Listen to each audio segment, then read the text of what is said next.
Ancient of days, the I am that I am, the Lord of lords, King of kings, we thank you, Father, for the privilege to be here. It's only the living that can learn, only the living that can praise you, only the living that can worship you. Thank you, Father. It is not because we have exercised so much care, that's why we are alive, that's why we are standing. It is simply by reason of your mercy. Father, we say, we return to you our appreciation for being that good to us and good to our families. Blessed be your name, Lord. In Jesus' mighty name we pray. Father, the proceedings of our event today we commit to your hands.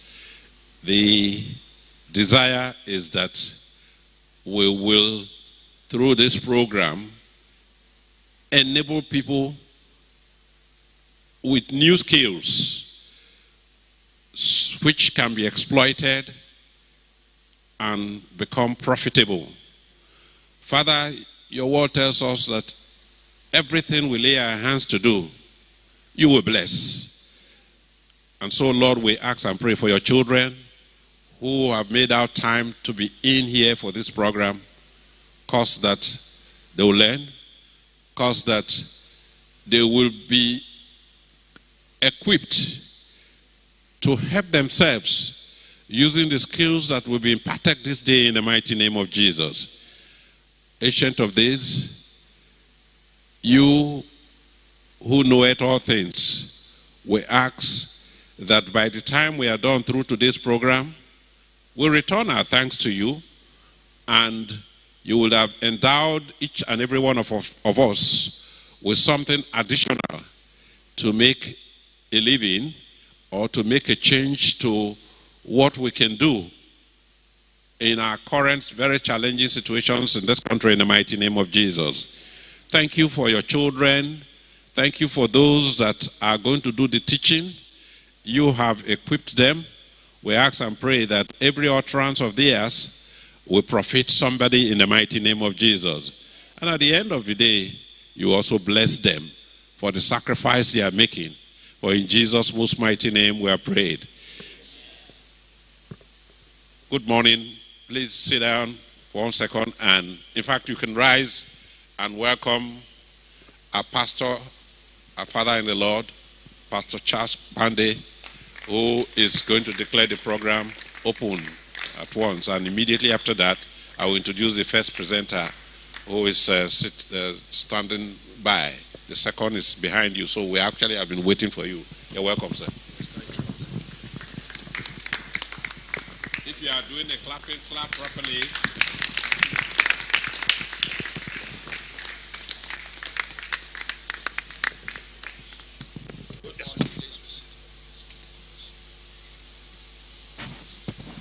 Thank you. I want to formally welcome every one of you in Jesus' name. And it is my joy for the few minutes I have here with you for the next 2-3 minutes to officially open this particular effort, as it were, which is very critical to us. I thank God you are here, and I want to congratulate the Business and Empowerment Council for putting this together, and for all of you who have registered. The Lord bless you in Jesus' name. Why are these being put there? Our attitude or our vision about church, about helping people, is slightly different from the traditional. The traditional attitude around church is that people hang around, come, oh please just give me a small thing. The church gives them small, and then they say it's a very nice church. You know, whenever you go there, you tell them you have not eaten since the last 1 week. And everybody will say, oh, how sad. They will find you smarting. You move to the next church. You tell them that in the last 3 weeks, nobody has ever helped you. They find you small thing. That has been very exciting for some pastors and some churches. It is very nice. It makes us feel good, but it is not right in our own thinking. It is on this basis that we have put together the Business Empowerment Council to be able to assist people in very practical ways, as they will say, not to give people fish, but to teach them how to fish. And we support them through all the process to make them stand until they can also help others. When this was brought to my attention as one of the things meant for us, I was very excited. I want to also learn this. Many of us carry these devices around. Many of us spend a lot of money on these devices, but we do not get the full value. Some of these things are what is making some people rich. That could be your own path to being able to sustain your life. And so I'm saying through all this so that you take very seriously what you are learning today. Take it not just as one of those church things. I don't know how you came. I'm a numbers person. Ordinarily, I was very keen to know how many people registered. I'm still going immediately after this. I'm going to ask for the records. I am very keen on those who registered and who are not here. I want to know. I'm very keen on a lot of other people who, despite the numerous announcements, did not get part of it. Somebody sent me a text someday.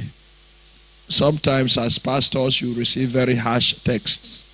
Oh, how we don't want to help people. He said they had a small district where they used to sell, they used to settle themselves. I just laughed. You can say that from now till next year. The template is not going to change because we are focused on touching people's life for real, such that many years from now, people will be able to look at their lives and say it was a privilege to be part of this particular church or to come across us, and we were blessed. That is how life is built. So I want to thank God for you. I want to pray that what you learn today, you will use it for value. Don't run away. This is just a few hours. I plead with you with everything I can to beg you that you help yourself as God wants to help you. Thank you to all the facilitators who have taken time. The Lord bless you. Thank you for the chairman and members of the Business Empowerment Council. On behalf of our church, I want to say God bless you. Thank you very much. Father, I just pray that all that will be done today will be a blessing. Please, Lord, inspire all those who will be speaking. Lord, give them capacity beyond their normal. And those who are receiving, help us not to be distracted. Let us have retention and help us to be able to utilize it for the glory of God and for our own moving forward. Thank you, Father. In Jesus' matchless name we have prayed. Amen. God bless you.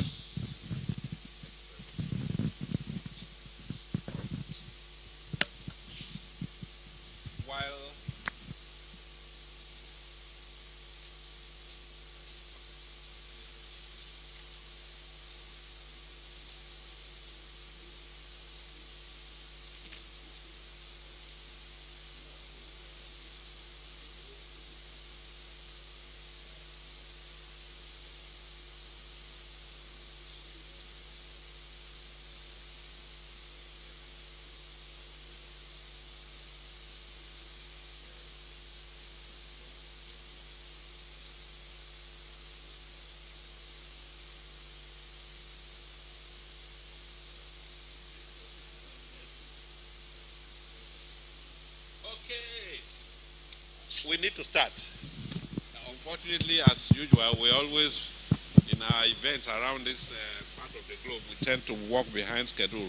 But it's not the fault of those who should deliver, it's the fault of those who registered. If you registered 70-something people, you expect 40, 50 to be around for you to begin whatever you want to do, but that's where we are. We will start. It's my pleasure to invite our first presenter, who actually is going to take a good chunk of the time, because I have looked at what they put in to do in the slides, and I think she is actually the key lead in this exercise. I'm not going to do a long introduction, simple. Our first facilitator is Ose Oshundeko. Did I get that right? Thank you. You will see these things are largely patronized by the young people, young and young adults, the way we put it in Redeem these days, Yaya. Who has heard the concept of Yaya? Yes, at least one person, two persons. The young and the, what do you call that, something adults? And young adults. Young adults and youth and young adults, right, better put, youth and young adults. Now, our friend has over 15 years post-graduation experience. So a first degree, a master's degree, but she's caught her teeth in technology, and in particular this area of social media and digital skills. She actually works full-time for one of, in fact, the largest, I think about the largest advertising company in this country for now.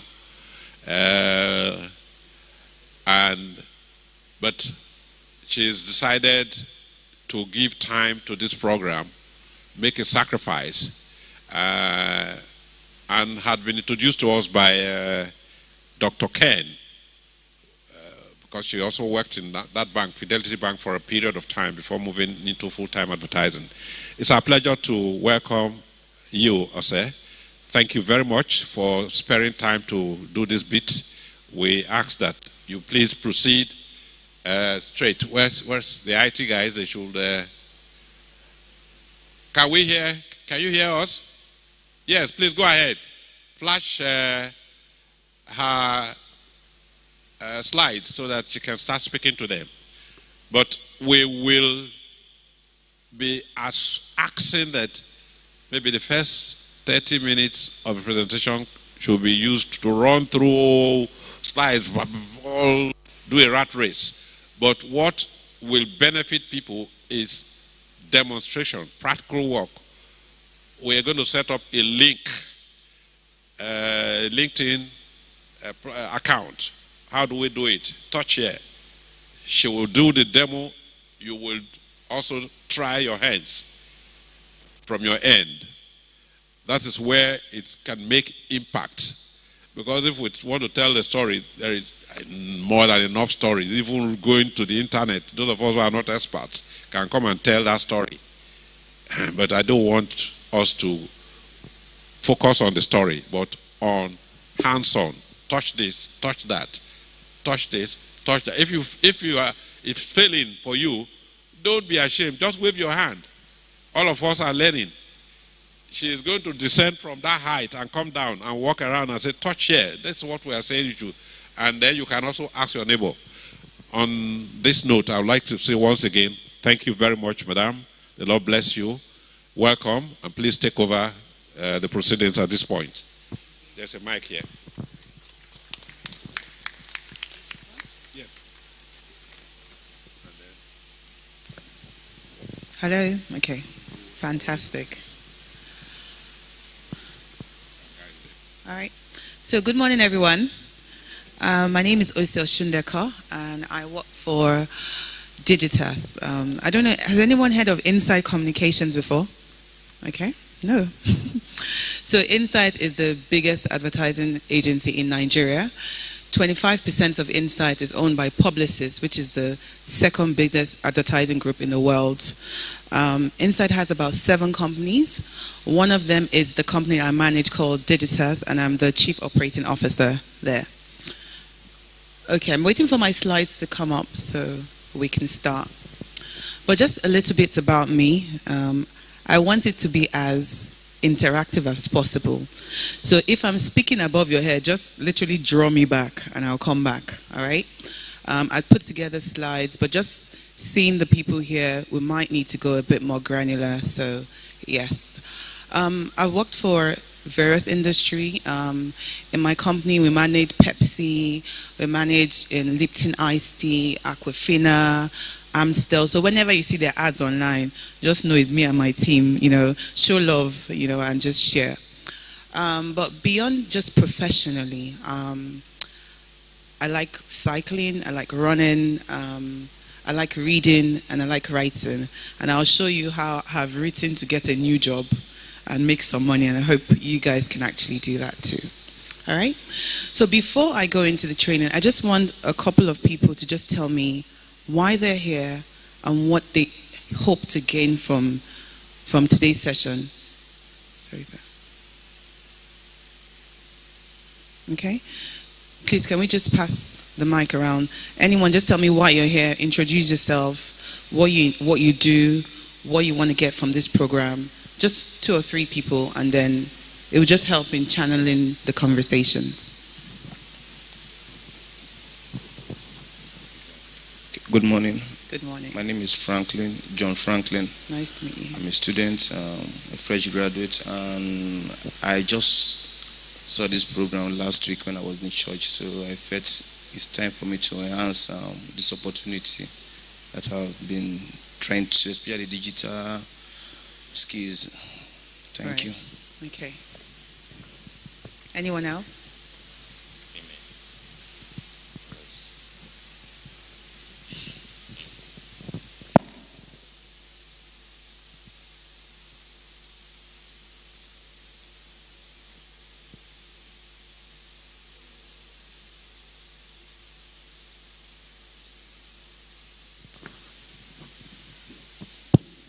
Good morning. My name is Kachi Opara.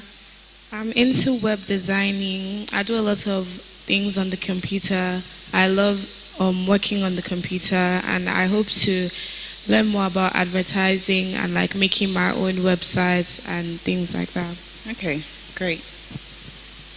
Welcome. Nice to meet you. Anyone? There's one gentleman over there.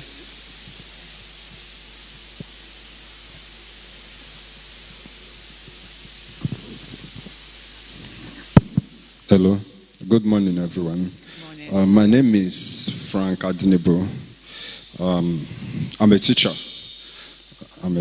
And over time, I've been, hearing about people making money online and stuff like that. So really, but I've watched a lot of YouTube videos, blah, blah, blah, just to learn, but to no avail. So I strongly believe that today, that skill that I need, I'm going to get it from this program. Thank you. What do you teach?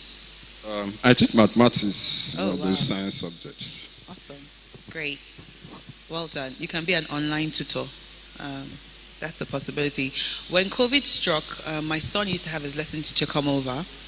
But in the last 2 years, the lady who has been taking him, we've never met her, but it's literally online. Every month we pay, she has a schedule, she reminds me every day there's a lesson. In short, as I'm speaking to you, she's sending me a WhatsApp message. Hello, ma'am, remind you, Shemire's lesson is at 10 o'clock today. He's doing 10 to 12. And we've never met her, ever, okay? So that's a possibility for you to do, just in case. All right, so let's start with the basic. We're going to be focusing on digital marketing, all right? Digital marketing has so many domains, but most people just say, it's social media, okay? Those people putting content out there, but there's more to it. The topic I titled is the social media world, LinkedIn, TikTok, and Twitter. Now, each of this platform, you can go as much as teach it for 5 hours. So, like I said, if I'm running too quickly, just call me back.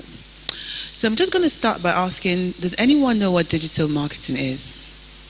And if you don't volunteer, I'm with the mic, I shall bully you and call you. Yeah? Yeah, it's not bullying. Yeah, thank you. Good morning, everyone. So I think digital marketing is a kind of advertising your product to the world, to people to see what you are doing and know the kind of packages do you have. And also another thing in that digital marketing, creating content is very, very important, because by reading, people see your content, they can be able to buy or sell what you are up to. Great, great. Anyone else? Super, thank you so much, madam. Always introduce yourself so I know your name. Praise the Lord. My name is Raymond Paul. My own point of view of digital marketing is advertising or getting to notify public of your product online. Fantastic. So you're both right. Digital marketing is about promoting your products, your services, using digital touch points, right? It's beyond social media. If I use email, that's also digital marketing, right? If I send you an SMS, that's also digital marketing. If I use WhatsApp, it's because it's a digital touch point, right? Are we good so far? Yeah. All right, can my slides come up, please? So I'm going to start with a question. Do we agree with the statement, every market, every segment, every demographic is online? Now, by every market, I say cement, banking, hairdressing. By every segment, whether it's high-level market, mid-level, or, really low-end. Can I buy tomatoes online? Can I order for tomatoes online? Yeah? All right? Every demographic, do we agree that through our digital marketing, we can reach a 90-year-old? Yes or no? You have to tell me yes or no. Do you believe that, I said every demographic, and here I'm talking about age, basically. Do you believe that I can reach a 90-year-old online? Everybody's answer with your full chest. Yes. Okay. How?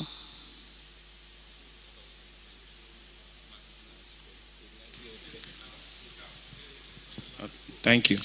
A 90-year-old person, I believe this digital age, is enabled to use a device that can easily access the internet, so you can reach it. So there are two ways to argue it. I'm going to first tell you the simplest way. Do you remember this song? Before, na so network wahala. Yeah? Nine Mobile. No? Whenever you called, right? There was that song where they was passing a message to you. And that's why I said, when you think of digital marketing, I know we're starting with social media, but think beyond social media. They were always passing that message. I just moved back to Nigeria. Until today, I can literally sing that song from the beginning to end. If I wanted to reach my grandma, she's 94 and just passed on, she actually could make calls on her phone, right? And remember that there's also about 60% illiteracy rates in Nigeria. So you also have to be, not everybody might be able to read, but when they watch and they listen, it might help. So that's one argument, right? WhatsApp is another one. She could actually do video calls. So maybe she was slightly more advanced than the average, Nigerian. But again, music is something that really sells. So if I put it in your ears, guess what? I'm digital marketing to you, right? A second argument is that whenever you think of your consumers, always think of primary and secondary target audience. Now, I'm going to break that to you. Ribena, who's the target audience for Ribena? Kids, all right? So they're the primary target audience. They use the product. Who's the secondary target audience? Parents. The people who would really go and buy it for the kids, right? Yeah. So now, if my 90-year-old grandma didn't have any kind of digital skills, right? What will I do? You can market to me to reach her, right? It might be, old people's home. So always don't only think about your direct user. Think about the people who influence, all right? So that in that argument, if I use those two arguments, we agree that every age group can be reached. Yeah? Are we all on the same page so far? Awesome. My slides, please. Next. All right, so these are just, I'm trying to just get us really comfortable into it. We'll get into the business of the day. So if I ask you that on a scale of 1 to 10, how important is digital marketing to your profession or your career or your business? How would you rate it on a scale of 1 to 10? 10 over 10, okay. Who else? The lady with the denim. Don't worry, I'm going to leave the slides so everyone can have the slides afterward. On a scale of 1 to 10, right? How important is digital marketing to your profession or your career? Pardon? 10. Everybody say 10. Okay. What do you do? What do you do? Let's take a practical example of 10. What do you do?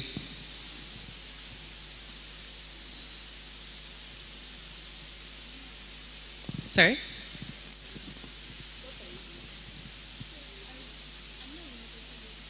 No, you don't have to be in marketing. What do you do generally? For a living, yeah. You work, what kind of work? Okay, she's shy. Let me move to someone else. I'm going to move to the lady with the navy blue dress using the phone. What do you do for a living? I work in computer training, AppTech. You work in computer training? Yes, AppTech. AppTech. Okay, what do you do there? As an office assistant. As an office assistant, okay. So, what are your duties as an office assistant?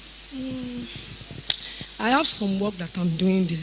Okay. I always assist. Maybe if someone wants to make inquiry, I attend to clients. Fantastic. And there's some other thing that I'm doing. All right, fine. So on a scale of 1 to 10, how important is digital marketing to your career? I'm not too into digital marketing. No, you don't have to. How is it important to the work that you're doing now? Yes, it's important to the work. So if you have to rate it on a scale of 1 to 10, will you say 1 over 10, 10 over 10, 9 over 10, 7 over 10? It's 10 over 10. 10 over 10. Okay. I have two arguments. I always have two arguments. The fact that on a Saturday morning you're here, it's 10. So please pull up the slide saying 10. But more importantly, she's an office assistant. She helps with inquiries. Imagine if she tells the owner, you know what, rather than wait for people to come to us to give them information, can we use, online platforms, right? Can we register on Google Maps, for example, where we put details of how to locate us and just a little bit of a summary of what we're about, right? Can she go to Naira Land and write about the benefit of computer skills, right? And then people, because Naira Land ranks highly, right?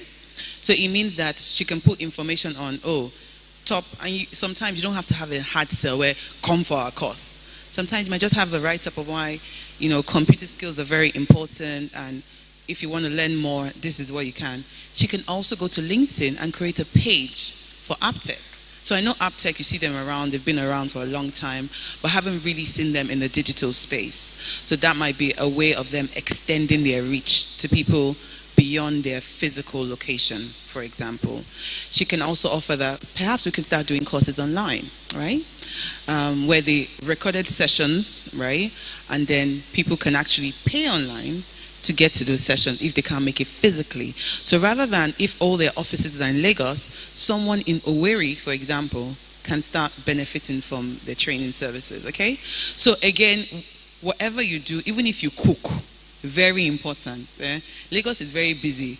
Even me, sometimes I just want a different taste. I order food online. I follow a lot of people. Sometimes I want to be inspired to cook something new. I follow food bloggers, right? So again, I feel like everyone can benefit from it. Just begin to think outside the box. Next, please. So I want to just show you really in terms of numbers how important digital is in Nigeria, right? We know that in Nigeria we have over 200 million people, right? In terms of this 200 people, we have 187 million mobile connection. Mobile is like one of the most powerful ways to reach people. If you use your smartphone, number one, I can reach you from your apps. right? Because from your apps, I can actually do a push notification. I mean, I can push out a message even if you're not inside the app to your home screen. On your mobile, you have email. On your mobile, you have WhatsApp. On your mobile, you have SMS, right? On your mobile, you can have calls. Remember the one I just talked about, 9 Mobile, B4, right? So mobile is a very powerful device. Even within WhatsApp itself, how do you use your status, for example? I mean, Big Brother Nigeria started last Saturday. I don't watch it.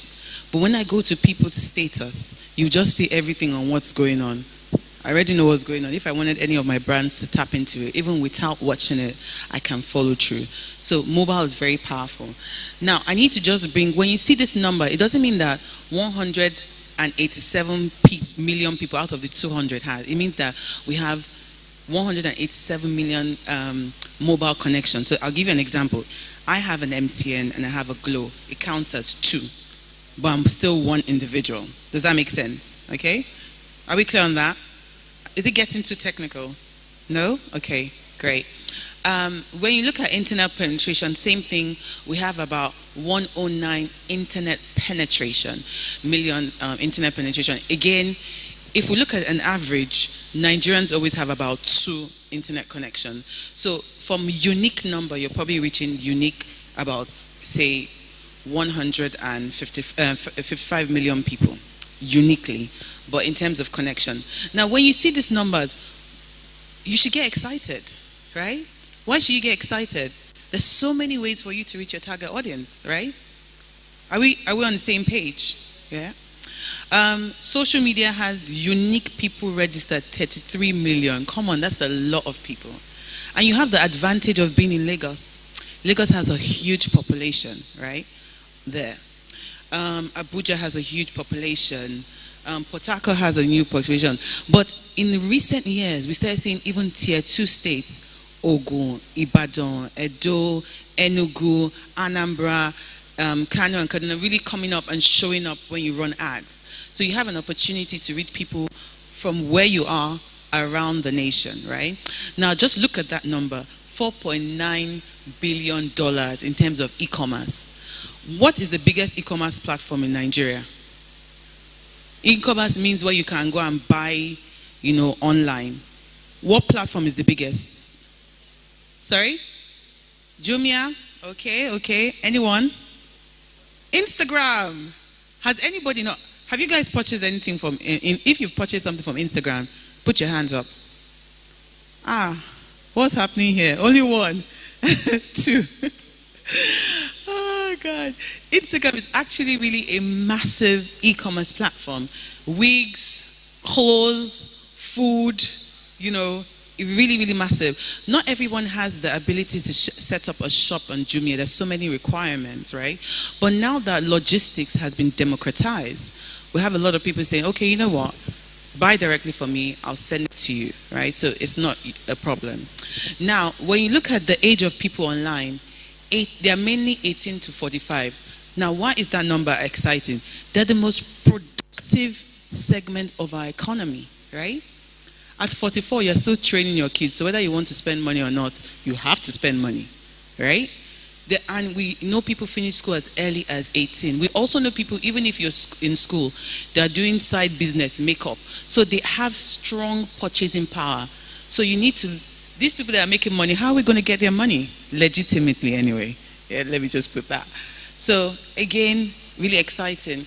Now, if you look at the digital space, 18 to 35 makes up 70% of the population, right? 18 to 35. So again, when you're deciding what kind of business do you want to run, how do you want to meet them, here's a platform for you to reach them. All right, next please. Okay, so when people go online, what's the number one thing they do? I know we're in church, but let's all say the truth. When we pick up our phone in the morning, what's the first thing we do? Or when we wake up in the morning, we probably pick up our phone and check social media. Yes? Raise up your hand. Don't be too spiritual. God is merciful.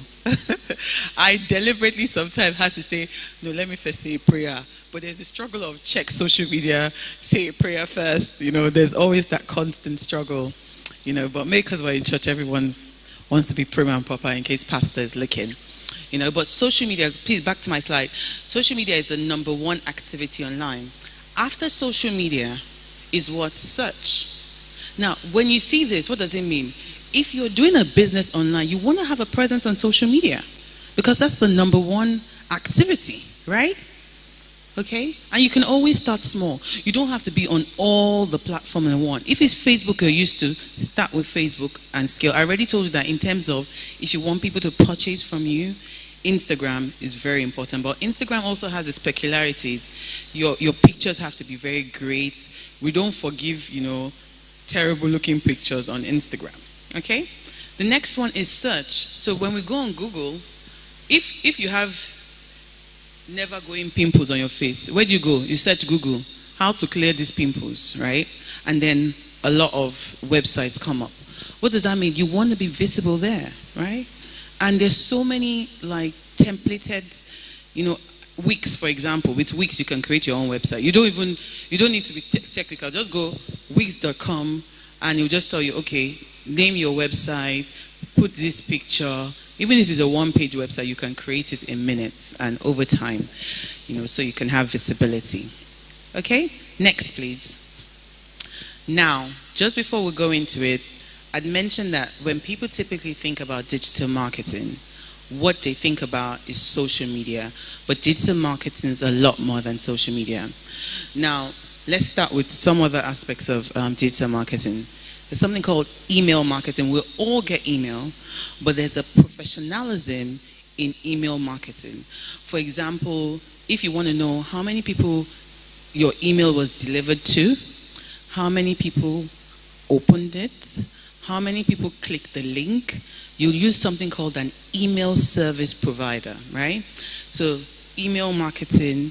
Now, the key thing to know about email marketing is that it's a permission-based marketing platform. So ideally, I know in Nigeria we flaunt so many rules. So if, for example, I register for this in church, I just put my email. Church is already blasting me email. They haven't asked me, do you want to be receiving email? Yeah? Sorry about that. But ideally, you should actually get people's email. Now, why is that important? Because I have willingly given you my email. Most times, I will be more empathetic to you when you send messages to me, right? So email marketing, just like mobile marketing, ideally should be permission-based marketing. But in this part of the world, we flaunt it. But I just thought, I know a lot of people are jackbarring, so in case you get a job and they interview you, you know what the right thing is. The next one is SEO, search engine optimization.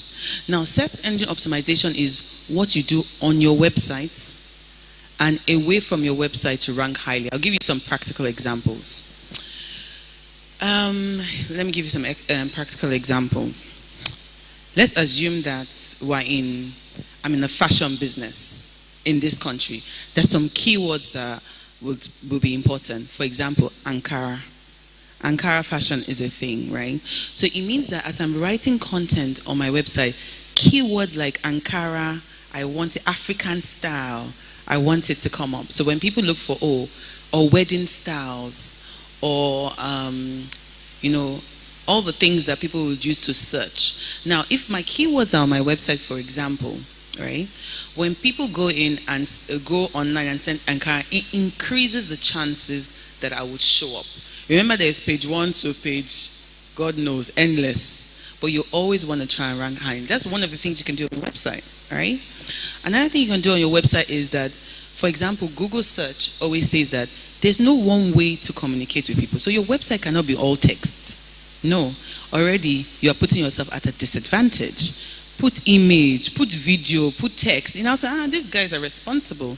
They're giving people a variety of ways to engage. It increases your chances of ranking highly. There's so many things. We're not doing a class on that. If we did a class, I would just say that, and I would kind of plead with Dr.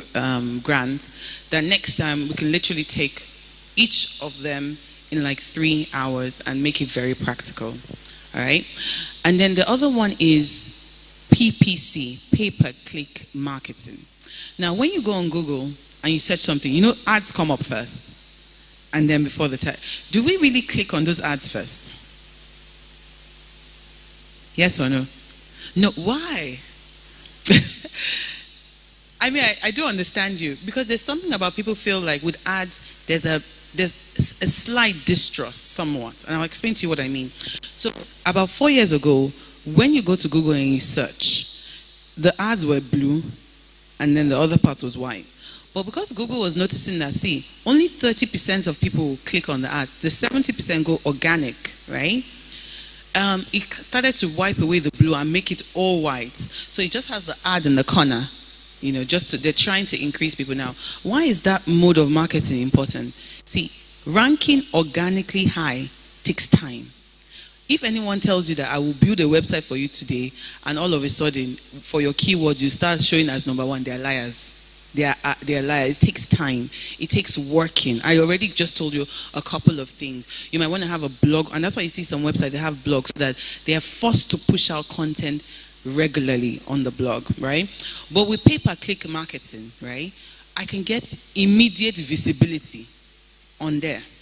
So I just put in money, right, and then I can get visibility. So that's why it's also important. You might need to use a mixer. Now, one thing about it good is that it's called pay-per-click, meaning that if people don't click on your ad, what happens? You don't get charged. You don't get charged. So it's very cost effective. Those are one of the advantages of digital marketing. It's cost effective. And I'm not berating television, but if I have sent in a schedule for channels at 9 o'clock, guess what? First, I have to pay ahead. Number two, they're not just going to change that for me. But with digital marketing, if I realize, oh, there's an error, or this particular image is not connecting, I can literally go into the dashboard and change it myself. So those are one of the powers of digital marketing. Now, we all go around and we see banners on website, right? Am I right? You see videos on website. That's what is called digital display advertising, right? So when you see banners, I'm just putting it here in case you want to kind of look into it later, or it's a course that the church might do later. It's something that we can actually show you, set up very easy, and you start monitoring your campaign. And of course, social media, which we all know, and we're going to talk about. And then the next one is what? Mobile marketing. And I've told you, when you think about mobile, everything you do, think about mobile. You should be what? Mobile first. Why? At least 90% of people access the internet using their mobile phones. Now, what is the implication? I'll give you an example. Last week, I wanted to buy summer tickets. I went to Wakana. I had at work checked for the tickets, but I got distracted. So I woke up that morning, my phone was with me. I went to Wakana and started putting the dates. Now, when I did one of the drop downs, guess what? Because it's not, you should build your website with what is called a responsive design. Responsive means that if it's on a laptop, it shows well. If it's on a mobile, it also shows, it renders well. That's the technical, but it shows well. Anyway, so I was trying to go for the 8th, but the calendar was cut off. I tried. I was frustrated. I refreshed. I was like, maybe it's the internet. I changed my internet. Still, I couldn't get the 8th. Guess what? A normal person that wasn't as desperate as me might have just bounced off. And so you lost a potential customer. What I did was I had to chat them on WhatsApp. A lot of people might not be comfortable having a transaction that will cost so much money, and I'm just chatting you on WhatsApp, right? So again, mobile is very, very important. In short, as a recent stats show that about 98% of people access social media using mobile. All right? Are we good so far? Let's go into the training for today. Thank you. Next slide. So, how do we use social media for personal and business growth? So, personal branding and business growth. Next, please. So, what is social media? Again, I told you what digital marketing is. It's an easy way. It's just a way of marketing your products and services, using different social media platforms, right? Now, there are two things I want you to note. What a lot of companies do is that if I create one content, is that same content I'll put on Facebook, Instagram, LinkedIn? They don't work like that. Even the people engaging, are different. So I'll give you an example. I'm going to use you. Sorry, what's your name again? Yeah. Catchy. When last did you go to Facebook? You don't go to Facebook, right? Fantastic. So if I use Facebook, my dad's about 70, my mom 68. They are Facebook gurus. They spend a lot of time on Facebook. A lot of my uncles in diaspora, they're on Facebook. And so my mom say, oh, that picture you sent me, I put it on WhatsApp status. I put it on Facebook stories, you know. Now, it's a different demographic. So what we find in platforms like Facebook, you have people who are slightly older, or people in, you know, younger people in a lower socioeconomical class using it, right? So if I was a brand like Quaker Oats, is Facebook a good place for me to be in? Yes. But the speak will be different, right? Now remember that, and I don't know about the other women here. When I started having kids, a lot of the things I used was by recommendation from my mother, from my older aunties, right? So there's something in speaking to them of, oh, the value and nutrition of Quaker Oats. And the mom said, that Quaker Oats is good though. They said, you know that Nigeria, they said it has 30 vitamins. It will be good for the child, right? So the speak on Facebook is slightly different because Facebook is more communal, right? It's very, very communal. Now, on Instagram, if I wanted to have that conversation on Instagram, what would be the best way as Quaker Oats? Anyone? As Quaker Oats? Anybody that answers this question right, I shall do your strategy for you for your business. Let me motivate people. So Quaker Oats, that's oats, basically. You know, I said a lot of businesses, what they do is that they use the same content. They'll just produce one content and push it across platform. But with time, we know that there are different people on different social media platform. I'd asked Kachi, when last did you go to Facebook? She's like, she hasn't been there. I give an example to say that my father, my mother, my aunties, they're like Facebook guru, very active there, right? So if I wanted to, and I say if I was Quaker Oats, we should be there because a lot of women or young parents get recommendations from, you know, their mothers, older aunties. So if I was marketing Quaker Oats on Facebook, I would say, oh, it has 33 vitamins. So my mother would say, Ose, you must buy it. Oh, they said it has 33 vitamins, right? Now, if I wanted to market Quaker Oats on Instagram, how will I do it? Okay, you can, I don't know where the mic is, but feel free to speak. Put the picture, he's getting close. Yes, there's something there. Creating a good, what is the good content?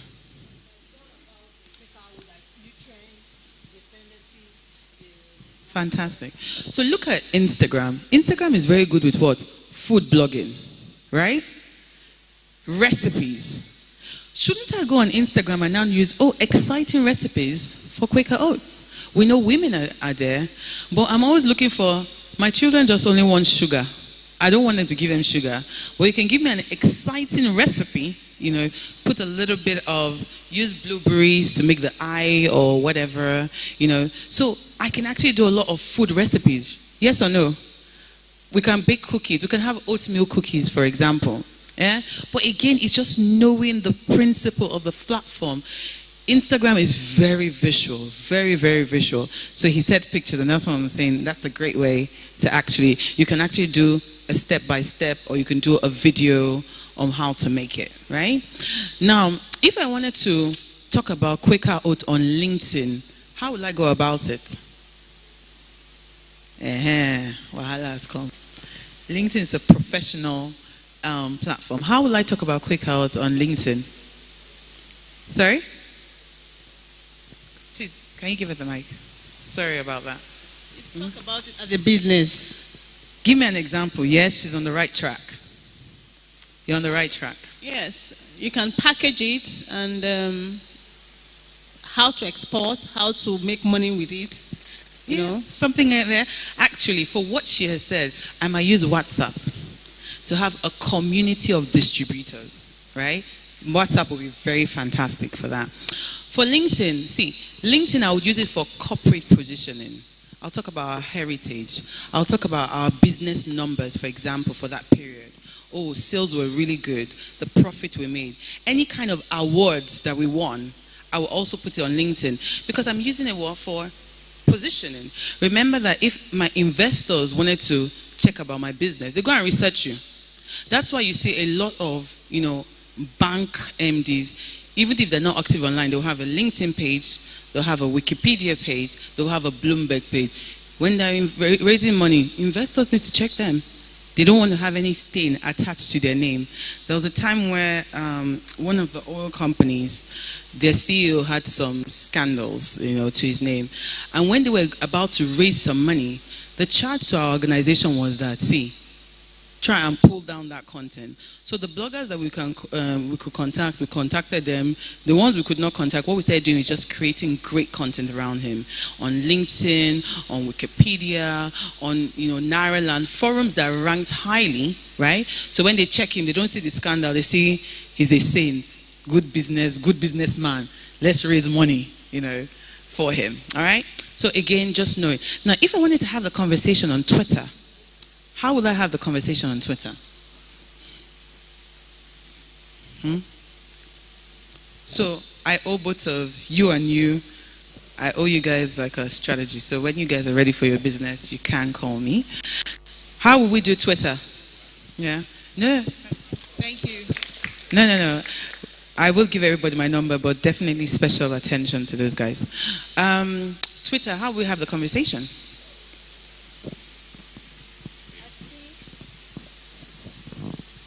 If you're in Twitter, you create your content or your awareness, what you are doing, so people get to know what you are up to. Okay, so give me practically an example. What's Twitter all about? Twitter is about driving conversation, yes, driving virality, right? Okay. Driving trends, right? Yeah. Are we good? Okay. Now, if I wanted to have a conversation that could drive, not meaning like the other ones about what you said, like the vitamins and all, there's some content that can go across all platforms. Oh, Quaker Oat has 17 vitamins, it can go across all platforms. It will just do better on some platforms than the other one. Quaker Oat has won an award, it can go on all platforms, but it will just do better on some platform. Kachi wants to give me an example.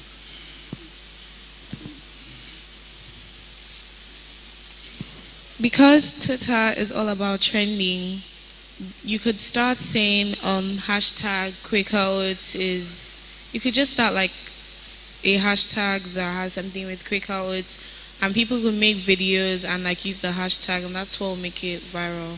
Fantastic. I like the fact that you introduced hashtags. Hashtag make things trend on Twitter. So that's a great one. But it can just be a conversation between me and my head. So one voice says, take breakfast. Breakfast is good if you want to be on a good diet. Another voice says, you've put on 2 pounds. Do you want to have breakfast or you want to skip it, right? I can have a thread of a conversation back and forth using a hashtag that can trend. Depending on what I put on it, it might go viral, right? So with Twitter, you want to always drive what? Virality, conversation, retweets. So you need to make it as excited. I mean, I always say that if you're a business, maybe you want to start with like Instagram and WhatsApp first, because Twitter is very savage. Some people, I don't even know, they just go to Twitter to make people depressed. So if your heart is not hard, don't go on Twitter, right? That's what I'll just say. All right, next slide, please. So LinkedIn, let's start with LinkedIn. How many people here have a LinkedIn account? Okay. Raise up your hand now. All right. It's a tricky one, but I'll tell you why LinkedIn is important. I'll give you a personal story. So in 2014, I think, 2014 or 2013, I had the opportunity of meeting Obi Ezekwesili. But I was also her guide when she had finished the event. We had an event, her going back to her hotel. So we got chatting. She was asking me, oh, how you doing? You young mothers of nowadays, how you coping, traffic, stress, pressure, and all of that. We had a conversation. And I think I asked her, what she had to do to get to where she was, right? And she told me something. She said, you know what?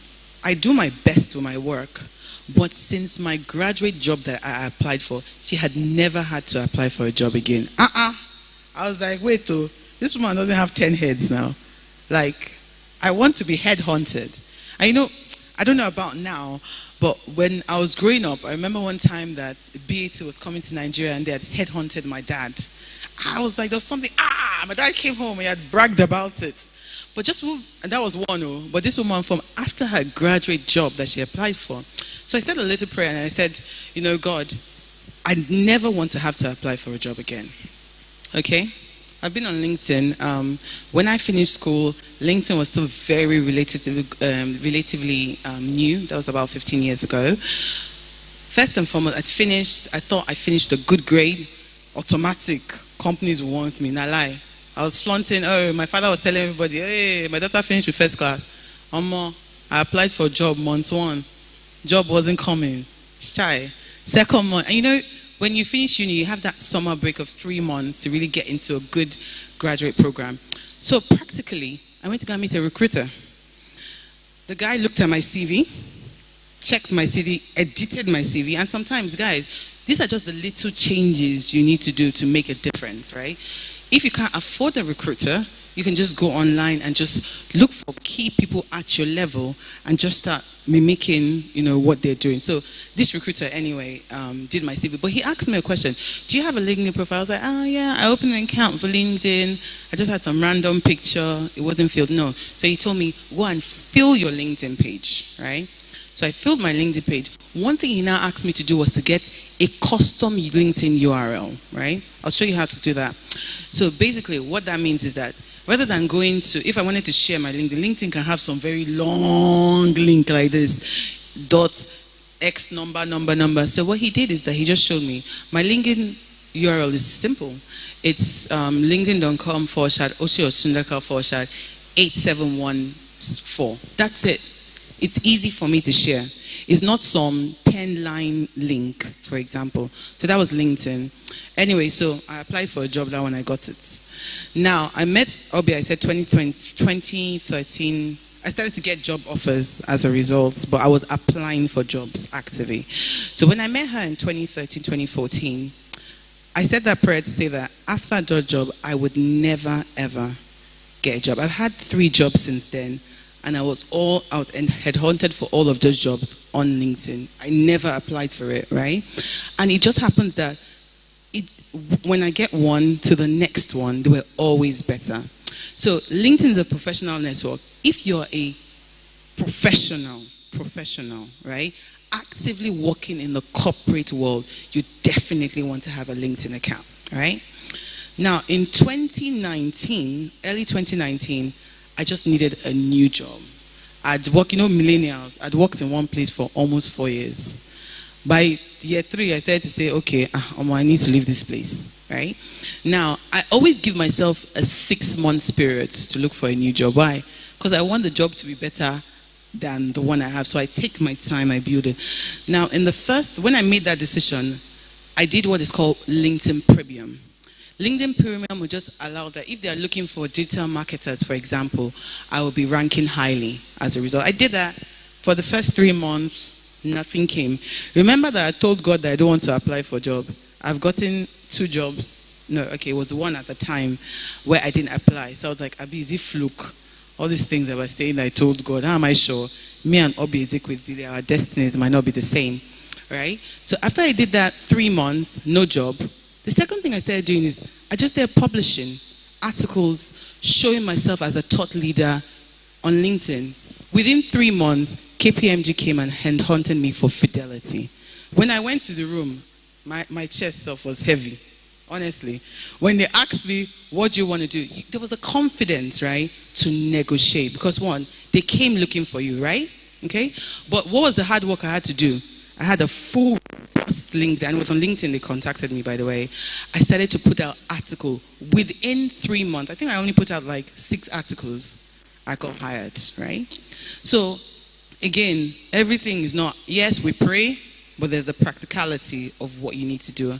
And this platform affords you that. So, LinkedIn Nigeria, we have about 6.3 million people on LinkedIn, right? It's already competitive enough because I'm not sure there are 6.3 jobs, looking for people, right?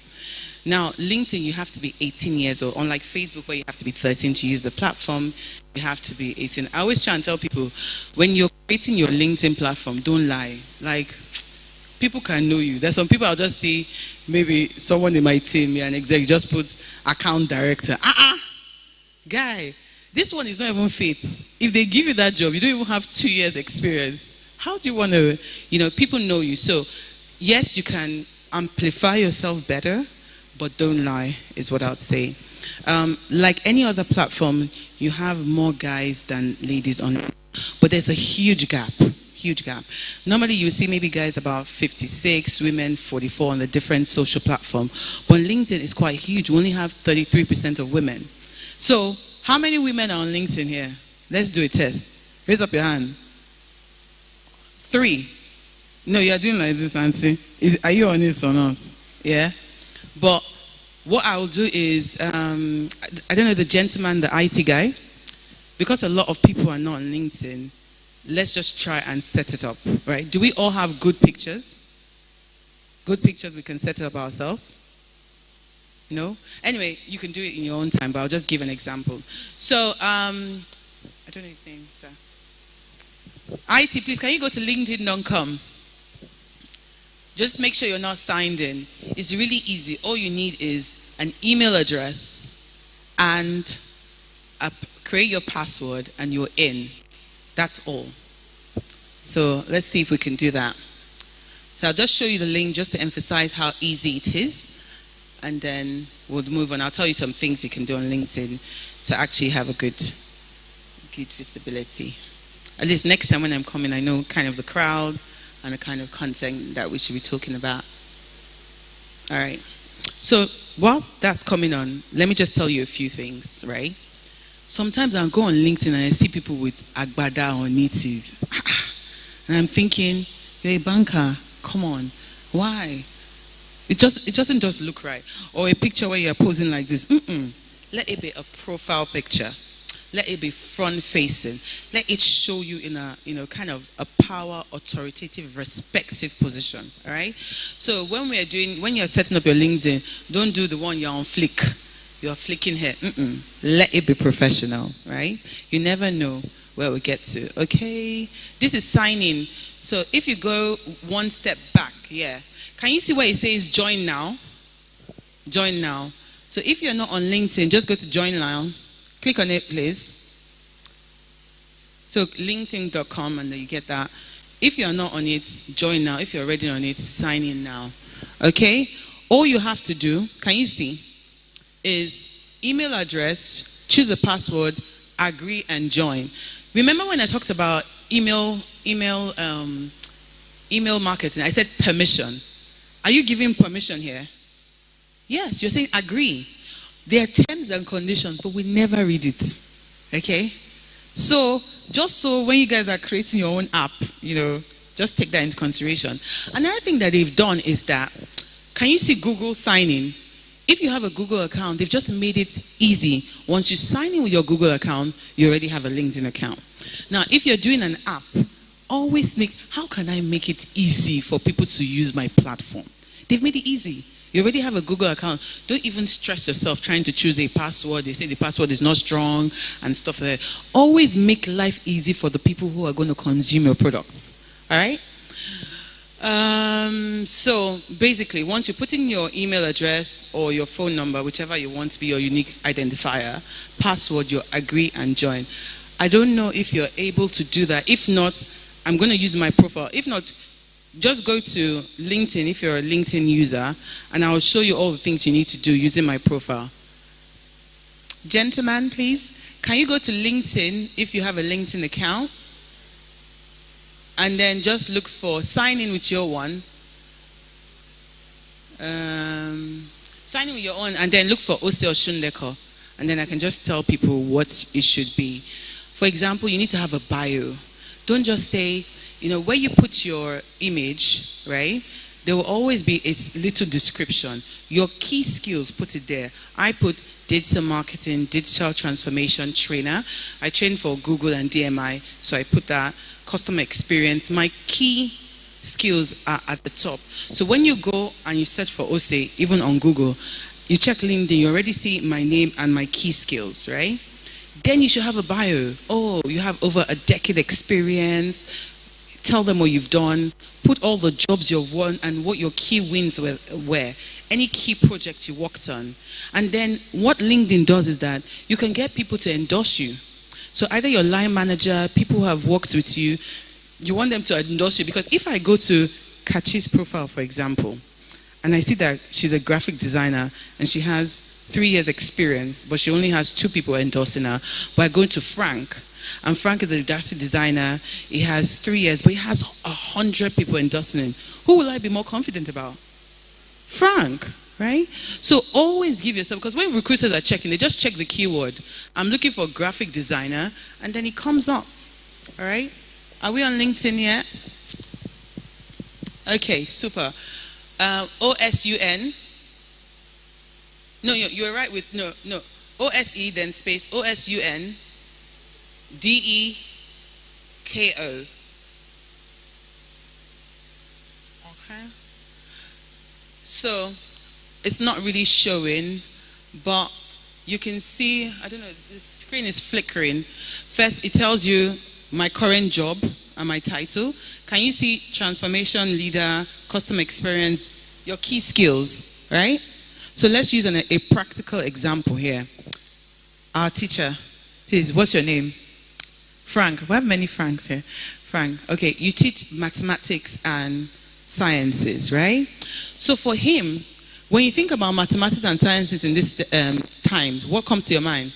STEM, right? So you might want to put a keyword for you might be what? STEM, right? Another one might be tutoring. So if I'm looking for a tutor for my child, there's a Frank, for example, right? And then contact information. For me, I only put my email address. That's all, because people can abuse access. So I only put my email. So if you click on it, you'll see my email. Now, go down. Go down. About my, can you see? I've given, this is who I am. This is what I'm about. So it's like your CV just digitalized, basically. But it gives you room to do more than a 2-page CV will give you. There's some people that I just see with 3 years experience, you already have 10 pages CV. Like, how? Are you writing that you made tea? I'm not really sure. I used to get to work on time, So scroll down. Scroll down. Now, these are things that have been featured in, but scroll down. Now, it says my activities. Click on activity. Activity. Yeah. Click on it. Show all activity. Yeah. Now, go to, I just congratulated. Go back up. Go back up. So, LinkedIn, all your activities are seen. So be careful what, in this case, I think I just liked this guy's page, or I just commented. Now go to my articles. Go to articles. All right. So these are some of the articles that I have written. But for me, on all my social media pages, it's very important that I project myself as a thought leader in my domain, right? So one of the things I did was career lessons from running, because I run a lot. Scroll down, scroll down, scroll down. So in the year that I told you I was looking for a job, how to build a successful career on the agency side, go down, just go down. Anyway, some of the things. Go to my post, go back up. So you want to get active, because these are things that people will check around you. Some of the awards are done. Go down, just scroll down, that I received. Go down. Again, you are marketing yourself, so put in the good things about you on LinkedIn. All right, let's go back to my profile. Just click on my name. Click on my name. Okay, now go. Can you see the picture I put? There's no flick. There's no, it's not Instagram.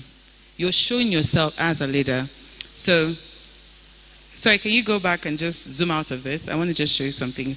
Go down, still keep on going down. Keep on going down. So my activity, now my experience. So all my experience, I put it there. Next. Next. Next. All of the things are done. Next. next, and just keep on going. My education, next. Just go, keep on going. You know, all of my certifications, go next. Any kind of volunteering thing, next. Your skills. Now go to skills. No, go to recommendations first. Go to skills. Sorry, go to skills. Right? Scroll down. It's not showing properly because it should show how many people have endorsed me. Okay, go back out of this. Go back. It's not rendering. So your skills will just show how many people have liked you. Now you will always see, as a recruiter, you can tell that some people, some skills, if you have 26 skills, there will be the top skills that people have said, this person I know them for, and they've liked, endorsed you for that. Now go to recommendations, right? See, get people that have worked with you, especially who are in senior position, to vouch for you. This is already a reference which they will ask you for when you get a job. Scroll down. So again, I just have some things that I've done. All right. So again, LinkedIn. Are we all going to set up our LinkedIn account? Do you have the pictures to do it now? Does anyone want to try it now? You want to try it now? Okay, so I'll give 5 minutes for anyone who wants to set it up, and I could just come around and help you. So go to linkedin.com. LinkedIn.com. Is that okay, sir? That we're taking 5 minutes for that? Okay.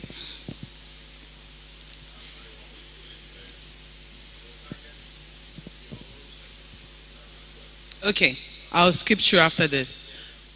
We'll stretch it. Okay. All right. So what I'll say is, I don't really have time, but we can, because I have to do some things. We can have a conversation. But we all get LinkedIn. Are we all going to be on LinkedIn now? Please, I would just say, this is a personal page, but you can also have a brand page also, right? You can make it about your business, and you just write about your business. So can you do me a favor and search for Friesland Campina? So I before the E, I, S, yes, see, the second, yeah, that's it. So this is their business page. Friesland, yeah, view page, okay. They do a fantastic job for a business page. So you can see home, about them, you can see the posts, yeah, go to about, yeah. About, they tell you everything about the organization. Go to posts, all their posts, you can see it. Again, they use their, if you go on Instagram, they'll say, this is the company that makes peak milk and 3 Crown, right? They'll be saying, oh, on Instagram, they say, oh, Fit Crown if you're into fitness, but they're not talking about it here because LinkedIn is one for corporate positioning. So again, they're telling you about their people, you know, they're talking about diversity, and they ensure that they always have 50% of women working for them. Graduate opportunities they have. They talk about their processes. They're using LinkedIn the right way. There was a day I got a message on email saying, hey, if you're looking for a boyfriend, I was disgusted. LinkedIn is not even that kind of platform you should be having those kind of conversations at all. All right, go to jobs. So in case all their vacancies, the same thing with Google, Facebook, they always do this. They put all their vacancies across the world, and you can come and check for it here. Go to life. Okay. Again, just kind of talking about them. You can see their local pages, their people. Go to their people. Go to, yeah. So they're telling you where a lot of their people are, you know, what schools they went to. Of course, their headquarters is in Netherlands. That's why you're seeing a lot of Netherlands coming up. All right, go back. Events, any upcoming events. So even your church can have a page, and this place, so you're not only marketing to your congregation, right? You can actually get 1,000. It can be a church strategy. I actually am one of the people who believe that churches should proactively market themselves. Not, oh, miracle, but this is a way of getting people to come and hear the message of Christ. So you have this event coming on, you just put it in your event section. Whether you're a part of a church or not, they can actually be a part of it. So you're empowering people in your community. So again, I already told Dr. Grant that this one module, we can literally even do hours on it. But it has been introduced to you. explore it on your own. I'll drop my number and my email, and then we can always have further conversation. So back to my slides, please. No, one thing before we leave here, I want to show one. So I've shown, go to a guy called Undubisi Ekekwe. Undubisi, N-D, then you go, remove the S. I think it's R, that's it, yeah. Undu, no, you saw it. Remove the I.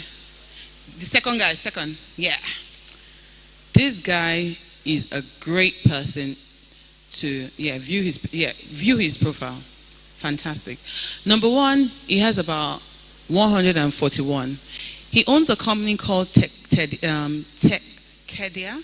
and they do like mini MBAs for innovation and growth. He has a background in engineering and computer science and mechanics. He schooled here. He went to Unsuka, then had a PhD opportunity at Johns Hopkins. Now, for you to get this guy to speak at an event, just ensure you have tens of thousands of dollars to pay him. Why? He's built himself on LinkedIn. He posts at least 3 times a day as a thought leader in this space. 3 times a day, right? People die to go for his courses there. He has positioned in terms of entrepreneurship, tech and innovation. He has done fantastically well, right? So he's not just, let me just use only my brain to get good jobs. He's monetizing it. He's always doing TED Talks. He's always speaking at the UN. In short, when I was at Fidelity and we needed to do a diaspora program, we brought him. He lectures both, internationally and locally. He writes for Harvard Business Review. So, guys, there are ways to make money, but he's monetized his knowledge. All right. So just check out his page. Go down a little bit so they can see. Go down. His education, go down. See, he went to even Futa. I thought it was Unsuka. Futo, sorry. Secondary school. So you too can do it. Because sometimes we say, well, in Nigeria we're disadvantaged. We're now, the globalization has given us access to the world. There are people who stay in this country earning dollars, right? And working for companies abroad. Just go. I mean, he has so many. I want to show you his activity. Have we passed his activities? Go up. Activity, yeah. Can you see? You would see how he is 23 hours ago talking. He's going to be doing something, teaching with Kumi. Go down. He spends a lot of time in America. Keep on going now. Again, he links people to a lot of things that he's doing. He has, his course that is coming up. Go down. He just has a lot of conversation. So he's a very well sought after guy. And you too can become that, right? Just know your niche and explore your niche on the right platform. But from a visibility perspective, professionally and for corporate positioning, let you and your business be online. Thank you. All right, back to my slides because I only have a few more minutes and I need to race. Yes, so, yeah, I think I told her afterwards. Have you tried? Your network is not good. Okay. So the next time, Dr. Grant, you give us free internet so that there will be no network issue again. Yeah. All right, my slides, please. So we already kind of talked about if you want to do a personal brand, be consistent. One of the things you saw about Dr. Ekekwe is that I just said it, when it comes to technology, business, and entrepreneurship, he has positioned himself as a leader. He has gone even further enough to even create his own institution, right? So I want to take someone's business here as an example so it's not too theoretical, right? Kachi, are you still in school? You're in school. What year? Pardon? Sorry? You're 11. Okay, you're still in school. All right, fair enough. You're 11. Okay, who else? Who else wants us to take their business or career as... what do you do, sir? Real estate. Fantastic. Let me tell you one thing that LinkedIn is good for. LinkedIn, you can even target people based on their positions.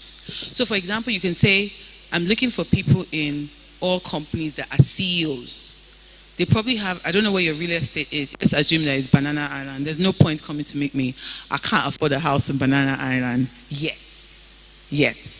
But, you know, you might want to go to LinkedIn and look for CEOs and send emails, introduction emails, right? Some companies abuse it. There's a company called, one of the borrowing companies, they just send random. You're sending me a message, you're saying that you come and take 100,000. Like, if I want to take a loan, I'm not sure that 100,000 will be what, so it's wrong targeting. But they use that, I'm trying to remember which one it is now.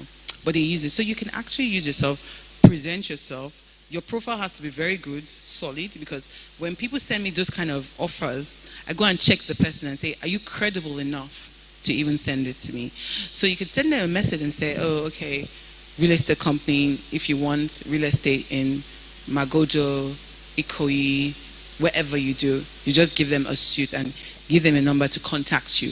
That is a way where you can sell your business. There was a time I was selling, I was in charge of digital marketing training for Wild Fusion, and a lot of the people I've come to know in the industry was from LinkedIn. So what I did is I researched the person, checked GT. Oh, okay, GT. Oh, Pascal, CMO. How do I get him? So I looked at him. What does a bank need from digital marketing? I did something personalized. You know, I have about 10 executives I met from LinkedIn that were still friends still today, just from that platform, right? So beyond creating your profile, you can actually market your business. All right? My slides, please. Sorry for the back and forth. All right. So, but be consistent, you know. Be clear on what you want to achieve. When I started writing my article, what did I want to achieve? New job. And I achieved it. But be clear. Sometimes you need patience because it takes time to build that personal brand. Be part of groups. So if you're a business, for example, that does food, you can be on all these food groups where you can write about food and tell people, oh, should you want to have this kind of experience? Oh, you can touch base with my business. So those are things you can do. Is my slide coming back up? All right. So we're good with LinkedIn. We'll move quickly to, I think, TikTok. I only have a few minutes left. Are my slide coming back up? IT. Okay. All right. So let's talk about TikTok, right? Who here is on TikTok?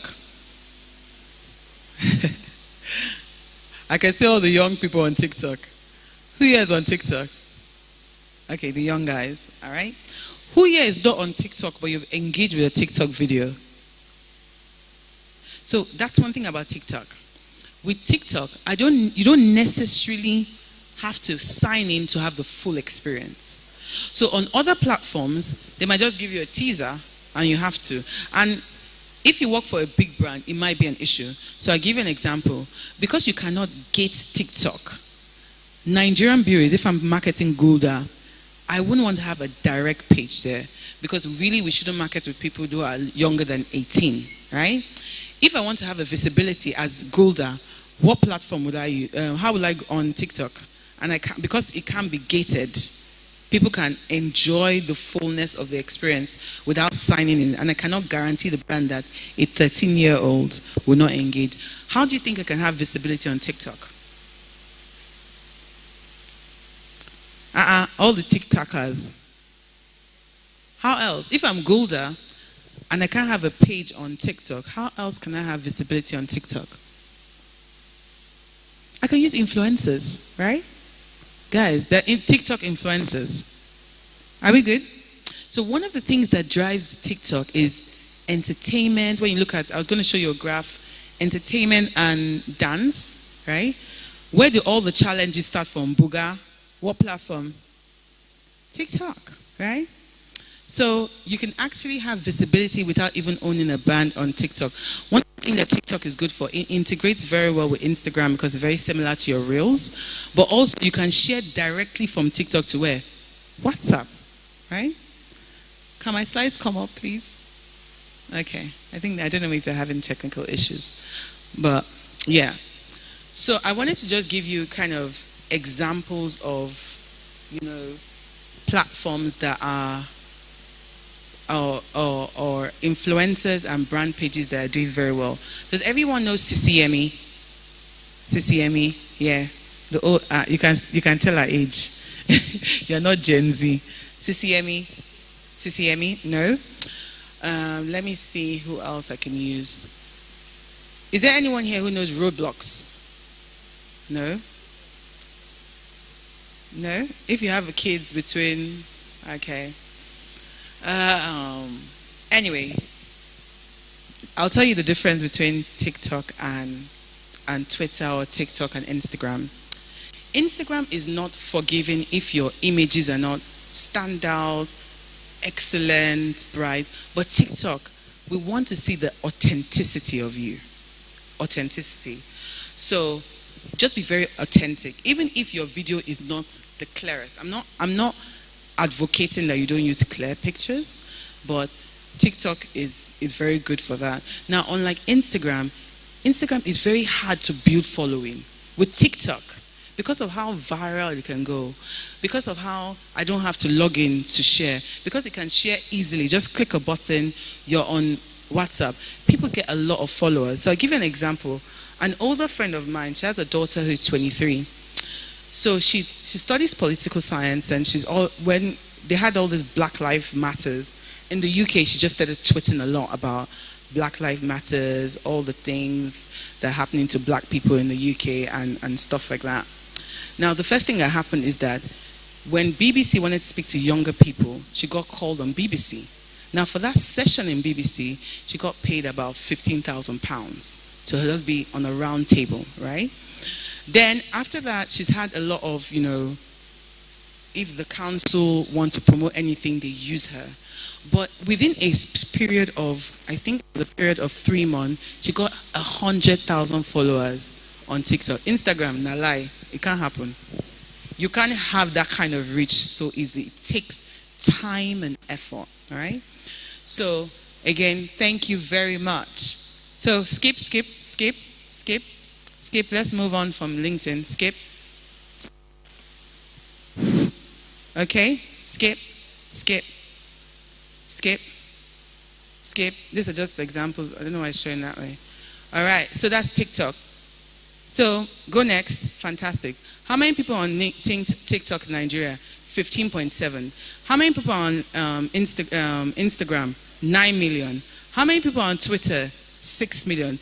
It's just emphasizing my point. They said TikTok started in 2016. It became big in 2020, and already it has more followers than Twitter and what? Instagram, right? Next. Go next. A lot of the people on TikTok are young people. Next, please. All right? You can see that about 50% of people who are on TikTok are younger than 34. So I always tell people, you don't have to be on all the platforms. If your business is to sell close to plus size mature women, right? TikTok might not be the platform for you, right? Now, there's also, when it comes to top content on TikTok, entertainment and dance. Now, it doesn't mean that entertainment is that you have to be a musician. It's just how you communicate. So even if I wanted to do a video with text, it has to have music in the background. Why? Because entertainment sells. Now, also, TikTok has a platform, a library of music. So sometimes, I don't know if you're not on TikTok, you wonder, how do people even get this music? Do they edit them themselves? No. You can just go to the library and just choose the music, and it's there. Okay? So it's not really rocket science. Next, please. Next, please. So these are just some of the brands that are doing well on TikTok. You have Guinness Book of Records. They do a lot of videos with facts and music, and that works a lot for them. Roblox is a game. So if you have a child that's like 10, like me, they're always playing that game. Now, do you know this guy who just talks like, when he finished, just say, right? He became a millionaire millionaire not in naira, in dollars, from TikTok. So he just says, why are you trying to do something hard? He gives you an easier way. And he has Burberry endorsements. He has Louis Vuitton endorsement. The guy is really doing well.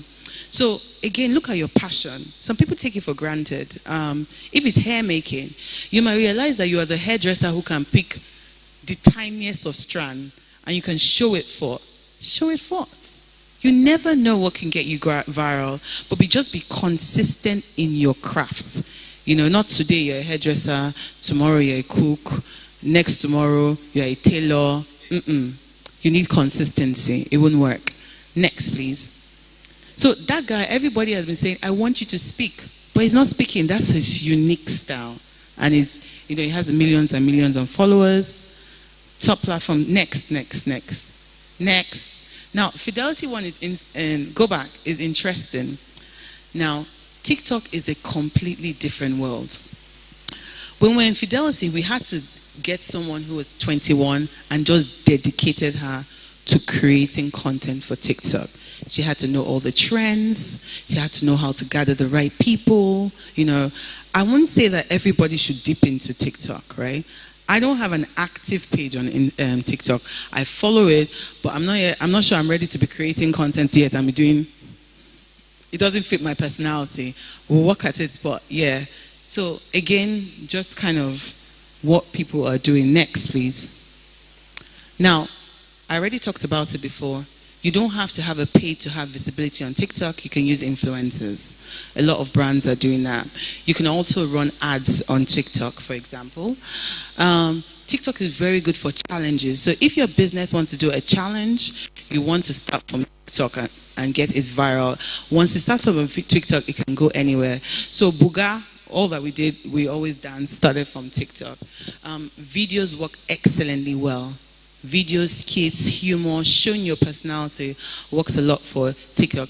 Now, if you're a business, a lot of business shy away from showing for their employees. I don't know why.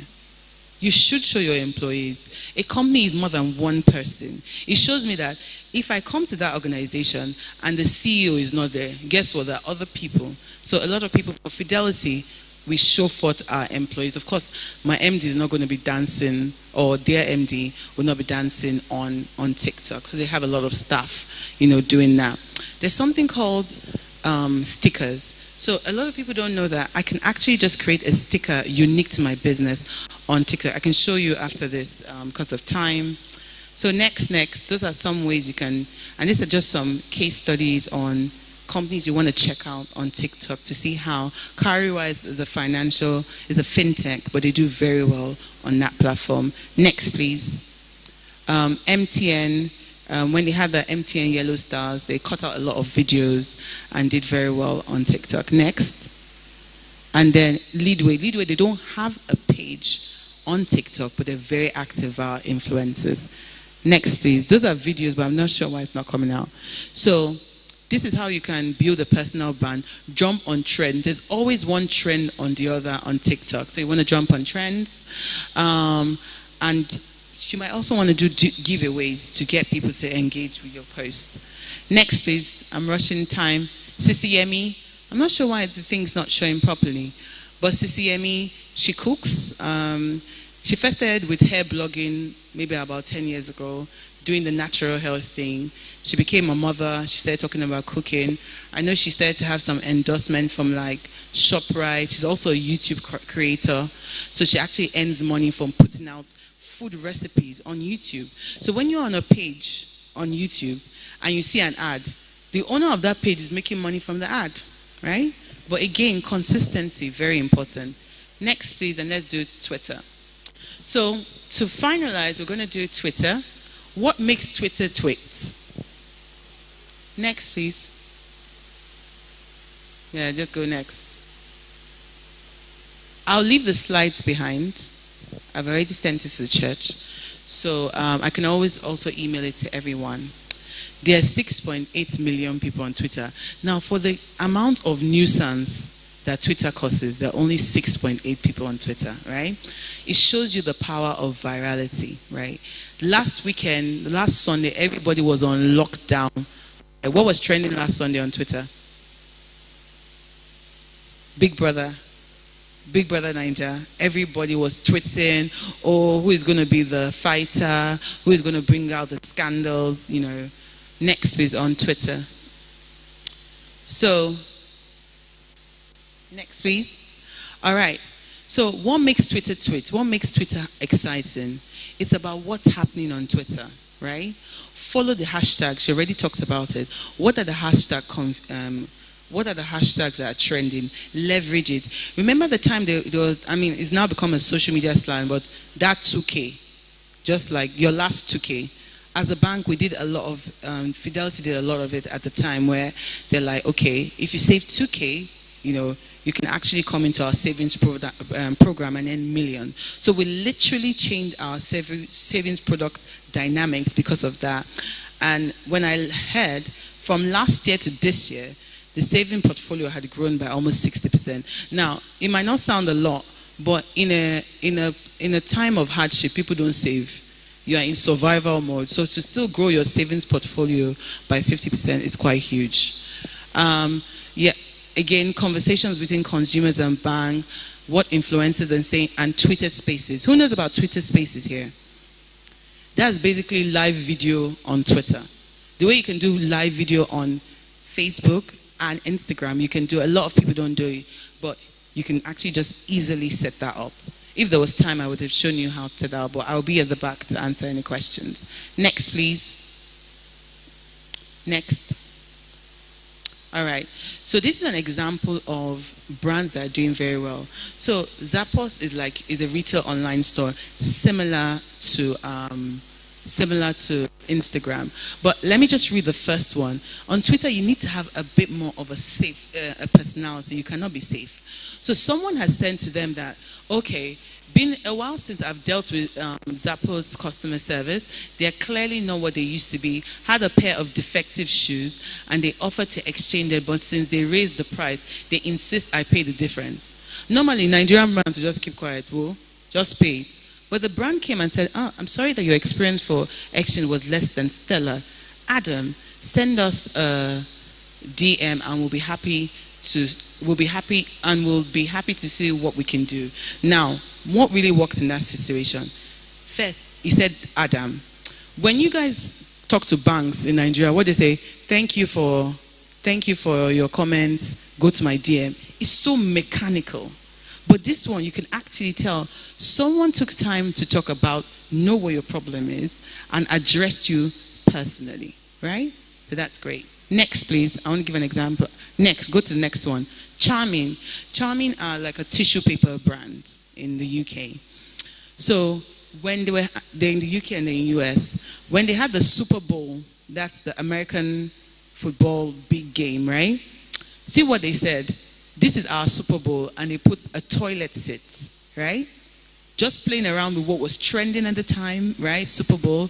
But because it's for you to clean up your mess, they put a toilet, and they got like a lot of, visibility. So on Twitter, you need to be a bit bolder. You need to have a personality. There are times that you might be attacked, There was a time when Twitter was offline, and as a bank, when we came on, we thought to do a dance routine. And the girl in the last frame, she was a Muslim, so she was covered, right? And she wasn't wearing anything tight like the other people. And they dragged us on Twitter. Is this the kind of person that is working at Fidelity, blah, blah, blah. But also, organically, people said, stop bullying people.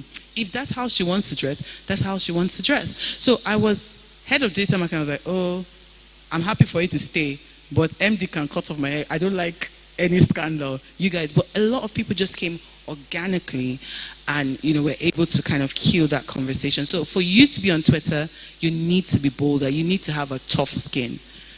Next, please. All right, so how do you win on Twitter? Hop on trends. Actively look for what's going on and hop on trends, right?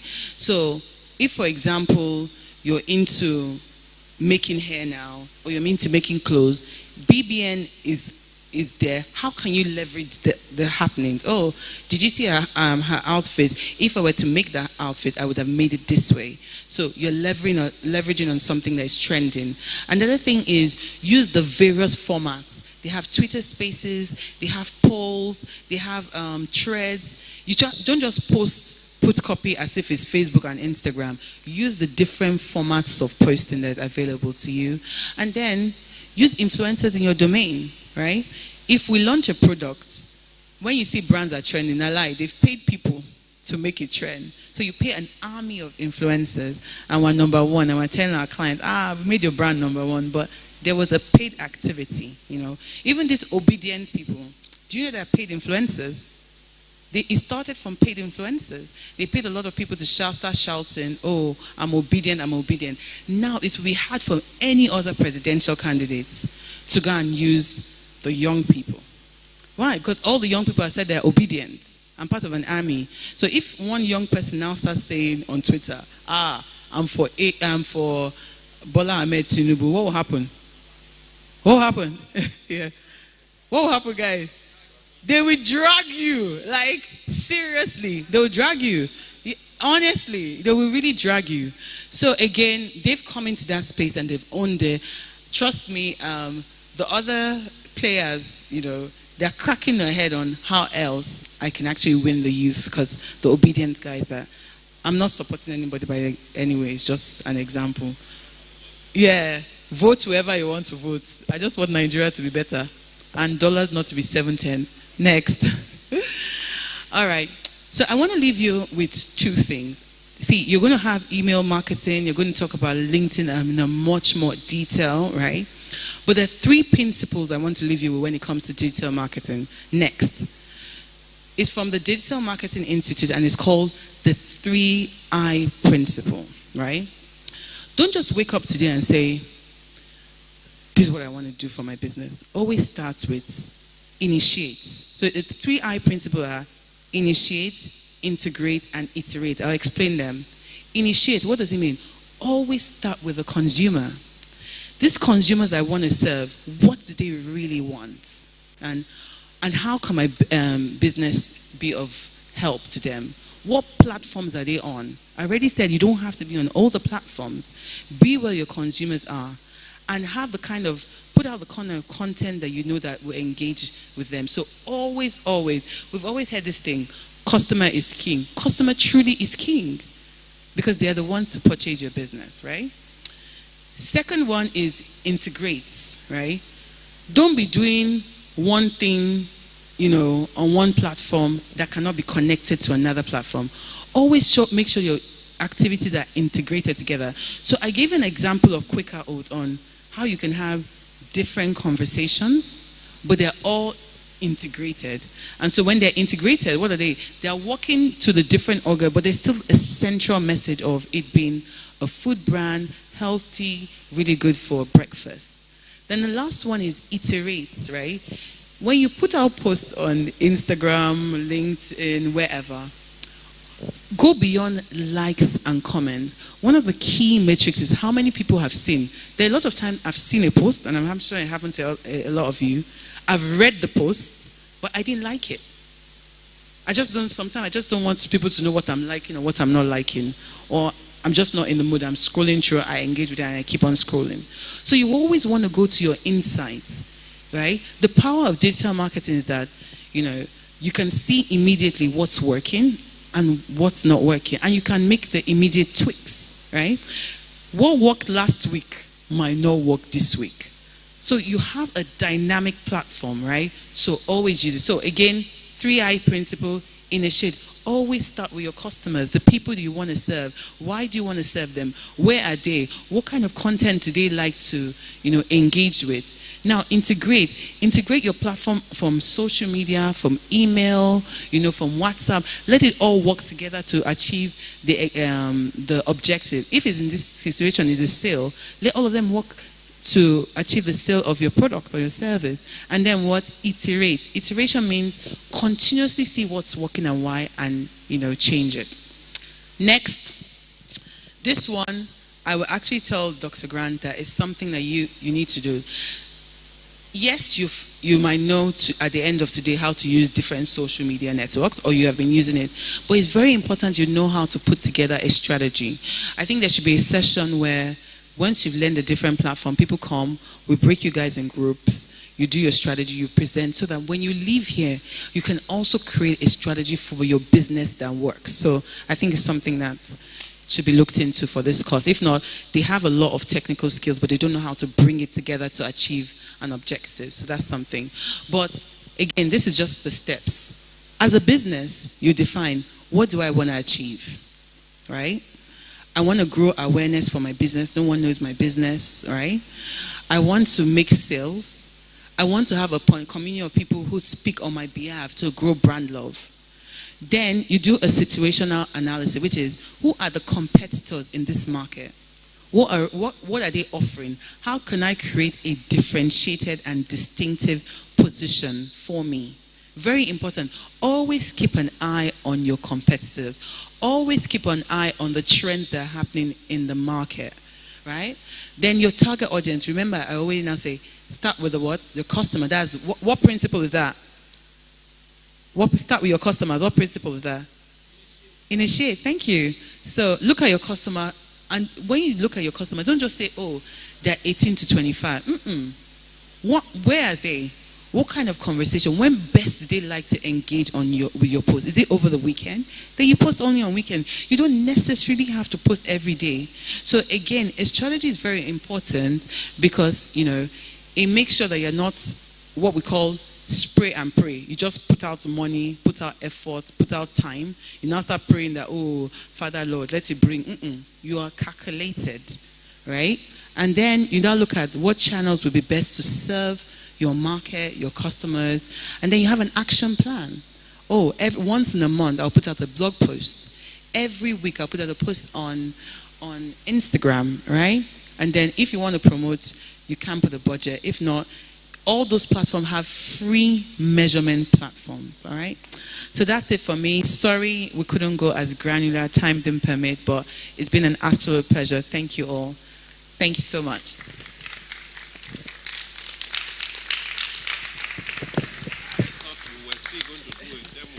Setting up one or two of the platforms. Yes. Yeah, no, it's okay. To even get you in, it's not easy. So now that you are here, don't run away yet. Which somebody just put up a finger and say, okay, let's demonstrate the setting up of X platform. Call it TikTok or call it whatever you call, LinkedIn, or which of them?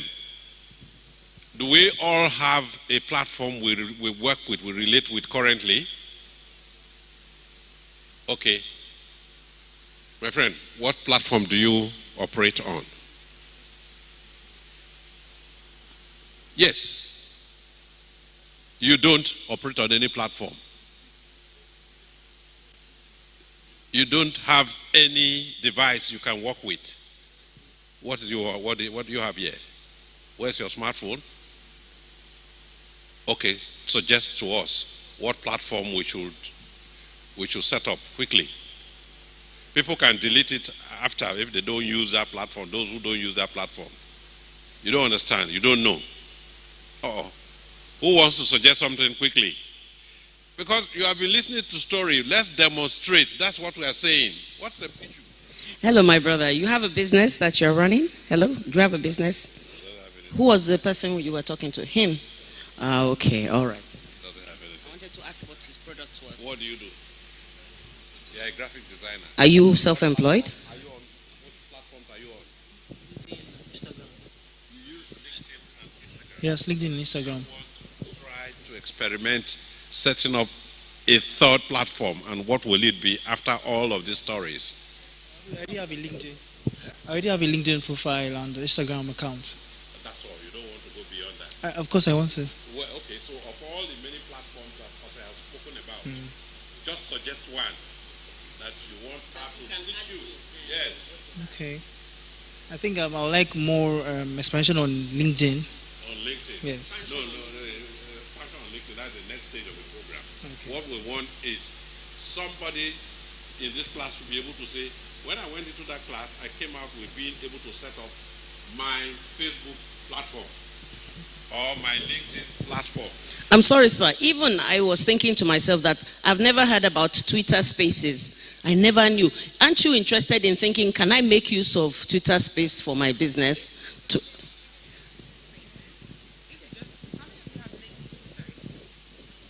Good afternoon, ma. Thank you. How many of you have Twitter? Can we go to our Twitter app? Let's go to our Twitter app. Okay. So can you see the plus sign here in your Twitter app? The blue plus sign. Can you see it? If you can see, say yes. Yes? Awesome. If you click on it, can you see spaces? Spaces, right? Guys, can we see it? Oh, so click on your spaces. That's not my internet. Okay. Can you see it says create your space? Are we all there? Are we all there? Just raise your hand. I can come beside you. Are you there? Awesome. Let's just wait for a couple of people. All right. It now says name your space. Say, what do you want to talk about? So what do we want to talk about? High dollar rates. I'm putting high dollar rate.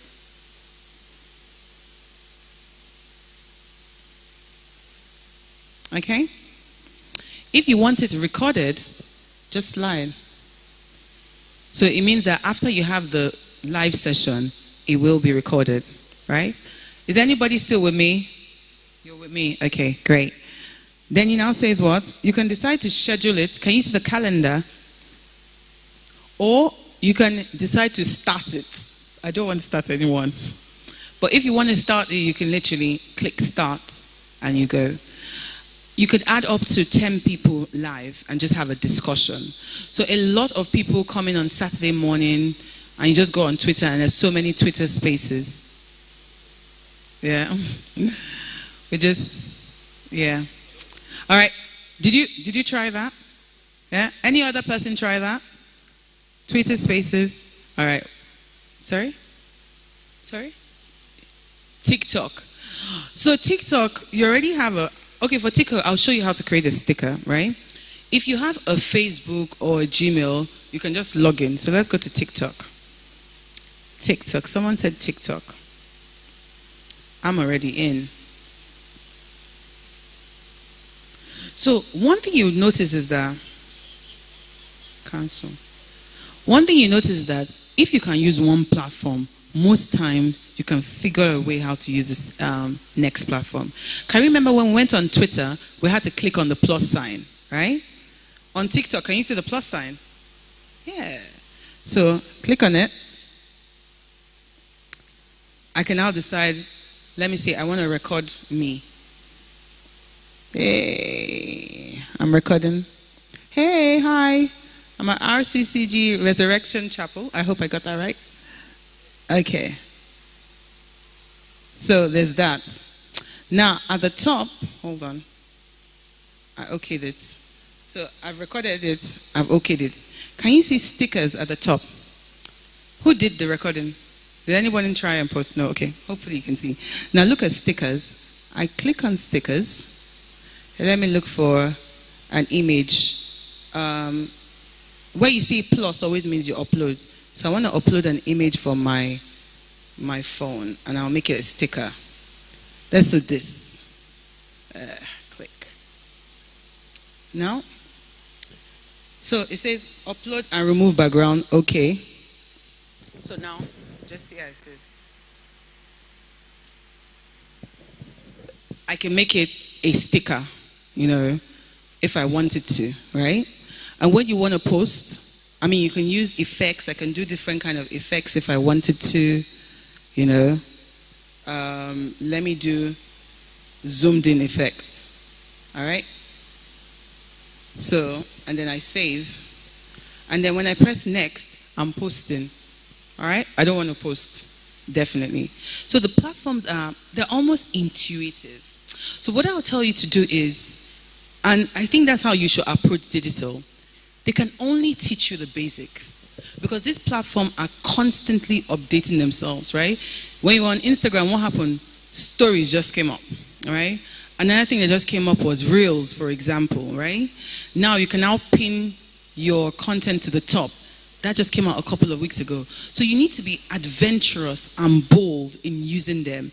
The good thing about the platform is that when there's something new, there's a notification telling you there's something new on the platform. So when you find out that it's something, you just explore it. So if you can use one platform, you can intuitively use another. So just, you need to really just spend time getting used to it. All right? So thank you all so much, sir. I think that we should just take a subject one day, do 3 hours. Maybe if you were doing email marketing, for example, that we've done today, you put them to MailChimp. They can register for free. They create their own emails. They can start seeing how many people opened it. It needs to be kind of focused on one platform so that you can get more value from it. Thank you all so much. It was a pleasure. I'm going to leave you my number now, which is 090 31 600 240. 240. That's my mobile number. It's also a WhatsApp number. But I know this lady. What's your name? I'll call you again. Sorry? Gift. And sorry, the gentleman. You're looking for me? Or like I was here.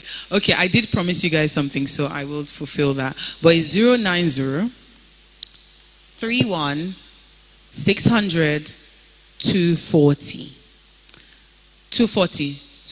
So 090 31 600 240. My email is ose dot Oshundeko, which is OSUNDEKO at digitas, which is DIGITAS.ng. I'll come again.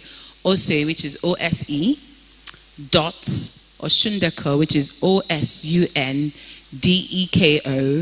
at digitas, DIGITAS.ng. I always tell people, just give me like a couple of days to get back to you generally. I tend to always catch up, at night. When I'm at work, I try and focus, and then just give me a couple of days and I'll get back to you generally. All right? I wish you all the best, and I hope that, you get all the value you want from this session. Thank you. Thank you very much.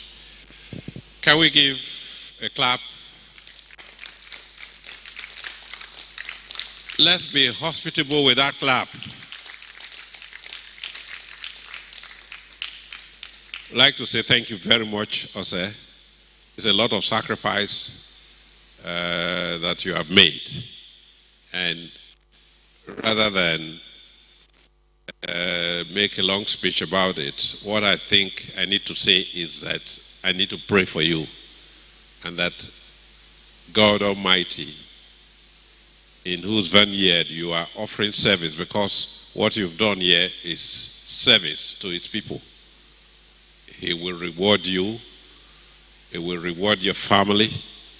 It will cause that where you need favors, the favors of God and man will come very easily to you in the mighty name of Jesus. We want to thank you.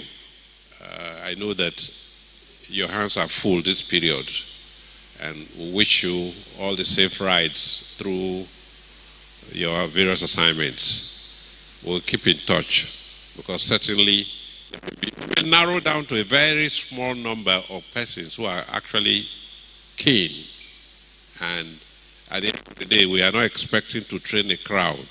We're expecting to train 3-4 persons who will be able to say, while in action, they helped me to acquire these skills, and I'm profiting from these skills.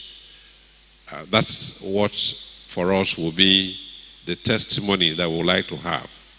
Once again, thank you, and God bless you real good. We'll be in touch. Thank you. We quickly, apologies to our next presenter. It's really the way we started. I mean, we lost nearly 1 hour waiting for people. And even at that, the numbers that are registered is far, far more than the number of persons we have here. It tells me a story. The story is that when we have the large crowd of 80% of our members here in this church being youths, who all belong to Yaya, young persons, youths and young adults, they are not yet a good number who want to stretch themselves. There's no cheap money anywhere. Anybody who wants to get cheap money is going to go into Yahoo, and there are risks involved. These are the things people should be excited about, but I'm surprised that we have registration of close to 80 and we have less than 40. But that's what it is. Let's welcome and make welcome my young friend. He designed my what do you call that? My platform, and I have messed it up in recent times because I have not been using it too often, and I'm sure it's going to reactivate it. Cheung Ajibade and Mrs. Cheung Ajibade. They are my young couple friends. They are age mates to my children, but they are my children right here. Cheung, you are welcome. God bless you. Thank you for coming in. Cheung is going to be talking to us about e-marketing. That's the particular area. And I would prefer that you don't spend too much time doing the general. Go straight and try to demonstrate. For the few who are ready to demonstrate, there are people, I'm seeing people here who don't have any piece of equipment, but that's unfortunate. Welcome. Thank you. All right. Thank you very much, sir. It's actually a pleasure. Ekuleo. Ekuleo. Now, when I say ekule, it's actually because I'm actually a resurrection person. I got married to my beautiful wife in this church. And that was about some 10 years ago. And God has been good. It's been a hell of a ride. And I'm enjoying please, to just digress, please. That your marriage counseling committee, please. You want to get married, make sure you attend though. If the man is not, drag them to come. You have good people here. I mean, Pastor B was the one that was here at the time we got married, and yeah, it was awesome. Okay, also talked a lot about LinkedIn. So let me start from where he finished, where she stopped. We started Penexos Consulting in the year 2010, yeah? And I can assure you that from that 2010, in fact, I was jotting some things down when she was talking, because some of those things were things that I practically, gobbed, took, and I was like, it really helped me. I mean, she opened my brain to some things that I was doing before. Do you understand? Now, what I'm going to talk about today is email marketing. Dr. Grant was talking about if you don't want to do it, you go into Yahoo. Even Yahoo boys know this.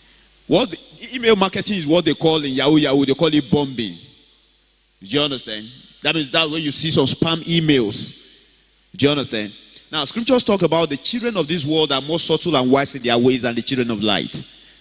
You get what I'm saying? That means the children of this world, people who are of this world, do you understand? They are wiser. Some of them understand these things. See, I tell people something. No matter how intelligent you are, you are an inventor. You created something very grand, right? If you don't know how to market it, okay, your invention will be somewhere in the dungeons. You get? If you are not visible, if you like speak in tongues from now till next tomorrow, nothing will happen. That's why when Osei was talking about some of these things, I was like, man, I hope you people are really, really penning down and really understanding what she is trying to pass across. Now, in my experience, I was talking to you about email marketing. Hello, sir. Is my slide available? IT? My slide? Email marketing. MailChimp. Getting started with MailChimp. Okay, there are so many email marketing companies, right? But today, I just want to focus on one particular one. Once you know how to operate one, you know how to operate everyone. Do you understand? Now, we're talking about marketing. Marketing is very, very, very, very good. And email marketing especially. Yeah, we talked about marketing on LinkedIn. You market on, see that time you do a paid ad on LinkedIn or Google, you may need that product, right? But you may not be online at that time. Am I communicating? But if you understand what email marketing is, and I sent you an email, even if you were not online at that time, you will always go back and see it, right? That is how strong email marketing is. You get what I'm saying? It is very, very, very strong. Now, also went on and talked about positioning yourself. See, all of us at one point in our life, we have been marketed to by who are they? These people called these insurance people, right? If an insurance person comes to you and say, come and buy life insurance, the first thing you will say is, I will not die in Jesus' name. Abi, as an average Nigerian, talk to me. Yeah? The first thing you say, I will not die in Jesus' name. I'm not doing that one right now. All thought. That's just to tell you something. People hate being marketed to. When you are marketed to me, at the back of my mind, there is something that is telling me that, wait, this guy wants to collect my money. And there is a natural defense that comes up when you're talking like that. I just become naturally defensive, and the wall is there. Do you understand? Well, what if you try another way? What if you try to strategically positioning yourself as a thought leader, quote and unquote? What Jose said, thought leader. All right, thought leadership is very, very strong. What you are saying is, you are saying, wait, I have knowledge in this particular field. I can talk about this. I am a professional in this particular field. So when you are thinking about a particular something, you are thinking about that particular person that is talking about. Okay, let's say I want to talk about real estate now. I want somebody to buy property from me. You get? There are two ways to go about it. You can go about it because I'm trying to use real estate because real estate is the most common job now, Abi. Almost everybody in Lagos sells real estate. Okay? So, now, you are trying to say, okay, come and buy this particular product. Alright?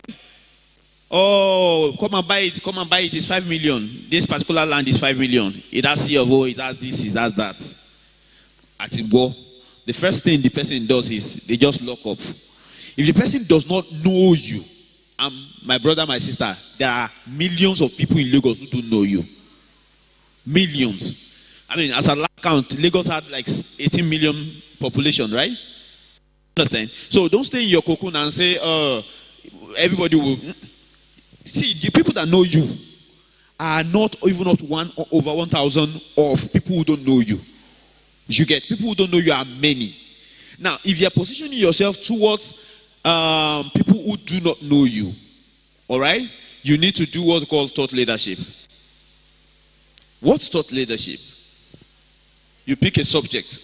We're talking about real estate now. I want to position myself as a thought leader in real estate. I want to position myself as a person to be trusted in that field. So that when you, just like a doctor, a medical doctor, you understand? Will you have an ailment in your body now and you go and meet a bricklayer? Hello? No, you will not. The only person you can meet is a doctor. Why? Because that kind of person, I mean, how many of us have gone to hospitals before and you look at this person and say, I don't like this particular doctor. He doesn't look, please, we are in the presence of God. All right? Okay, yeah. I like being practical. I like being very practical. So, you've gone to the hospital before, you say, this particular doctor, it doesn't even seem like a person who knows what he's doing. That he has formed a perception in your mind by just maybe the way he dressed. Maybe he has snot, coming out of his nose. He's not looking clean. He's looking untidy and all what. No, yeah, is this one doctor? But if he comes to you with that and changes his ways and comes to you and say, hey, he started talking about maybe all those medical jargons. Sorry, who is? Do we have a medical doctor in the house? Or someone in that medical line? I want you to borrow me some of your terminologies.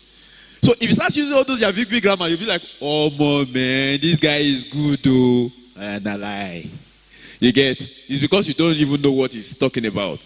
Now imagine a real estate person. Instead of saying, come and buy this land for 5 million, he's saying, the first thing he tells you as a consultant is, maybe just write an article about the different type of titles, land titles, and what they mean.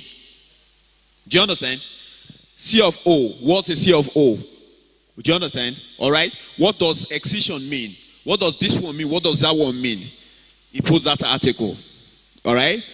The next time he wants to talk, maybe on LinkedIn too, he just starts talking about why you should not go with what title is a bad title? Please give me a bad title.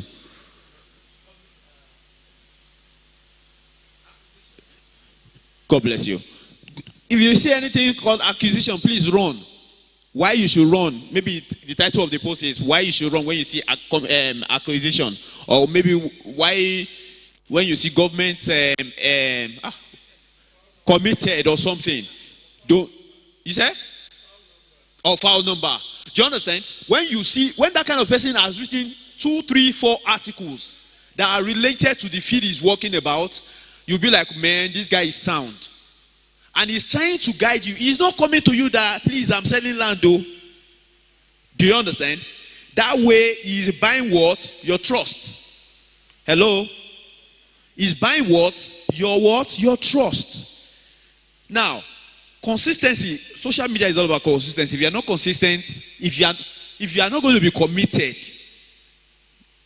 was it Denzel Washington that said this? Without commitment, you can't get anything started.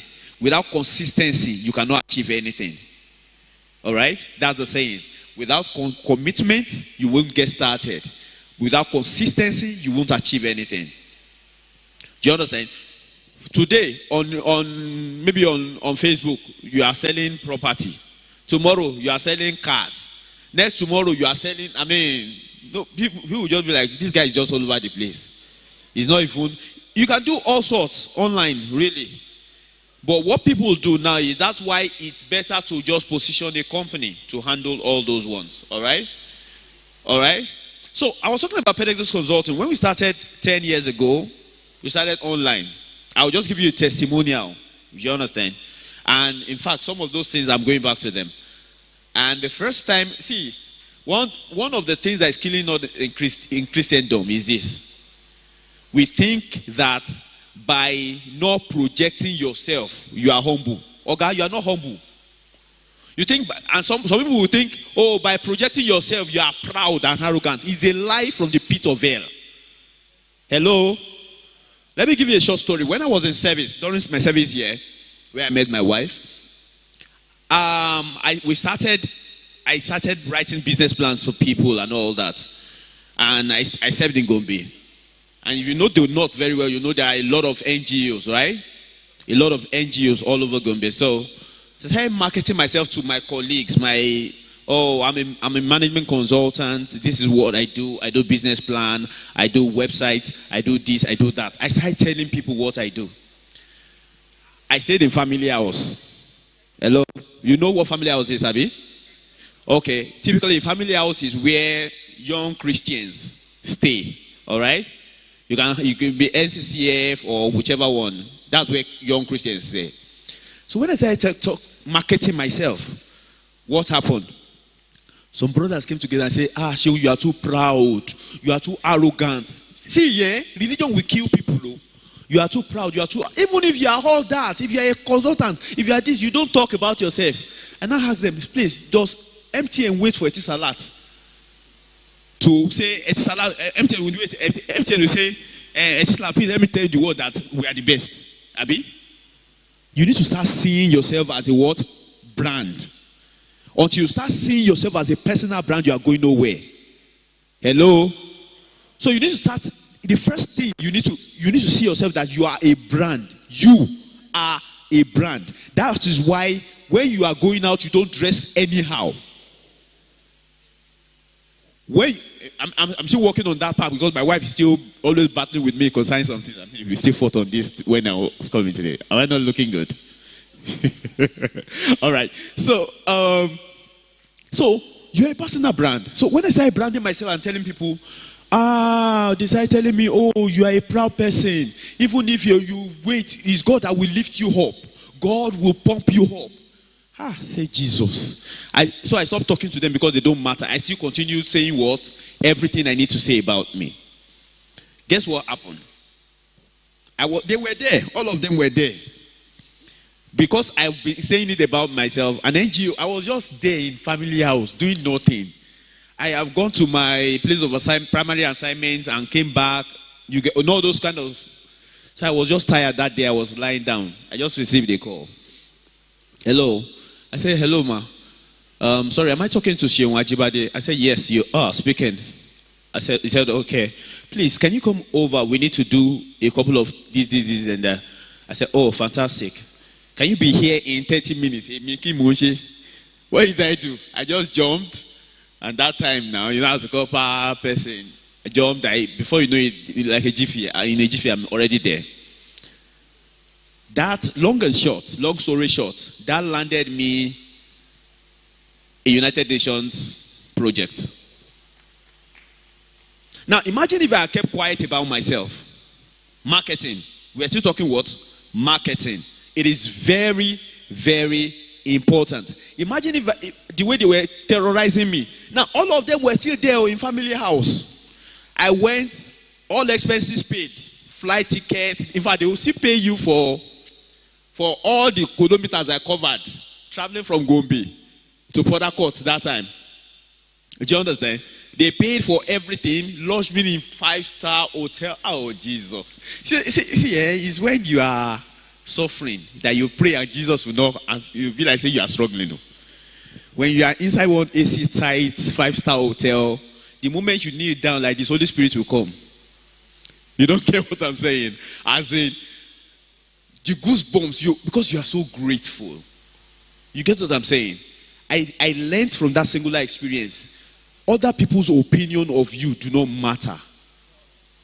Hello? What matters is how you view yourself. That is why, because your perception of self is very important, that's why Joseph was taken away from his father and mother's bosom. Alright? Passed through some things to become who he became. All right? So, marketing.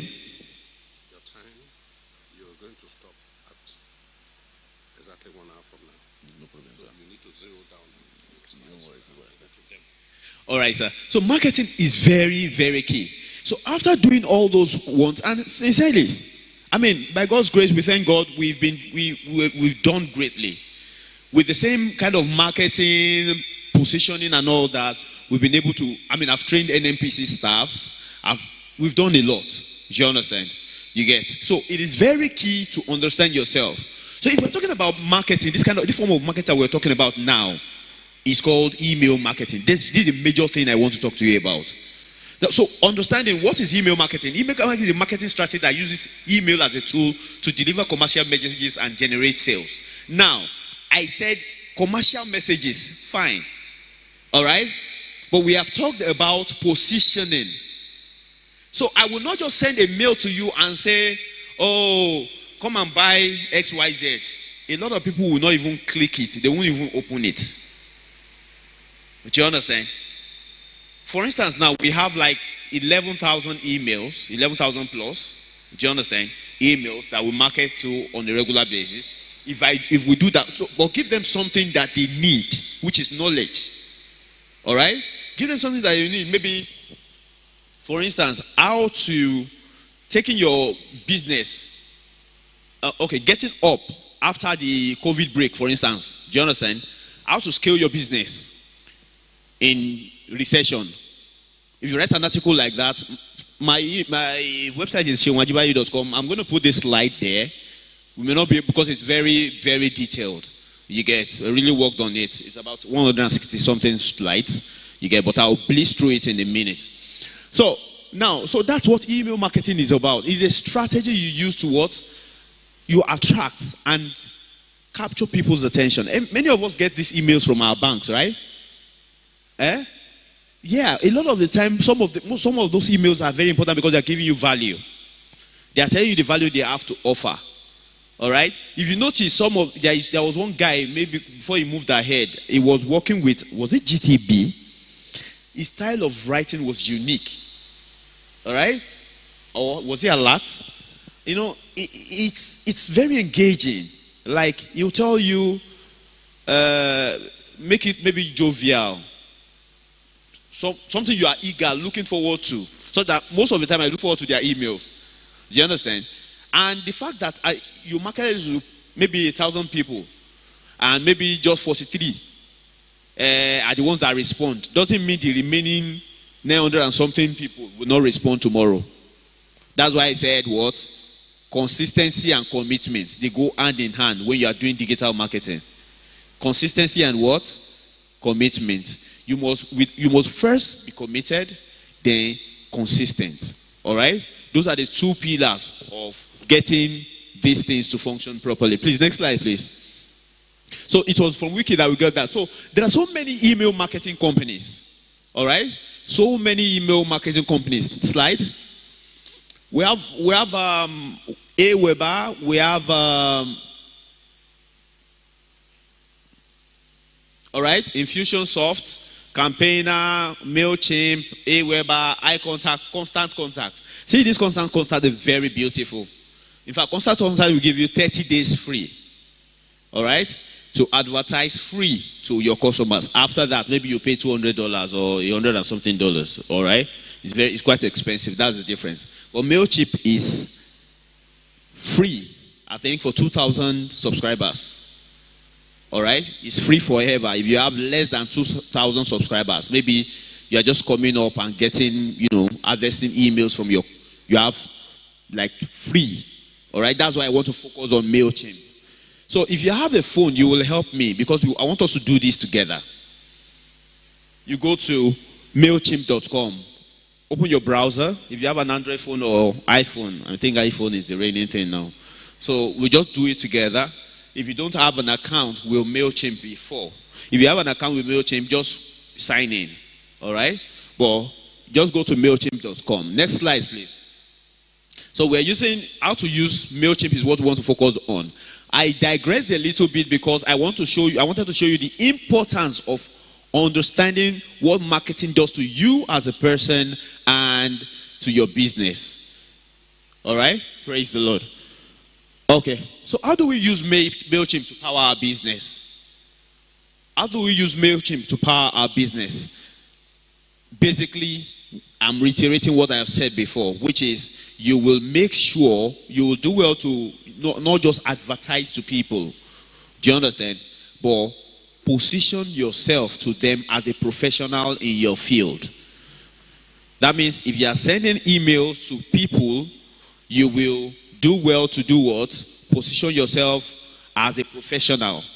So now, let's say I want to come across as a financial expert. All right? Maybe in the finance world.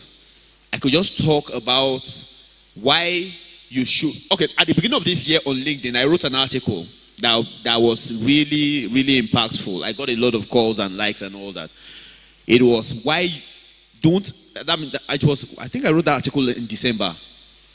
It was a forecast. You should not don't invest in crypto in the first quarter of the year. Those were some of the summaries. I mean, I just made some positioning known why you should not invest in this and this and these tools, and at the end, and those who hearkened to it were like, wow, when the thing came true, they were saying me like, oh, this guy is a prophet, and no, you understand? You get, but the long and short of it is that it held and positioned me. Right now on LinkedIn, I think I have about 16,000 followers, all right? Now, if I'm converting that to traffic, you know what that means. You get, so it's just like that. So, how to use MailChimp. Next slide, please. Hello. IT.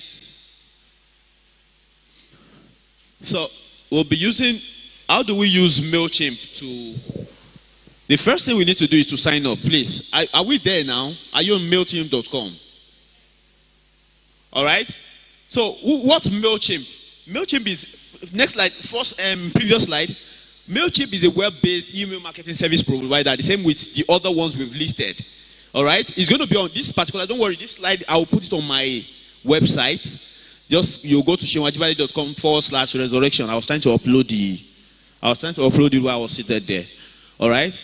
So it will be at shewajibade.com/resurrection. Just wait. It's going to come up very soon. MailChimp is a web-based email service provider. Next slide. So what do you do with MailChimp? You create, you send, and you track. All right? What are you sending? You're sending what? A newsletter. All right? The newsletter can be in form of direct marketing. It's no crime. Don't misquote me. It's no crime.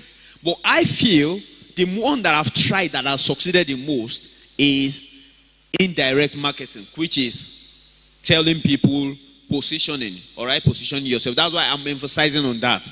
The one that has worked for me the most has been brand positioning. Position yourself or your brand as one thing or the other. All right? So next slide, please. So how do you create newsletter? So the first thing to do, have you logged on? Have you logged on to mailchimp.com, please?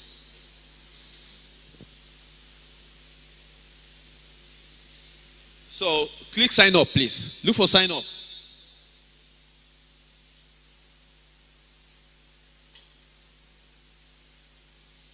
All right? Have you clicked on sign up? I know, I believe most of us understand, how to sign up for, you've signed up for Facebook before, right? You signed up for, so it's just the same process. You can just go ahead, fill in your details.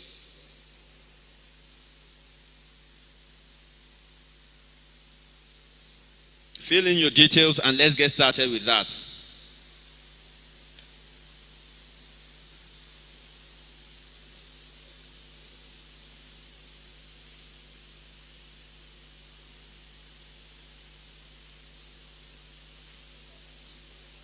Okay, sir. Asking me how many dollars? Which one is that one? Okay, no, sign up. Sign up. You go free. Oh. Click on free. Okay, on the sign up page, you'll see the $500 zone. But you can see the free one, Abby. All right? Sorry, sir. Can I get to that sign up page? Can you see the slides, all the slides at a glance?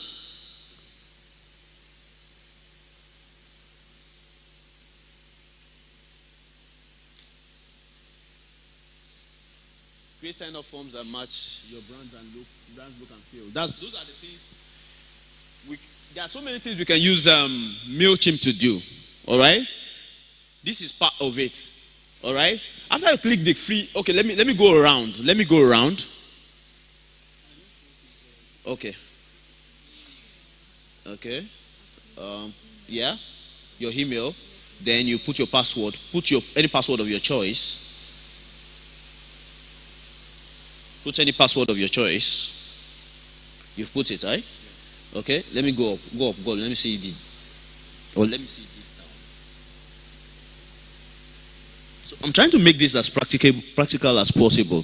Okay, now, if you see the password, the place for the password, it's giving you an instruction on what you will use. All right? Hello, sir. So when you are putting your password, it must be alphanumeric. Alphanumeric means a mixture of numbers and letters. All right? See, I was talking about, children of this world having, more knowledge than children of light.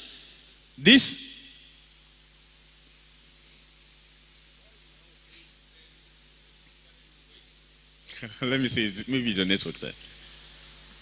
Now, when I touch this, okay. Okay, that means you already have an account, so you just need to log in. Log in, sir. Log in. Yes. Okay. Yeah. No, I have an account through the website. Yeah, that would be. Yeah. But I don't have messed so up. you use yeah. Okay. So what do I do now? Open. No. Username. Just use your email address. Okay, so should I repeat my email address for my username, sir? Because I've already put my email. Yeah. So Okay. for You just username. pass. No, username. You can repeat your email address, or you can use any name. You can just use Modipe O or something. No, I prefer to just use that. Okay. I will Okay. forget. So Okay. Password, I'll not put Any password, alphanumeric. alphanumeric. Okay. Then it must have when you're creating your email, your account, it will have a password space. When you're putting the password, it will have a mixture of capital letters, small letters, and a symbol. Capital letters, small letters, a number, at least a number, and a symbol. All right? So when you're creating it, please let's be mindful of that. Usually I use, you can use question mark, you can use exclamation mark, but a symbol must be there to make it hard to guess. All right? For hackers, you know, the world we live in now. Okay.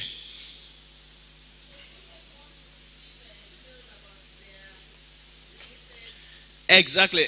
You made that one is okay. So you also remove it. I don't want to. Okay, I don't want to. Okay, then you click sign up. One special character. The special character is the You're supposed to put a special character, which is the exclamation mark, whatever. Question mark or something. That's a special character or underscore. So once you do that, okay, let me see where you are. Okay, you're not using it. Okay, you don't have internet yet. Okay. So okay, are you stuck? Sign up. Yeah. You say? Yeah, sign up. You don't have it before. Yes. Okay. Use email. Your email is what? Use your email. Then you.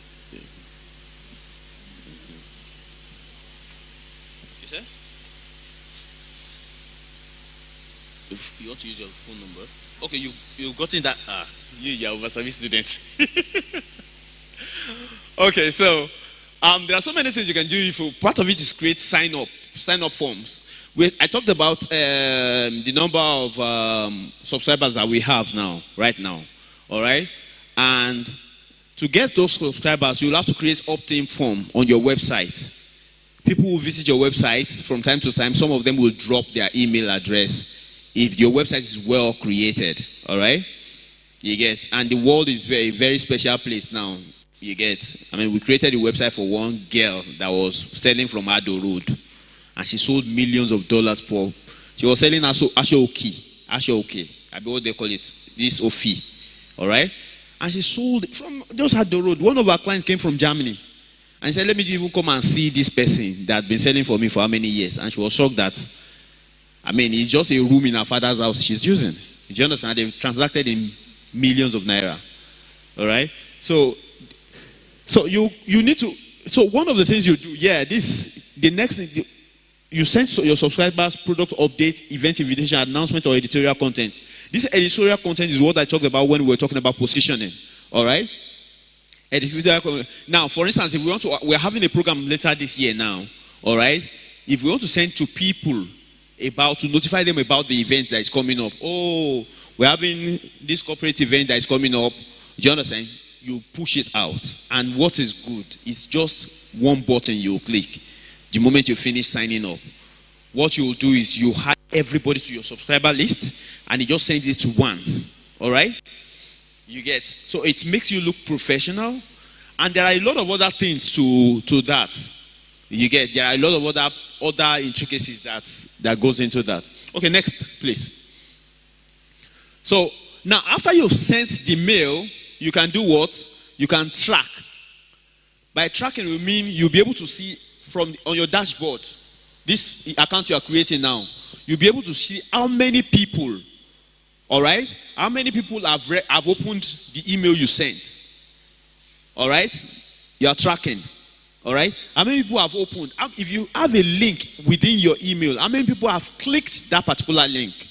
All right? Because it's when they click that they can go to wherever you want them to go to make payments for anything. Or you've gotten those kind of mails before, right? Okay? So it's a very, very useful tool nowadays. All right?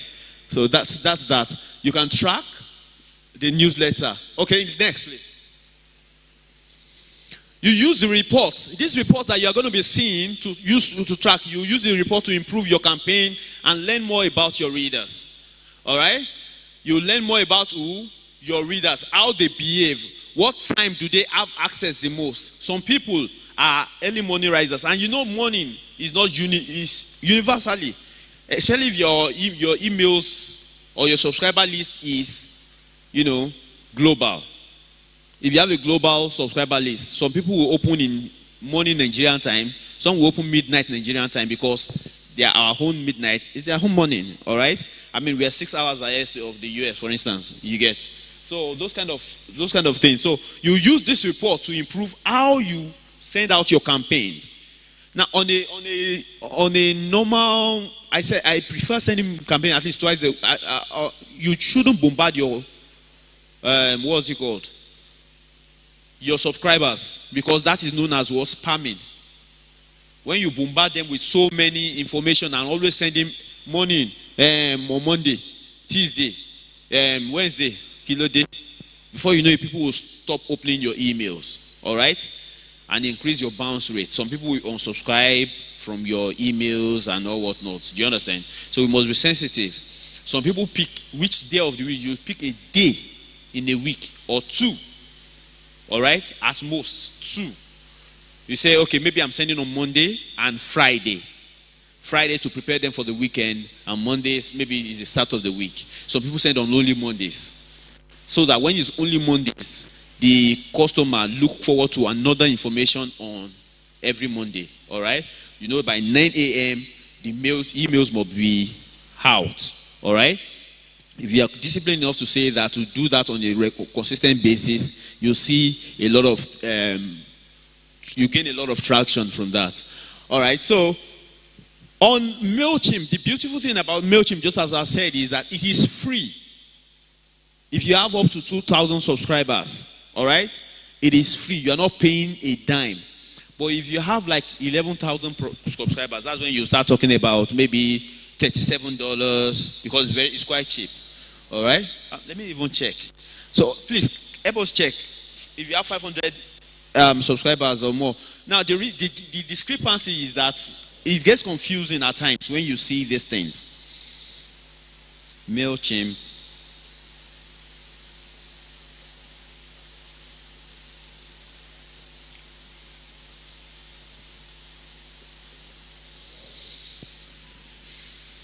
So you use your analytics to be able to get some of these things.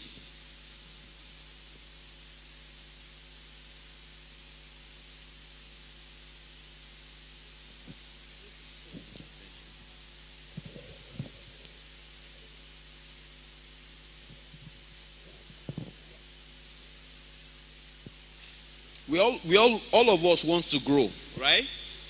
So we shouldn't limit ourselves.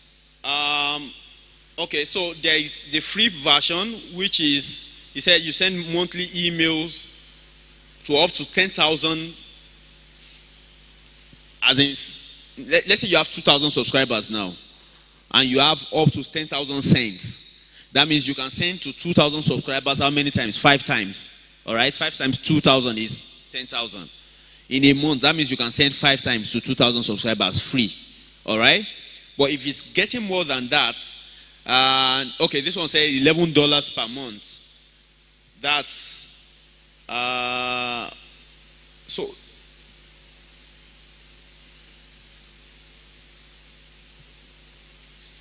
they have different, now there is one for $17.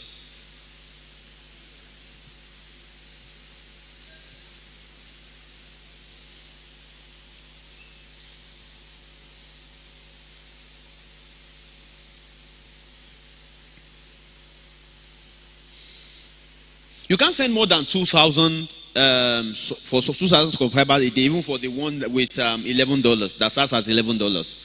MailChimp is the cheapest of all these email platforms. Now, please, please, can you tell me from the beginning what I started with?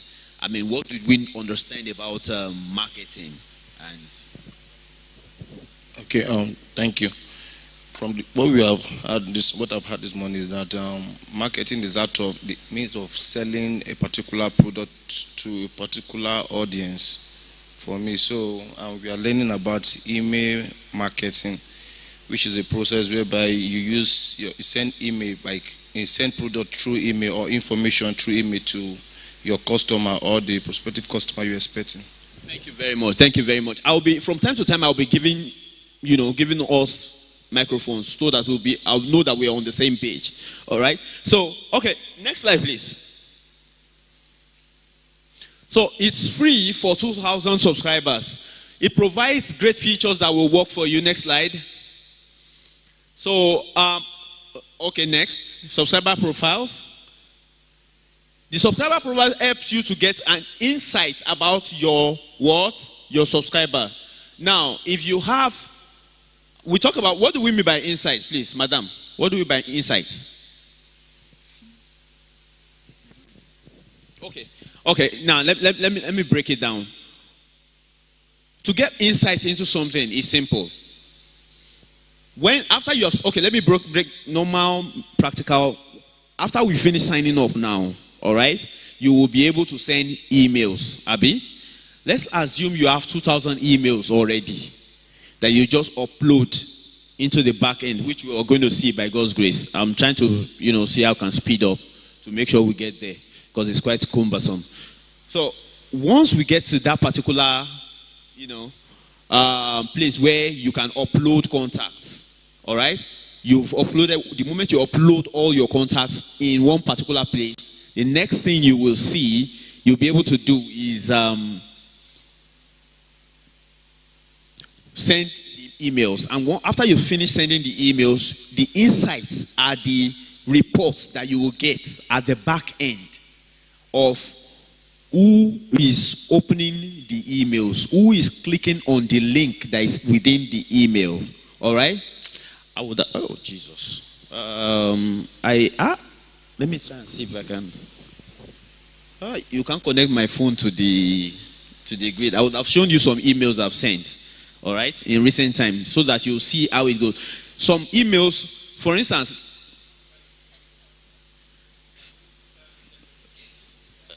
because I'm using it, I'm also using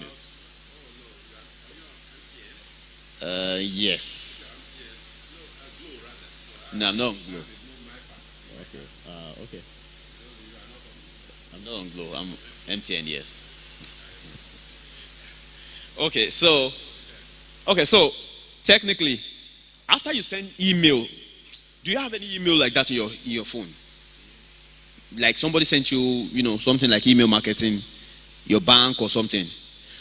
Okay, how many of us have gotten those kind of emails from your bank? Okay. Do you have any link? You see any link inside some of them, Abi? Okay, when you click those links, and they that send the email go to their dashboard, which after you finish registering now, you have a dashboard of yourself, for yourself. When they get it, they will be able to go to the back end and see how you are interacting with the mail they send. All right? The mail they have sent you, how are you interacting with it? All right? How many times maybe you click once, today, and tomorrow maybe you thought about it again and you go back and click it again. It will show on the back end how you are interacting, how many times you've clicked on it, do you understand, and everything. All right? So, this MailChimp, for instance, it has so many other facets. It has other parts, which is when you go to the pricing, you see all the plans there, the essentials, and blah blah blah. It has which other? Wait, let me see. It has the standard, pricing. It has the essential pricing. It has a premium pricing. The premium pricing with them starts from $300. All right, $300 is how much? That's $150K. All right. Now, for you to be able to use this, you get everything comprehensive, holistically. All right, you get the report, advanced segmentation, multivariate testing, and everything that you can, when you're talking about analytics, if you really want to monitor what you are doing. All right. Now, some of these skills are things we all need to acquire. whether you are going to be a business owner or you are going to work for somebody. See, the reason people get sacked in their place of work is when you are no longer relevant. Am I making sense? Now, with some companies, we do what is called reverse mentoring. Reverse mentoring in a situation where people as young as myself, okay, are called, because of the kind of knowledge base you have, you are called over to come and train people, that are advanced, all right, but are working in the system. Like doctor, all right? So if you want, I don't want to. So like Dr. Grant and Madam. So the moment you get, that's what they call reverse mentoring. Because, the world has changed. The world has what? Has changed. And if the experts, quote and unquote, that we have in the industry do not understand how to use some of these tools, and they get stuck. So that's why when you see some of them, advanced people, all right, what they do is they get a younger person to be managing their pages, to be doing this, and they pay them a stipend. All right? So if you understand some of these things, you can even cash out a lot. All right? You can cash out a lot, working with individuals. For instance, if one person is paying you 40,000 to 60,000 to help them manage their social media pages, all right? And you have 5 or 6 of such in a month. Hello? Do you understand? That's if you want to work with individuals. But the standard pricing, if you want to work with companies, do you understand? After gathering all this kind of knowledge base is 250,000 and above. All right, for social media market managers and all whatnot. I'll give you a website before I go where you can do certification course on this email marketing. It is free, don't worry, but it's internationally recognized. All right? So it will help you to understand. Now, what I'm going to give you is this is just the basic. They are going to delve into when to send, how to send, to whom to send, and all whatnot. And you will have the privilege of getting a certificate from them. Do you know about HubSpot? Okay, if you know about HubSpot, so I'm talking about HubSpot Academy. So you go to HubSpot Academy and you can sign up there. HubSpot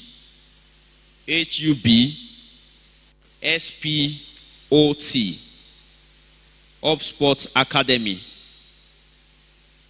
Now, if you get a certificate in social media engagement, you can get, the academy is free because HubSpot is like Google. It's globally recognized. Hello?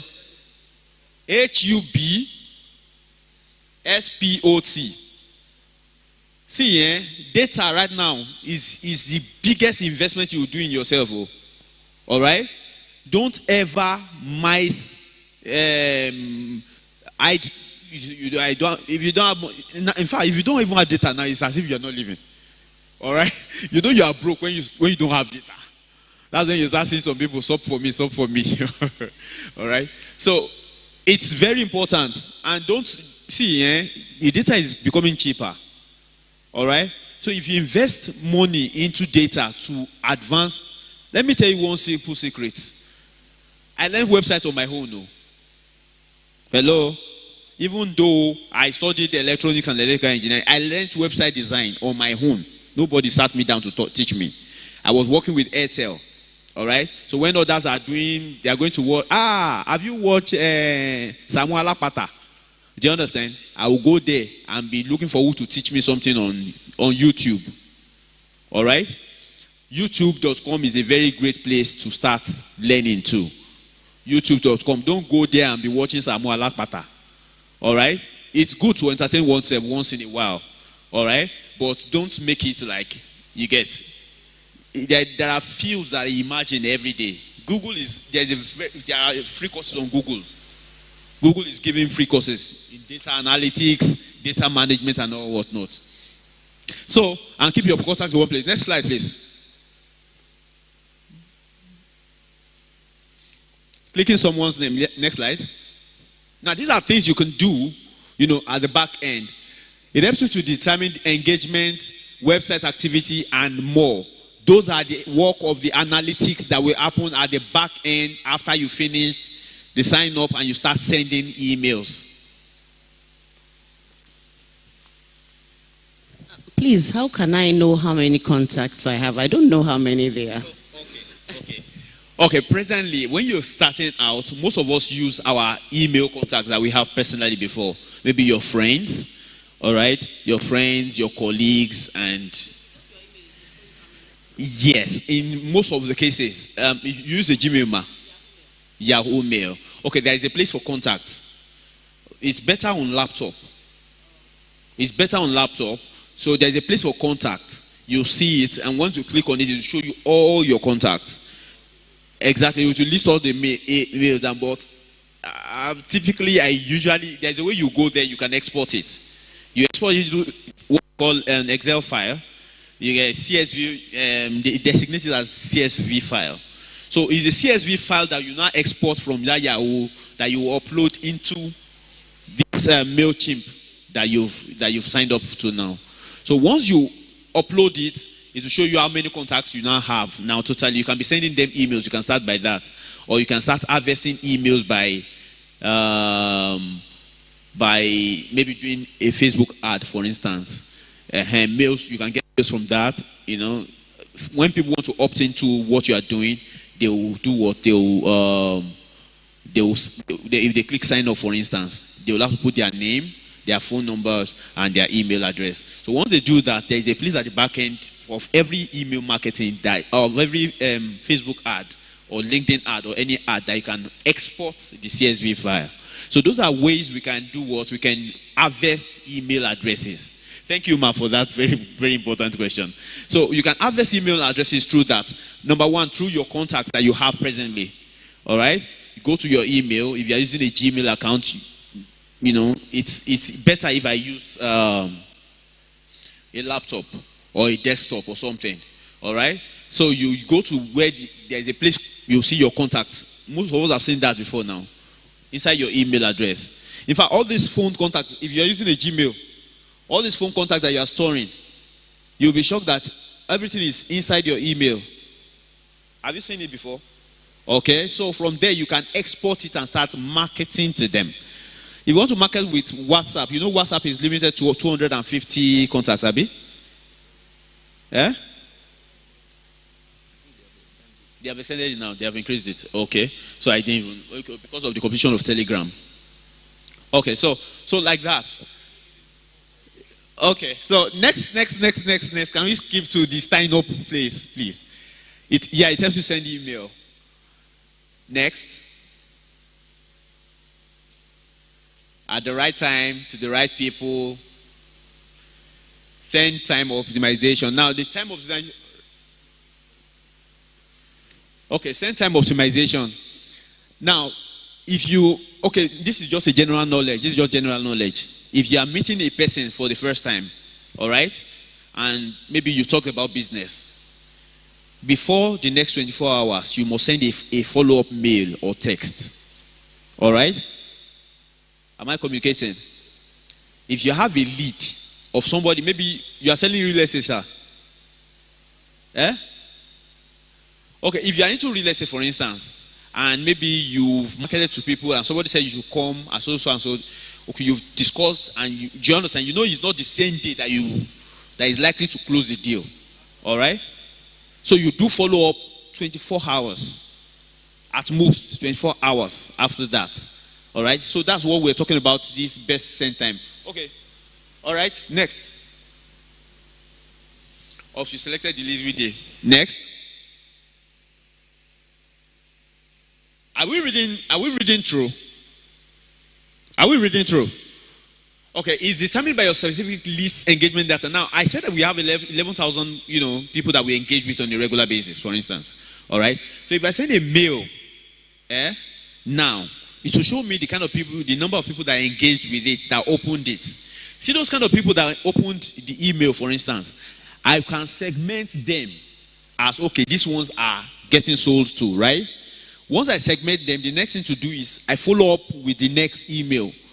All right? let's say, for instance, the first email I send is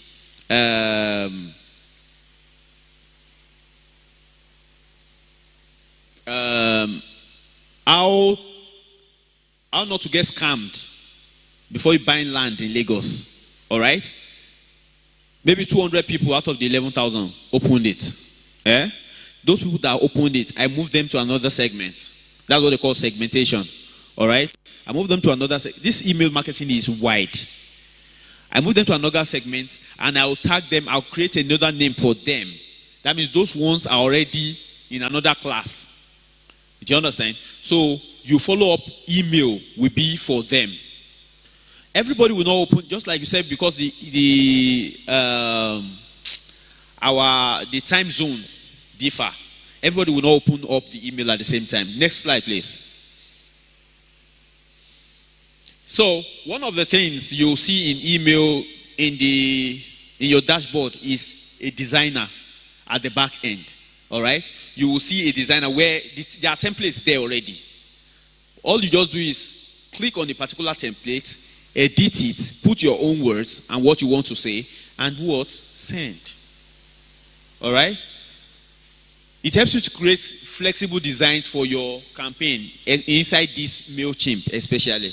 All right? There is, I said, the one I like the most is, there was one particular one that I said the other time, constant contact. Constant contact is very beautiful. Oh, geez. It's very beautiful, but it's quite expensive. HubSpot has email marketing too, but it's not for small scale holders. It's for mega brands. All right? And because they have much more bigger functionalities. All right? But if you are starting out as a personal consultant, maybe real estate consultant, why am I saying real estate? So maybe real estate consultant or whatever you are trying to do, it's better to start with MailChimp because it has free modes for us. Next one, please. Now, by being responsive, also talked about responsive the last time when she was talking. By being responsive, what that means is simple. That means if you open it on the phone, all right, it gives you as much functionality as if you open it on the laptop or a desktop. Now, and how many people are opening things on laptop and desktops now? Most of the time when you send mails now, you see maybe 5% opened on your desktop, 86% open with phones. All right? So, but MailChimp is fully responsive. So whichever platform you open it with, you will see a good quality mail. Next one, please. So you can use it wherever and wherever you want. Next. Now, this is a beautiful thing about MailChimp. It integrates with anything. So from there, you can get followers. I mean, anybody that has a company page on LinkedIn will know that LinkedIn is very difficult to get followers. As in, for your company. I'm not talking of for personal pages. I'm talking of for company pages. So, you see companies that have been in existence since, in fact, there was one that contacted us and said we should do something for them, blah, blah, blah. Since 1991, they don't have up to 50 people on LinkedIn. 50 followers. Do you understand? So it's just like that. So, but MailChimp integrates well with all platforms. Whether you're using Salesforce or Eventbrite or whichever one you are using, it integrates with everything. Next slide, please. And you can also sync your data. Next. You can import content from other sources and see how your newsletters affect your business. So now, this is where we are. All right? Next, please. How to create an account. Your browser. Okay? That's, I'm assuming you're using a laptop right now. All of us know Google Chrome now. I mean, majority of us use Google Chrome or Mozilla. Okay? Or Edge, right? So you type the MailChimp.com. Next. Are we seeing it? Okay, so I'll just quickly run through it so that we'll know what we're taking before we get into the dashboard section. Okay, next. Press enter. Now that's why I said I'm putting it on my website so that each of us can go there and download the email because it's very self-explanatory. It's detailed. You get, I really sat down. It took me like a couple of weeks before I could get the final, because I want something that I don't need to be there to give to you. All right? And you'll be able to get it. The homepage of Mainchip will appear on your screen next. It's something like this. Okay, next. Click sign up free. Okay. So most of us have gotten to this place. Now, this was where I talked about it being alphanumeric. Now, say, he said you should put one what? Lowercase character, one uppercase character, one number, one special character. 8 characters minimum. All right? 8 characters minimum. The minimum number of characters they want is 8. So if you put anything less, it will not go.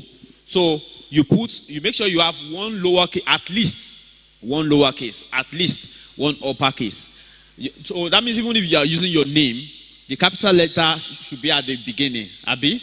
So that way you would have fulfilled that part, and maybe you had your date of birth or something to the end to fulfill the numbers. Then the special character is maybe apostrophe.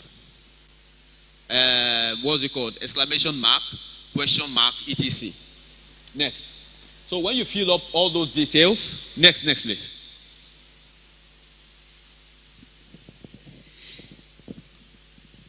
Then click create my account. Then once you click create my account, it creates the account for you. Thank you for signing up. So now, how many of us have gotten to this page, this particular stage? Thank you. Okay, ma. Okay. So the next thing is you go to your email and go and click on, they will send you a mail automatically in the email you registered. Okay. So you activate it by clicking on that link they send to you to your email address. All right? We'll ask you to check your email and you click inside your email and to activate it.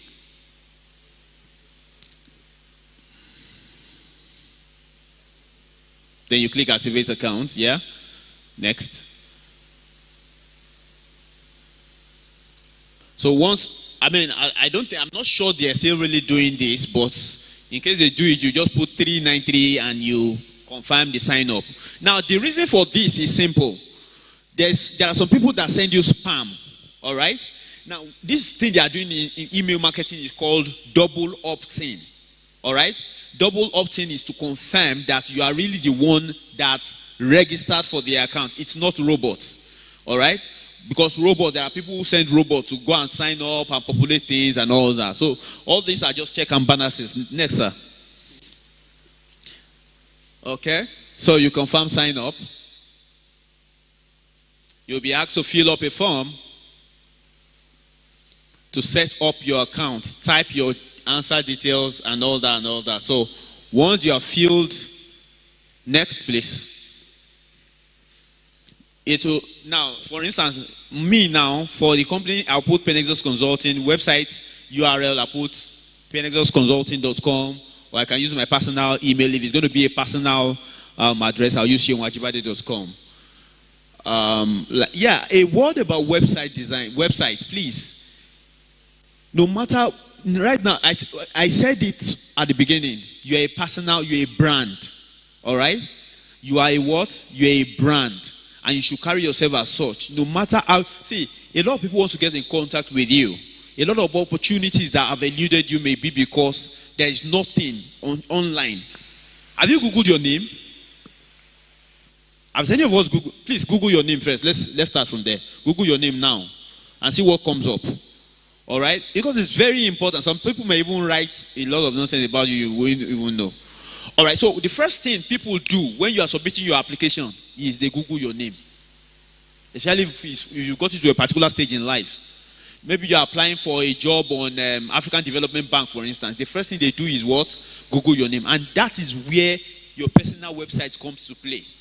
If you have got into some places in life, there are some things. Just a LinkedIn profile may not even suffice. There are some posts do you understand? But having a personal website is saying I am a personal what? Brand. Everything about on that website is about you. And if you want to write articles about your particular field, the field you are feel free to write about that. Your positioning will be stronger when you focus on just one thing. Okay, next, sir. So, you see, an international spam law. That's why they are doing this thing.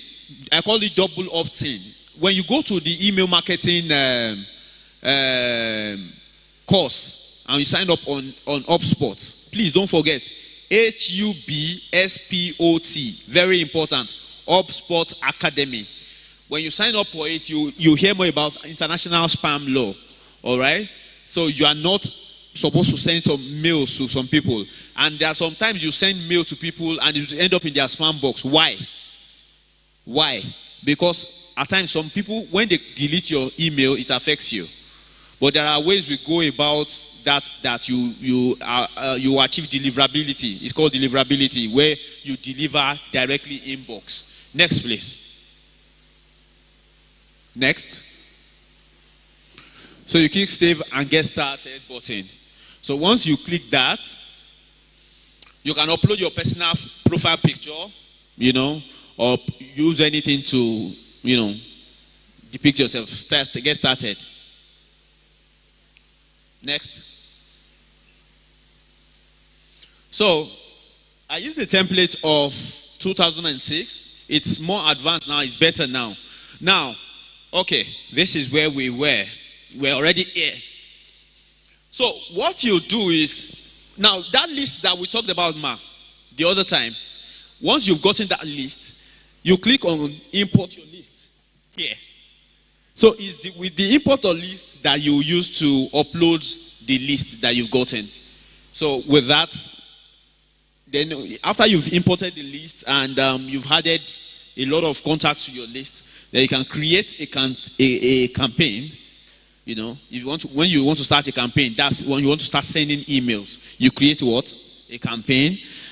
Create a list. Create a list is when you want to start building your own your audience. All right.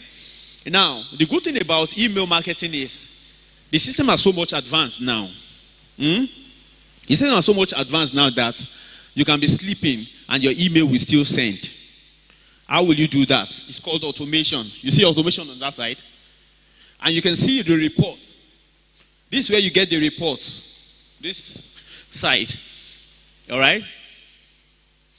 Now, this one, if you click on this, it will show you the various campaigns. That's after you've clicked on create a campaign. A campaign that you create, it will show you, you can create as many campaigns as possible. Maybe for real estate today, for this one tomorrow, different thing. But this template, this is where you get, okay, we'll get there short. Lists are the contacts that you've imported. Reports is where you see your analytics and everything, who is engaging with your post and all that, search and automation. Okay, next slide, please. Now, that is the dashboard. What you just saw is called what? The dashboard. The dashboard. This is your dashboard when you are into email, MailChimp. So we are using MailChimp. You may not use MailChimp, decide to use Constant Contact, maybe because you are impressed. Or you decided to go up with HubSpot or Aweber. You get? MailChimp is just a provider. Like I said earlier, we are using it as an example for the others. All right? Next, please. So how do you create a campaign? Next. A campaign is an email you send to your list.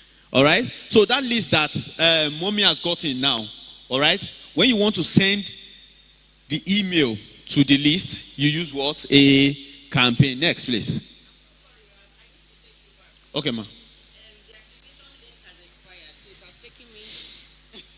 Oh, okay.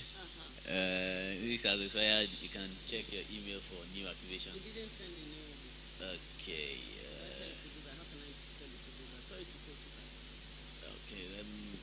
Okay, let's try and log in with your username and password. That's email address.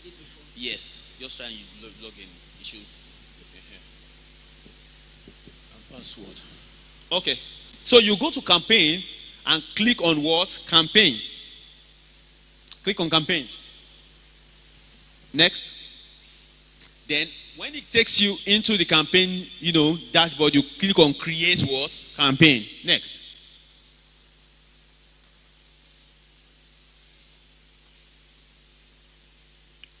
Okay. We are creating a regular campaign now. Oh yeah.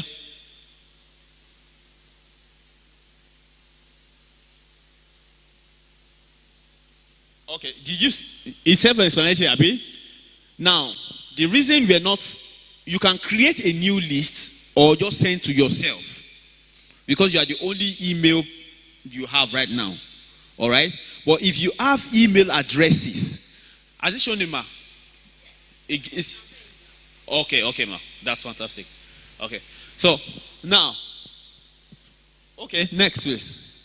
Or you can create a new list. Click send to yourself. You click send to yourself, yeah? Fill up all the necessary details. Now, this is very important. The success of your email marketing efforts is usually first, what do people see when you send them email? The first thing they see is your what? Subject. All right? Hello? So, now from the subject, I know I can guess the content of your email and see whether I should open it or not open it. If I don't open your email, will I buy anything you are selling? So it is very important now there are some words that have been banned that you don't use when you are using subject lines. It will automatically flag your email and send it to spam box. All right? Like win. If you use anything called win, something, automatically red flag. Do you understand? Anything that promises all those, do you understand? Big, because the internet is trying to protect you now. All right? I mean, the protectors of the internet, all right, are trying to make sure that all of us are saved and they reduce the impact or the effect of spams, all right, on us. So now, if you say daily success newsletter, for instance, that's the subject email. What you see when you get to your email, when you get the email as the recipient is success email from you get. Now, now you see Sandy from Flutterwave, Abi, or you can put Sheon from Penexos. Now, why do people do that now? Because it makes it personal. You get, because people have discovered that it is when you are personalizing an email that is of the most effect. That is why now there is an automation part where when I log in, it will show me that I want to prompt you now, for instance. Instead of putting hello hall, I could just put, the code is there already. Hello, then you see the code, then you go. But when it's sending the mail to you, you see, what's your name, sir? Hello, Franklin. That's what you will see. So it's more powerful. Okay, sir. It's more powerful that way. All right? It's more powerful that way because it's personal. If I say hello, Franklin, or if I say hello, Hall, you'll be like, that's the generic. Do you understand? But when I say hello, Sheung, you'll be like, this person knows me. You get. It feels as if you get. So you're more. Oh yeah, next please. Next, I'm rounding off, please. Okay, so next. So this one is for tracking. All right.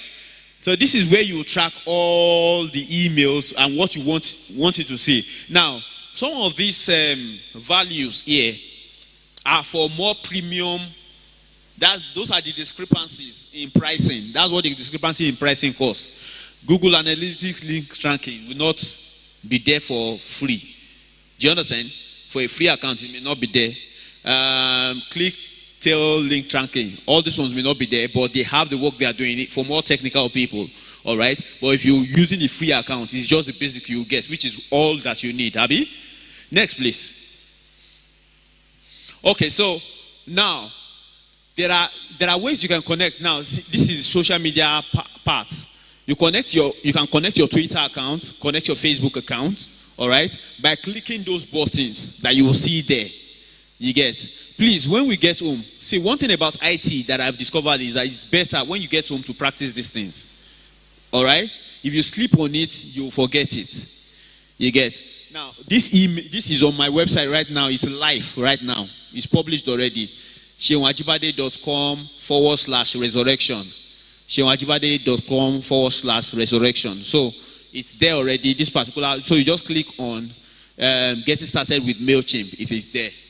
So you see everything. Next slide, please. So you don't click save and exit. All right. Next. Now you've successfully created what? A campaign.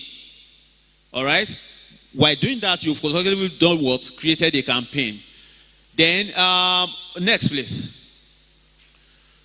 See, that's your campaign.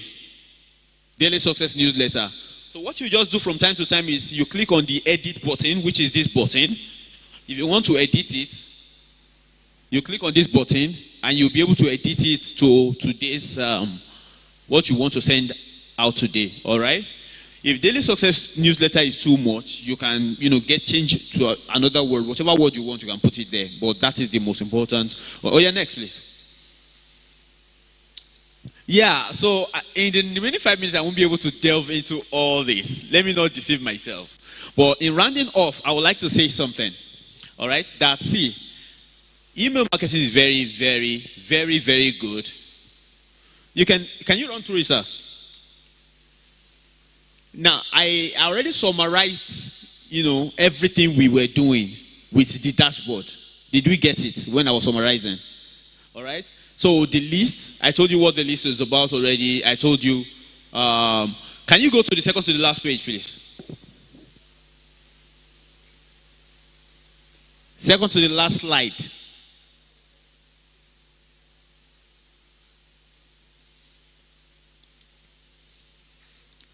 You are tempting me, sir.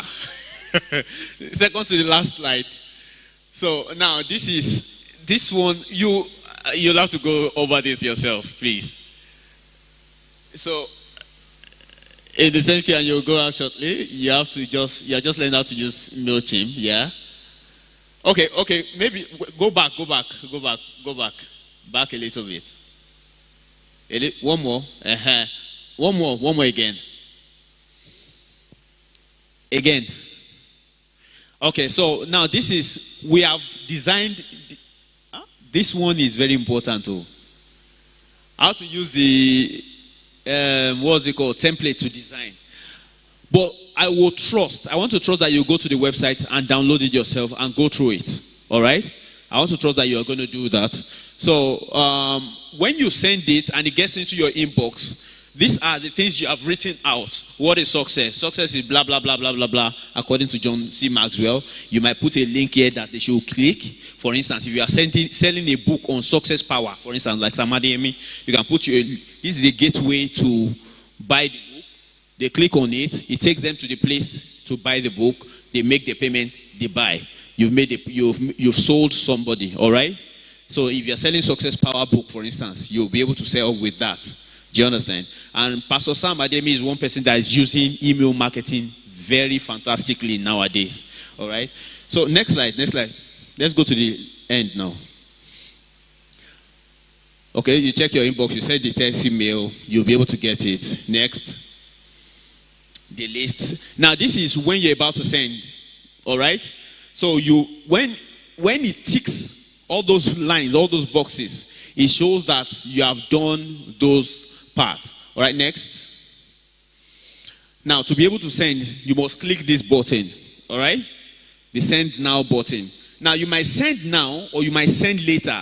The newer version you can send later maybe you don't want to send. You want to send on Monday, but you are not going to be available on Monday. So on Friday you finish writing it. You just put the date. Send that the later date is there. You just put the date when you want it to send it. And exactly, maybe at 9 o'clock in the morning, because you are testing the Nigerian market, the moment you put send at 9 o'clock in the morning, it will put it there. And at exactly that time, it will automatically send. All right? By itself. That's the power of, that's how powerful MailChimp has gotten now. Okay, next, please. So, your campaign is in sync. I will go out shortly. Blah, blah, blah. Okay, next. Congratulations. So that's we have successfully learned how to use what? MailChimp. Now, MailChimp is just a brand, like I said. All right? You can apply the same knowledge base to me. I'm very inquisitive. I check out a lot of things on my own. One thing that my parents and I used to fight about is the fact that I stay alone for so long a time. All right? Just going through these things. All right? So, thank you for your attention. I don't know if there is any question. Any question about this email marketing thing? We have to rush through it, but amen. Okay. Okay, thank you so much. I want to ask a question. Apart from the app, and maybe like I have a personal Gmail account, Yahoo Mail account, can I still create this business or email marketing strategy from my own personal account without using the app of like the Mailship app? Like using my own email, like I have a personal email using my own name, and I want to do like a bulk XML just as email marketing. Do I really need to use the app? Okay, I know what you're talking about. Can you send to many people with your email? Yes, but the but in that is when you are sending, it's easy for emails to flag you as a spam. All right? Now, what a lot of people do with that one you're talking about is what used to be done before. They just copy all the emails, put it in the CCC box or the BCC box, blind copy people and all that, and just send. All right? But the risk is that your email will get flagged, and once your email gets flagged like this, to come back is wahala. You might need to open another email. Do you understand? So it's as if you're spamming a lot of people at the same time. Do you understand? So you could send it that way, but number one, another thing is that every other person will be seeing their emails. Do you understand? You'll be seeing shewajibade@gmail.com. You'll be seeing this person I sent it to. There is no privacy. So you are exposing people's emails, other people's emails, to potential spammers or scammers. Do you understand? So that's why that is a very risky business. That's why this came. When they send email to everybody now, you won't even see. You see it's personalized to you alone. You get. So that is the difference. The personalization. And some people use what they call it? Something like they download some of these applications too. Do you understand? And use it like a tool. You get, and all that. Praise God. So God will help us in Jesus' name to enlighten more. But if you want to get the full details and want to understand it more, please go to the website shewajibade.com/resurrection. Thank you very much for your time. Thank you. Please give a clap offering. Let's thank you. Ooh. I'm sure people are. Can we just be on our feet? Let's stand up so that we don't hurt people's waist in the name of Shehu. Well done. I'd like to say thank you very much. We appreciate the sacrifice you've made, and we say God Himself will reward you very bountifully in the mighty name of Jesus. Amen. What do we think? You want to just take a convenience of 5 minutes maximum, but in another 5 minutes, our next presenter will be talking straight to one item, just like he has spoken to email marketing. And we're going to limit that to a very short time, maybe 45 minutes. Sorry, sir. The broad introduction has been made. The first presenter went through a gamut of everything on social media. Yes, so we now need to zero down on one particular platform. Yes, just decide to take. What are you taking? It's LinkedIn? No? Facebook? Can we do all of those things now? I'm not too sure, but let's see where you go. You are going to zero down, same thing. So,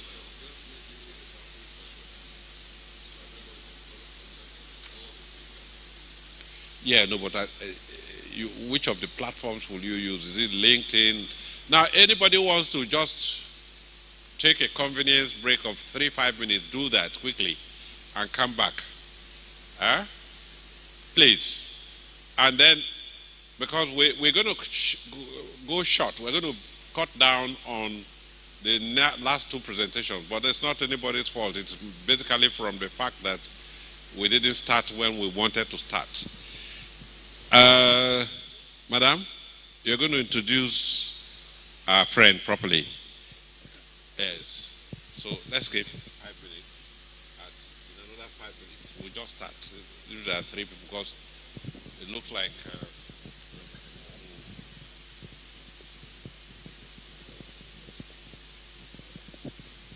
Let me see if I can sit down there so that I can see. Yes. Okay, but we don't. No, did you send this stuff to?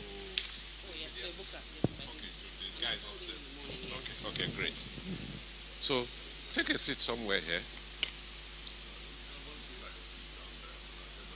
This way. So where do we get a chair now? Where's Chagu? Man, don't go.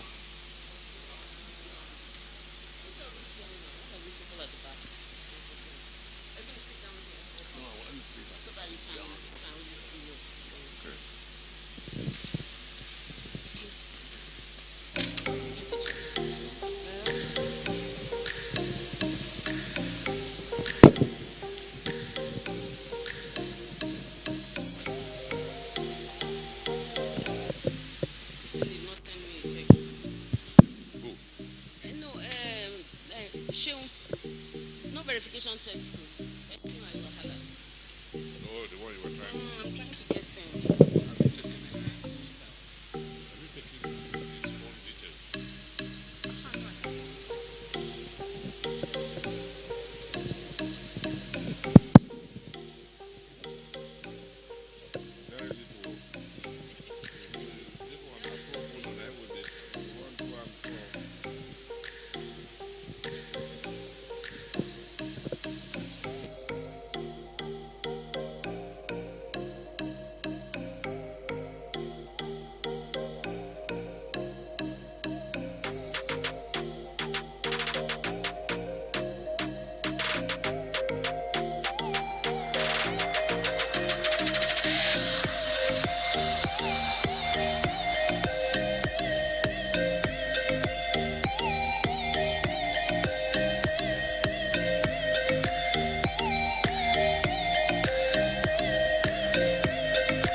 Okay, everyone, let's start coming back inside.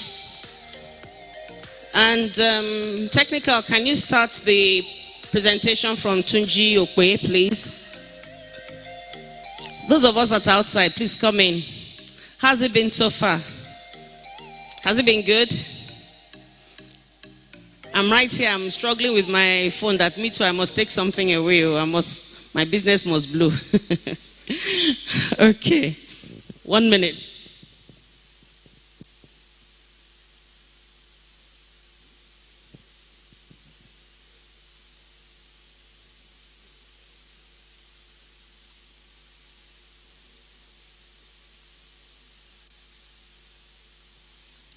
Okay, the next resource person, his name is Tunji Okwe, and is an old friend of mine from the university. He retired from MTN as the channel manager for Lagos and Southwest. Am I correct? And he's an expert in sales and marketing, customer service strategy. And somebody who is into sales and marketing, you can imagine if you're going to be on top of your game, digital is the way to go. So we've done a few presentations, a few trainings together, where he has handled social media, digital marketing. So I know it's a space that he owns and he's very comfortable in. So he's going to be going through TikTok, I believe, LinkedIn, and Twitter with us this afternoon. So in the few minutes that we have with him, I want us to pay good attention and let's be fully engaged. Let's be here 100% and take as much away from here as we possibly can, because it's definitely going to help us. So without much ado, I want to introduce Ola Tunji Okwe, Esquire. You're welcome, sir.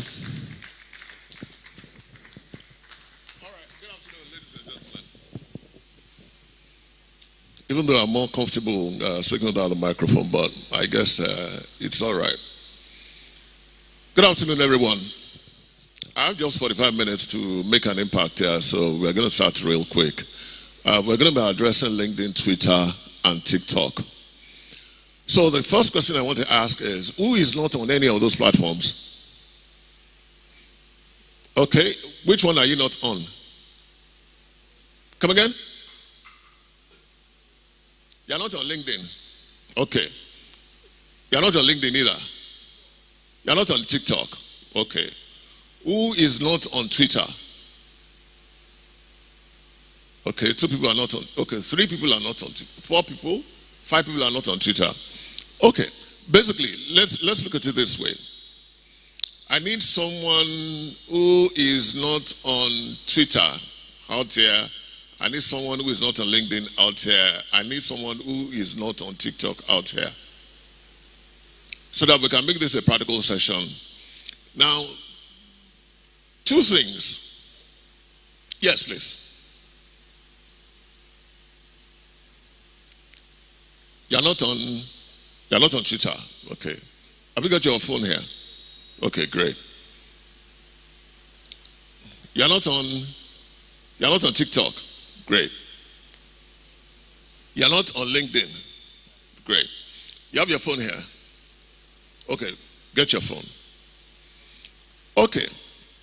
The first question I want to ask is, for those of us who are on Twitter, let's start with LinkedIn. For those who are on LinkedIn, what is your purpose for getting onto LinkedIn? What's your purpose? Yes. Come again? To look for jobs. All right. Now, who else has a different purpose apart from looking for jobs on Twitter, on LinkedIn rather? That's one of the common reasons. To potential employers, okay, basically the same thing, to look for jobs. How many of us have heard of the phrase intellectual merchandising? Sorry? You've heard of intellectual merchandising before? Okay, please come and explain to the rest of us what it means, so that we can get right onto practicing it right now. Please come.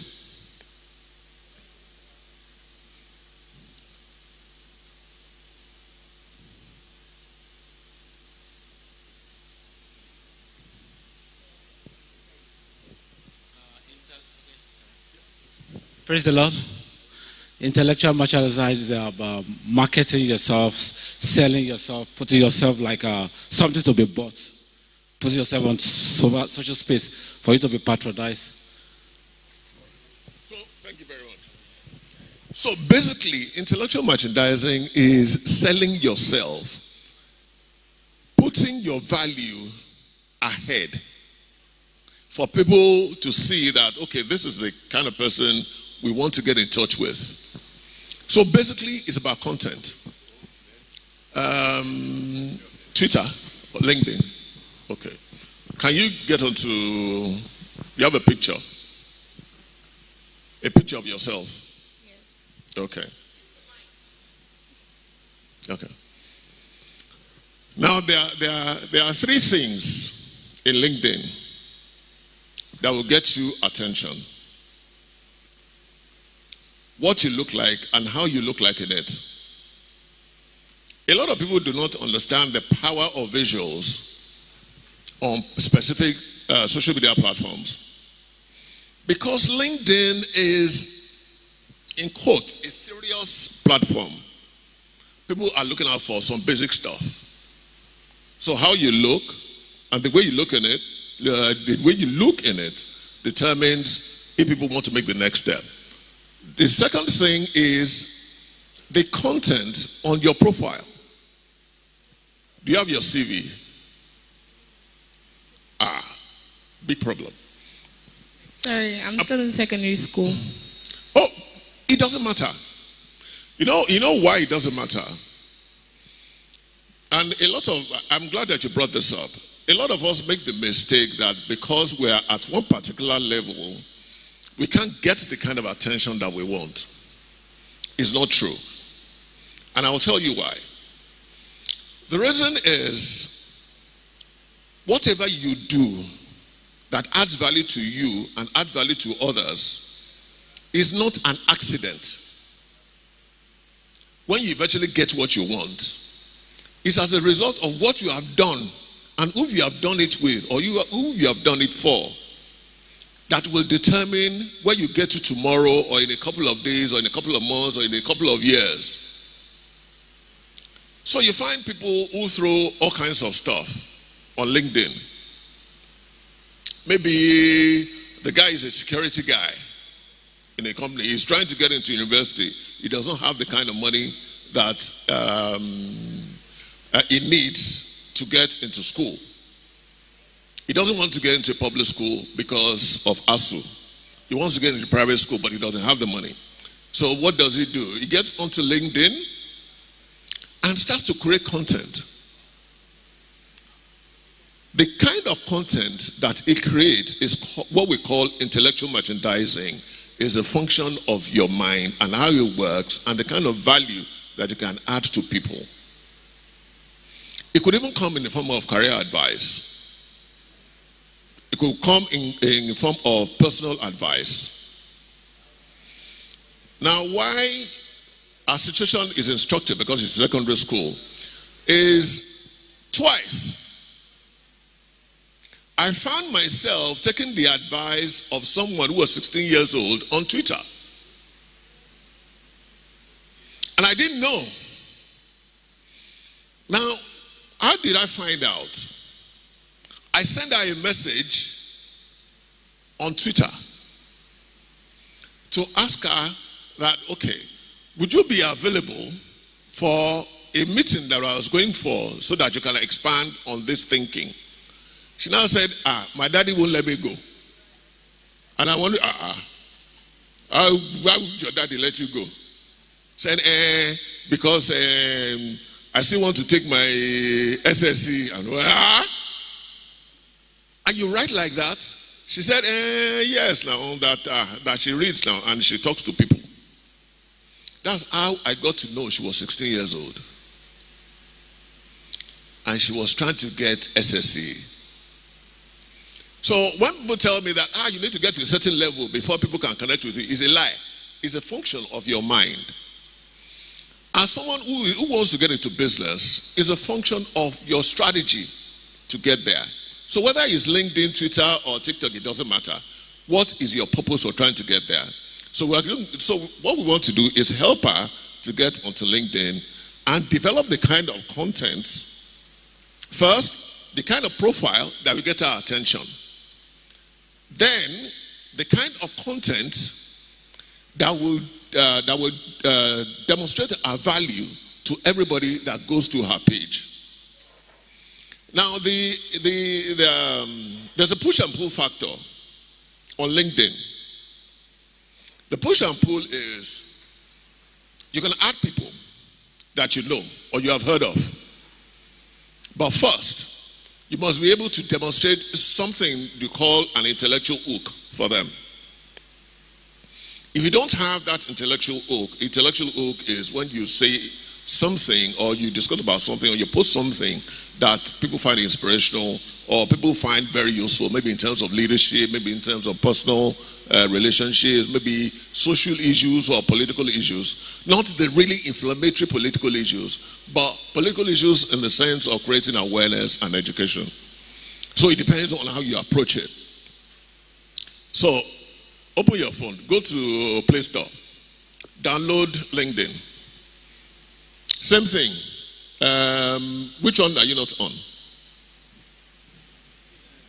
Twitter. Okay, so go to Play Store, download Twitter. Go to Play Store, download TikTok. Now, who is a business person here? Who is into business here?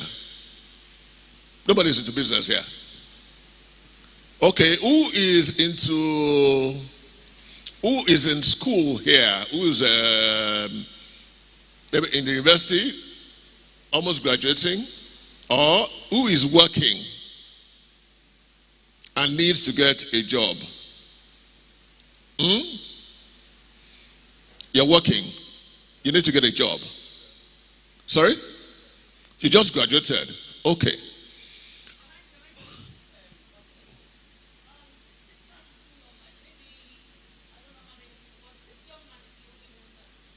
Exactly. He appears to be the only one who's talking. Now, the best way to learn in any environment is to put yourself out there. Now, I know a lot of us always feel that, I don't want to say something stupid, but there's no such thing as saying something stupid in a gathering. You know why? The person that first mooted the idea of an aeroplane was called insane. Sorry? Yeah. Yeah. No, it doesn't matter. It doesn't matter. Now, the person who first came up with the idea of the aeroplane was thought insane. But who is insane now? The person who came with the idea, the first time I came in contact with a cell phone was when I was in nursery school. And it was in a comic. At that time, it was just someone's fantasy. Who would have thought that what we used to see in Space 1999, when they used to have all these wrist phones, was going to become a reality 40 years down the line? Who knew it was going to be a reality? Everybody else was fantasy. I'm just talking rubbish. So the first thing that you want to do is, okay, I'm going to be calling people out so that you can be talking. If you don't want to nominate yourself, I'll nominate you. All right. So let me ask someone. This lady here. Yes, you. Yes, please come forward. What is your interest? What do you find most interesting that you are most comfortable discussing? Come again? Music.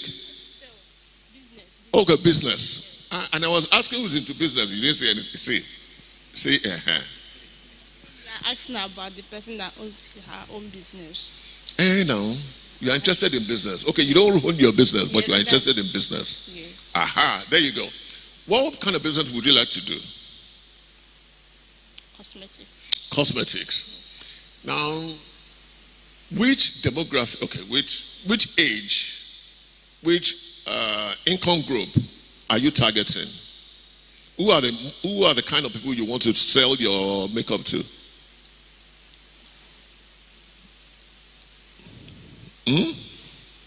Okay, let's start from this way. Among your friends, are you on Facebook? Yes. How many contacts do you have on Facebook? About 200. About 200. Amongst your friends, among the 200 people on Facebook, how many can you actively sell makeup to? Like 70. Like 70 of them out of the 200. Now, what do you think you can do to make them buy makeup from you? By starting advertising my business. Sorry? As in by adverts. Now, you see, that's where the problem is. For a lot of people who are starting out, never, ever spend money you don't have. Create a presence. How many of us know yo-yo bitters? How many of us know yo-yo bitters? When did yo-yo bitters start advertising? Yo-yo bitters had built a footprint all over the country before they started advertising. Because it's easier to engage people physically than virtually. We call it experiential marketing. You want to sell makeup to, let's say 35% of your contacts on Facebook, right? What do you think their reaction would be if you made a video of 20 seconds or 30 seconds demonstrating your skills on maybe a friend for free, and you posting the video, the 20 seconds video on Facebook? What kind of reaction do you think you'll get? It will attract more attention from my customers. Exactly. From my contacts. Now, do you know where we're going with this? Those 70 people also have at least 200 people. Right? Now, the moment they click on the video and they like it, it shows on the video, right? It shows the number of views. You click on it, it lets you see the kind of people that have clicked on it. So what do you do with it? A lot of us just leave it. Okay, I post videos today, I record videos today, just post it. I take pictures, I just post it. But you don't do anything with it. There's a lot of money behind those pictures and those videos. So as a business person who is trying to sell makeup, the first thing you want to do is, how do you convince people? Is the visual equivalent of a physical pitch, of a verbal pitch. When you tell people that you are good at doing makeup, they either believe you because they've seen you, or they are skeptical because they have not seen you. Right? So how do you convince the skeptics that you're good, and you have convinced the people who have seen you that you are great? Because you need everybody. So how do you want to go about it? First, you need to convince them that you are good. The best way to do that is to take a 15 to 20 second video that demonstrates how good you are. All you just need to do is get someone who's very good at editing so that they can compress it into 20 seconds. It can be 10 minutes, it can be 15 minutes till you are done with it. Then you get somebody who will be able to compress it into 20 seconds for you, and you can post it online. Once you post it online, all everybody wants to do is they want to see the start of the process, and the end of the process. And they want to say, how did you bring that person from looking like a plain Jane into Miss World? And everybody wants to identify with that. Once you can convince people that this is your handwork and you can do that within this particular time frame for this particular person, you're good. There's this guy we call Shegun Gele. He's a guy who started tying gele for women at parties. He got so good at it, people started inviting him to tie gele in the US, tie gele in the UK. It was absolutely insane. Now, well, he's not even bothered about Nigeria anymore. He lives in the UK permanently. And you have people who make amala. And what's so fantastic at amala, that all they just saw was the videos of the amala. My son is graduating. And they pay for ticket, get a visa for the person to come and make amala in the UK. And I'm not exaggerating. These are all facts. They are in the public space. It depends on how you communicate and who you're communicating to. So what you have in your hands is the tool that you need to get there. Have you downloaded it? Okay. So download it. Have you downloaded LinkedIn? Come again? Okay, the connection is bad. Okay. Okay, let me see. Can we go to the slides?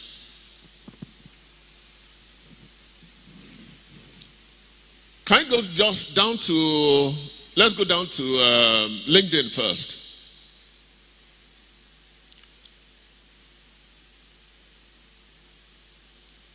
I just want us to see the basics. We'll do LinkedIn, we'll do Twitter, then we'll do TikTok. But we need to conclude all this in, how many minutes do I have? 30 minutes, okay, I have 30 minutes, okay. Okay, what I want to do, just want to make this as practical as possible. Let me try something. What do you like the most? What do you like the most that you talk about with your friends, or what's your best interest? Yeah. Okay, what's your best subject? English. Okay. So, when you get to university, what do you want to study? Law.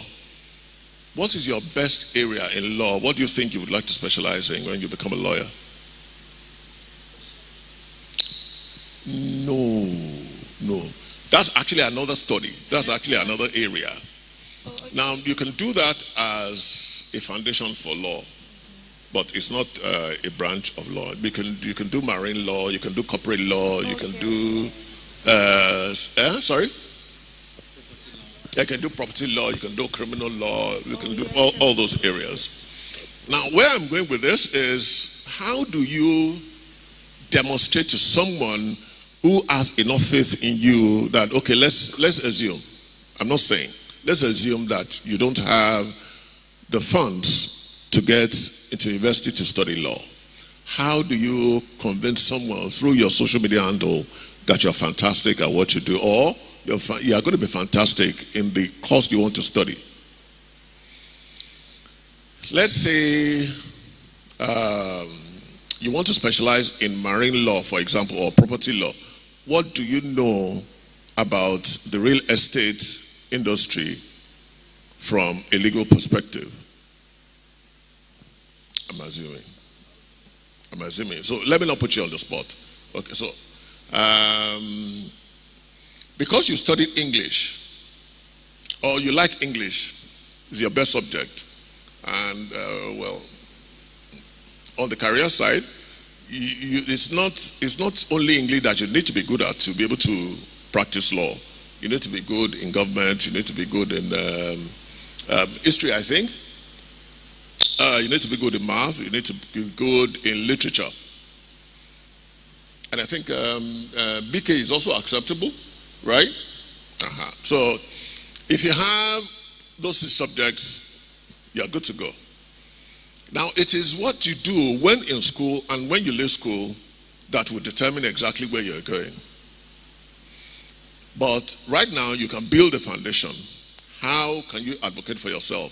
Okay, using English, can you do some kind of advocacy. I need my phone. Can I record you for 1 minute saying anything offhand? Pick a subject. What can you speak on? Pick a subject that you're comfortable with, that you can speak on. Then you record her. Then we'll play you back. So we will not be able to determine exactly. Yeah. So just 1 minute. You can just record out anything that's comfortable with. Now, when we play it back, which we need to be able to determine exactly what would people's reaction be to that video. Now, if we can determine exactly a positive reaction here while we're here, then it's very likely that with a larger group or with a larger audience, she'll be able to get a positive reaction. Now, if she is not able to get the right kind of reaction here, then we can guide her to be able to get the right kind of reaction. Because a lot of us are very tentative about public speaking. And it's not peculiar to only you, because I see a lot of us here, we don't want to step out into the limelight. But one thing is very clear as night and day. Whether you like it or not, whether or whether you will step into the limelight. And you won't have a choice. Let me give you a basic example. My very first official presentation in this life was unplanned. I was a salesman. And I was asked to, I wasn't even asked. The GM of Lagos State Printing Corporation asked for a pre-retirement training for a staff. And he said he wants, because I used to work, in a past life, I used to work with Xerox. And because we sell office equipment, for those who want to set up business centers, with computers, printers, copiers, and all those things, that we need to give them business advice, that we need to train them in how to effectively run business centers. So I get to the office, I tell my manager tells the regional manager tells the GM tells the director tells the MD. So the regional manager, the training manager, and the MD decide to take the program. So the training manager developed the slides, shared it with them, and I was just supposed to be there as an observer. I didn't know anything about training anybody. That was my first time of training. I didn't know that it was a build-up. I didn't know that a week after I was going to take a presentation in Shell. So we get there. All the participants are sitting down. Then the phone rings. It's not these days that you have cell phone. No. You have to, the phone is ringing in your office. And because it was a multinational, it's usually from the UK. If it's ringing in the MD's office, it's usually from the UK or from the US or from any of those offshore locations. So the MD leaves, goes to take the call. So he sent someone back to say that it needs to be on a conference call with the group. So he can't come back for the training.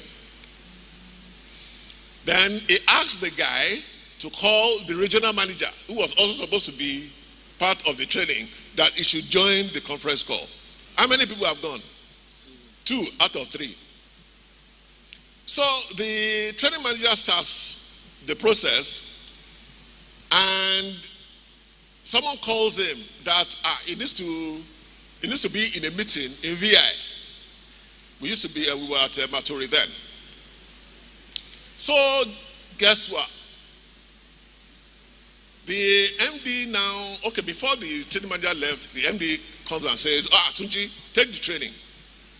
So the training manager sees an opportunity and says, Tunji, fantastic, take the training. and he leaves. So everybody leaves.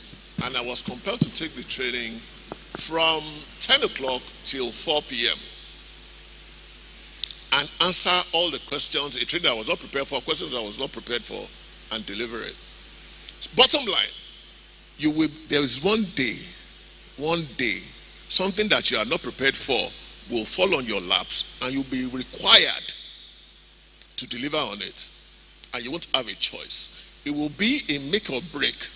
So the better you get yourself into the mind zone that it is likely going to happen, and you start now, than not start at all and let it happen to you. Are we good? Okay. So she has done 1 minute, right? Please give it to them, let them download so that we can play it, then we can assess. All right. So for the business person, you don't have your makeup kit here. So we can't do makeup session. I would have asked you to do makeup for him. But, anyway, we can do. Okay, no problem. Just sit down. Who is also into business or wants to go into business? Okay, which business do you want to do? Okay, which one? Real estate. Aha. Ah, fantastic. All right. Who is your target market?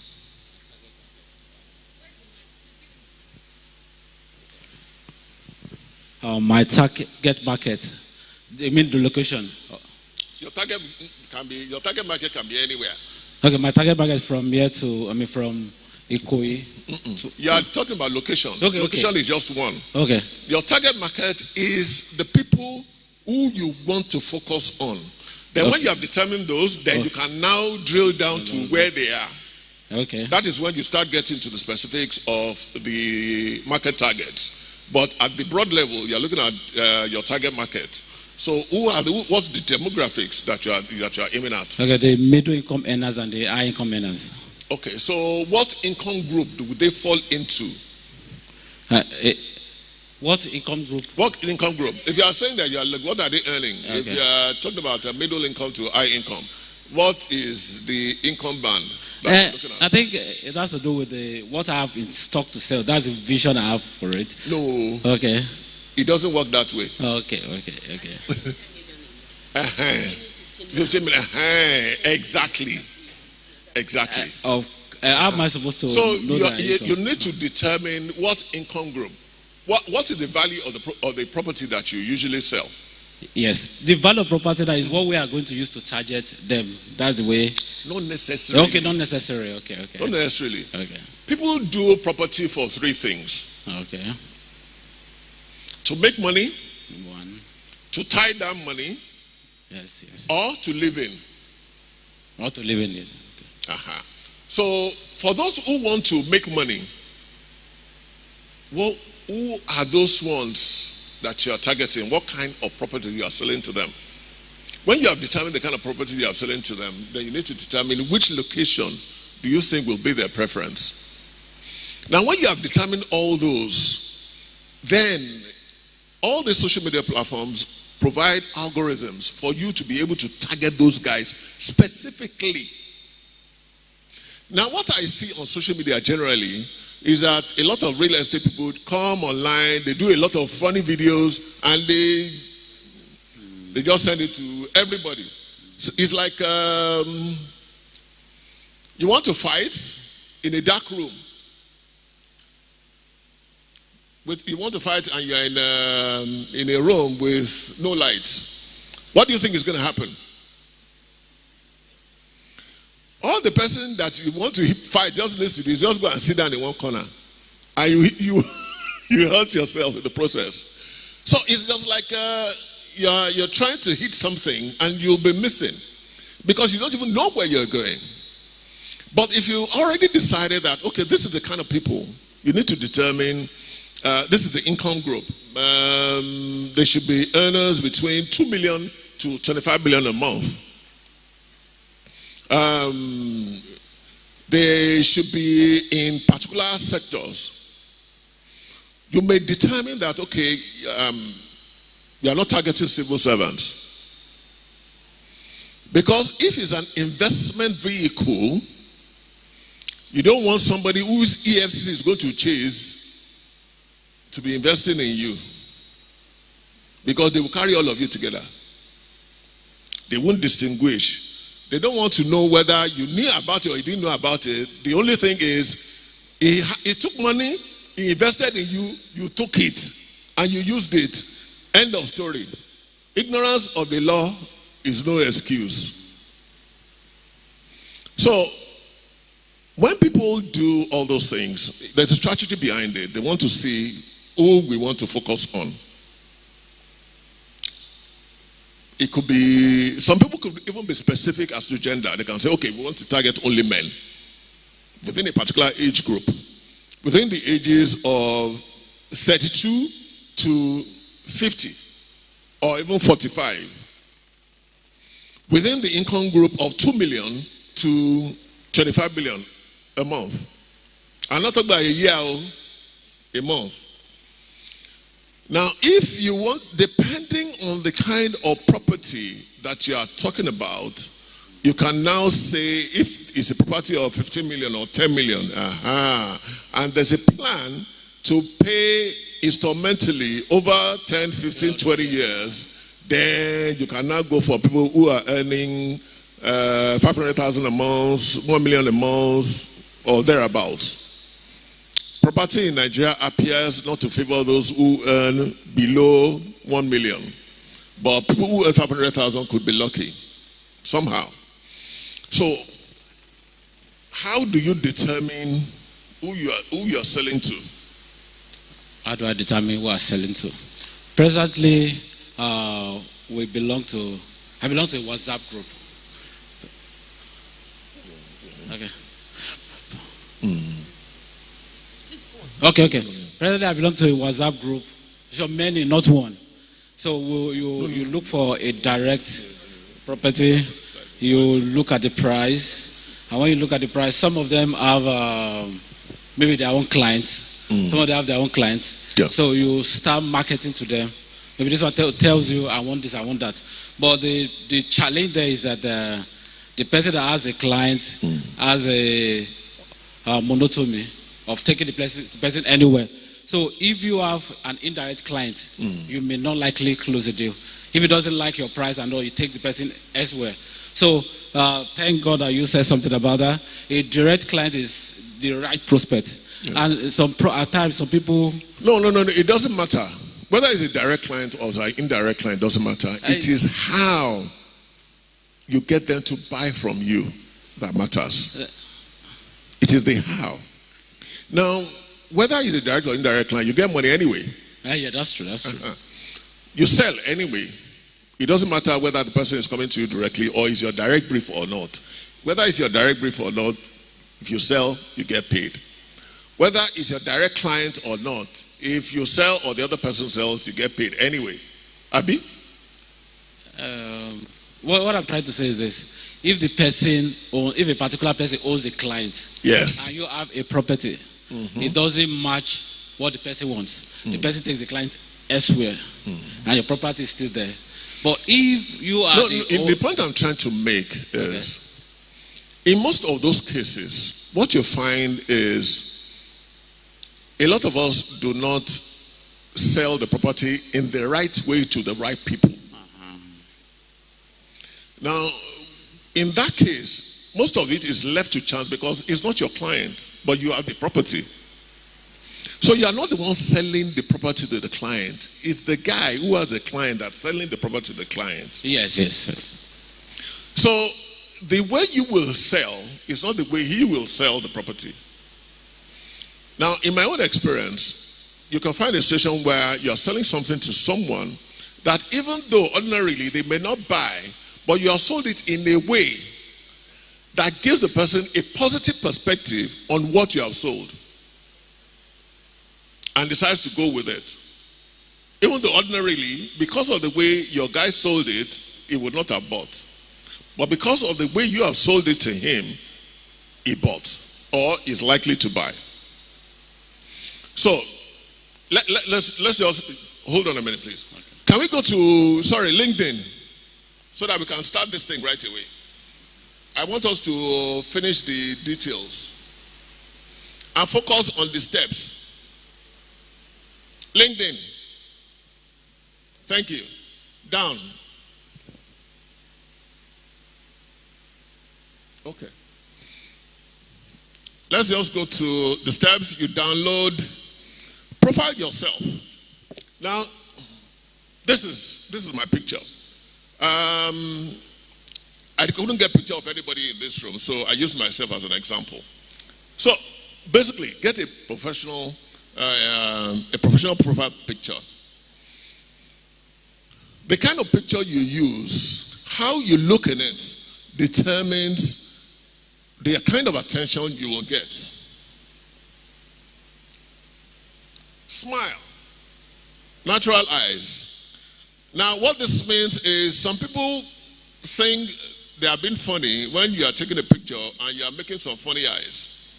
It will not work because for LinkedIn, people want to see someone who is serious. They also have their own fun moments, but they want to see someone who is serious. So you want to make eye contact with the camera, accentuate your jawline, dress for your role.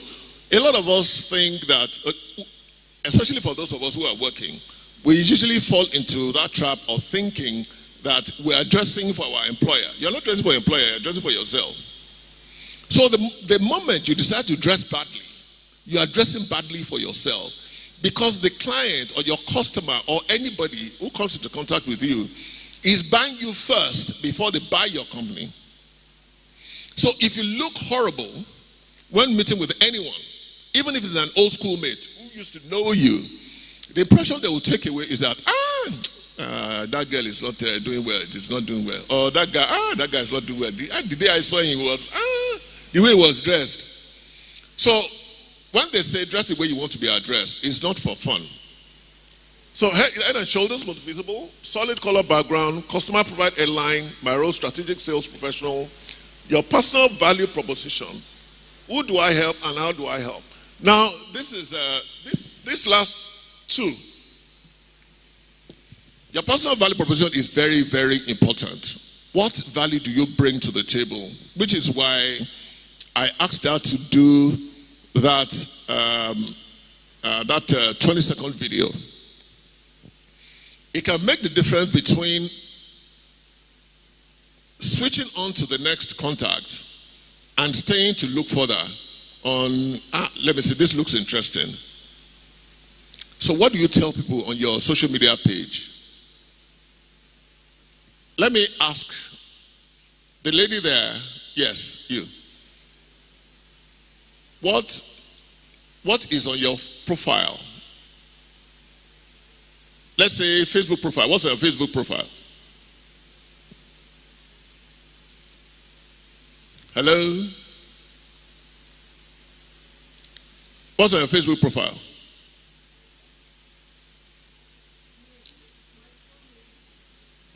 Your summit name and your name. And your picture.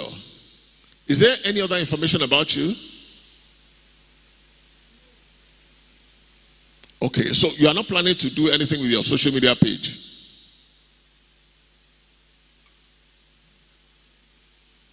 You want to do something with it? You don't want to do anything with it? Answer now, we don't have more time. We need to go very soon. Do you want to do something with it? I agree. The question is, do you want to do something with that page or not? Okay, what do you want to do with it?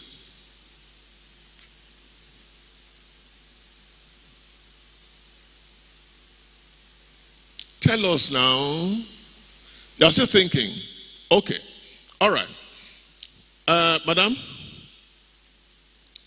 are you on Twitter? Sorry? Okay, just downloaded it today. Okay. What would be on your bio if you're on Twitter?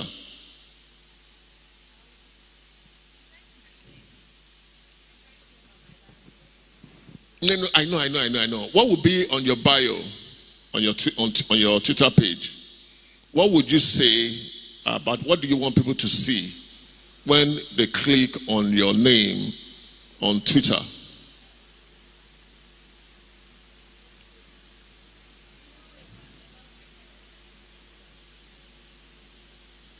Okay, let me give you an example. For me, on my Twitter handle, my Twitter handle is at Unlock Nigeria. And I have information about me that says I'm a sales professional, I'm a business development consultant, and I'm a trainer, I'm a youth enterprise advocate. So people who are in those boxes will get in touch if they need support. That is the header. Now the content that I post on Twitter is also along those lines. So they're either social, they are political, analytic, or they are professional. Because those are the kind of contacts that I want to have on Twitter. Same thing with my Facebook page. That information is there. What I do, how I do it, when I do it, who I do it with is there. And I put content along those lines there. So, it answers the question of who do I help and how do I help them? If that information is not there on your social media page, how do you want people to make the next step of contacting you? Is that information there on your Facebook page? You don't have a Facebook page. Is the information you want to go out about you on your Facebook page? What kind of information is there? Your what? Your data. Your data in what sense? Your personal data. I'm talking about the value that you can add to people. Now, for the other lady here, she wants to be a makeup artist, and we discussed about something that demonstrates the value that she can bring to somebody through videos, right? So the thing that she cannot communicate verbally, she can communicate visually. Am I making sense? But she needs to have that information for people to get there in the first place, right? So if you don't have that information, the content will not make any sense. Because people are not going to get there anyway. Do you understand where I'm coming from now? Aha. So, a lot of us need to look at LinkedIn. For LinkedIn, 3 things: the employer, you, and the action that you want to take place. If those 3 elements are not there, then there's no point to having a Twitter. Because at the end of the day, it's about the benefits that you can add to anybody. And I'm using this in a broad sense. When we get down to the specifics, it's not just potential employers that access you on LinkedIn. Friends will access you on LinkedIn. Colleagues will access you on LinkedIn. Former colleagues will access you on LinkedIn because maybe they need you to do something, or they want to remind you of something, or they want to remind you of someone that you want to do something with. Am I making sense? Okay. So that summary is to encourage contact. That summary, how many of us have that kind of summary there? Excuse me. Hello. The lady behind you. There.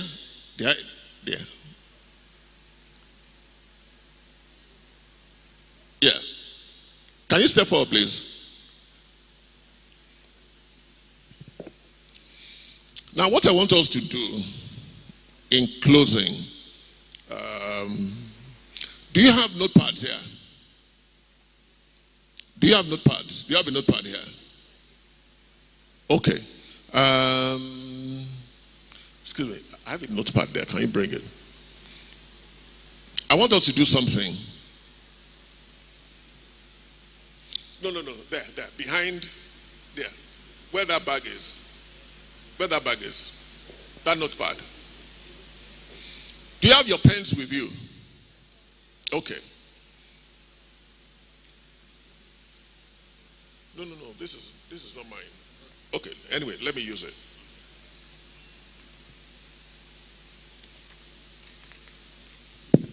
I want you to write a short profile summary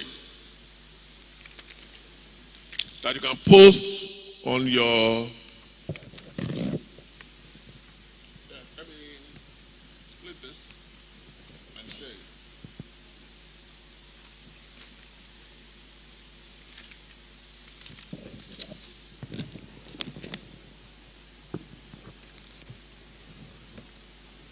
Let me use this example.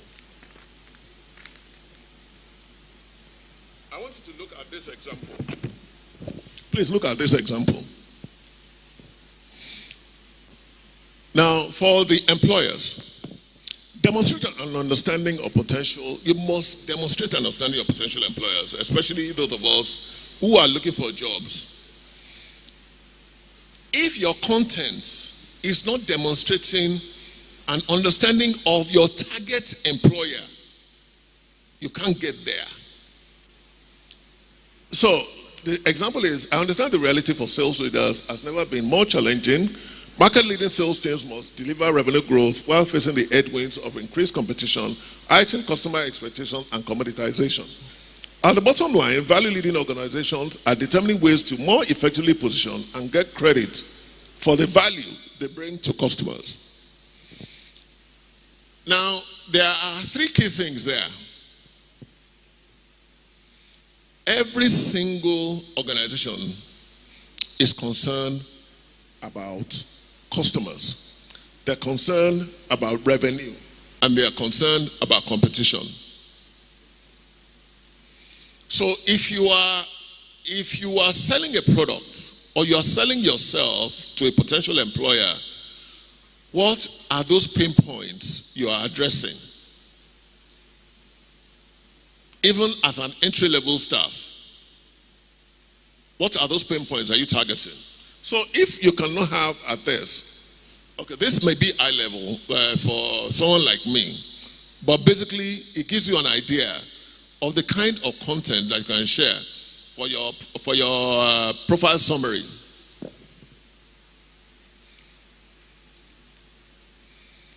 So, from your own point, you have already addressed what you want for the employer, what you are looking at for them. Now, what will make them buy you is this. As a strategic sales professional, I drive revenue growth by effectively positioning my company as a strategic resource to prospective and current customers. I sell value over price with the goal of building long-term relationships. I am seeking a new opportunity with a value-leading organization. Now, this is what we call a pitch. This is a written pitch. In interviews, you get to deliver a verbal pitch. So I want you to write that pitch in that piece of paper you have been given.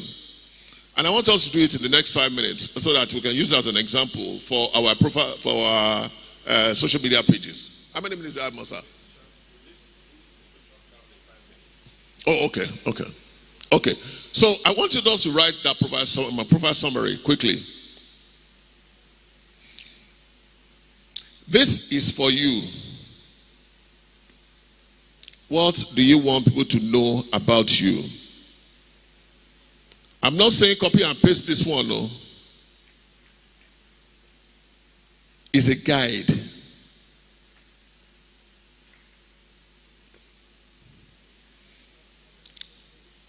Are we good? Are we done? Are we done?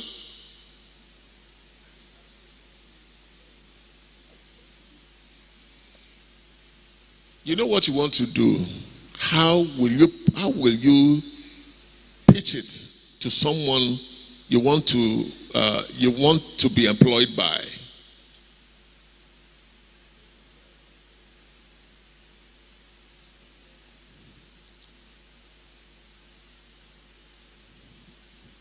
Or someone you want to do business with?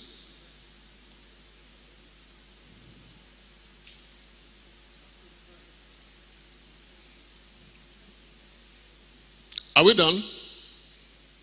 The gentleman behind there.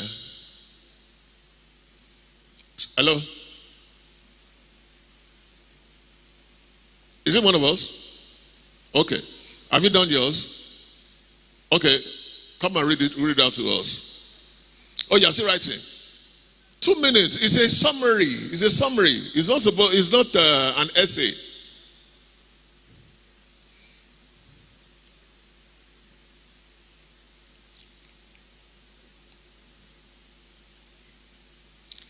So when you have been able to determine that, the employer will see the fit.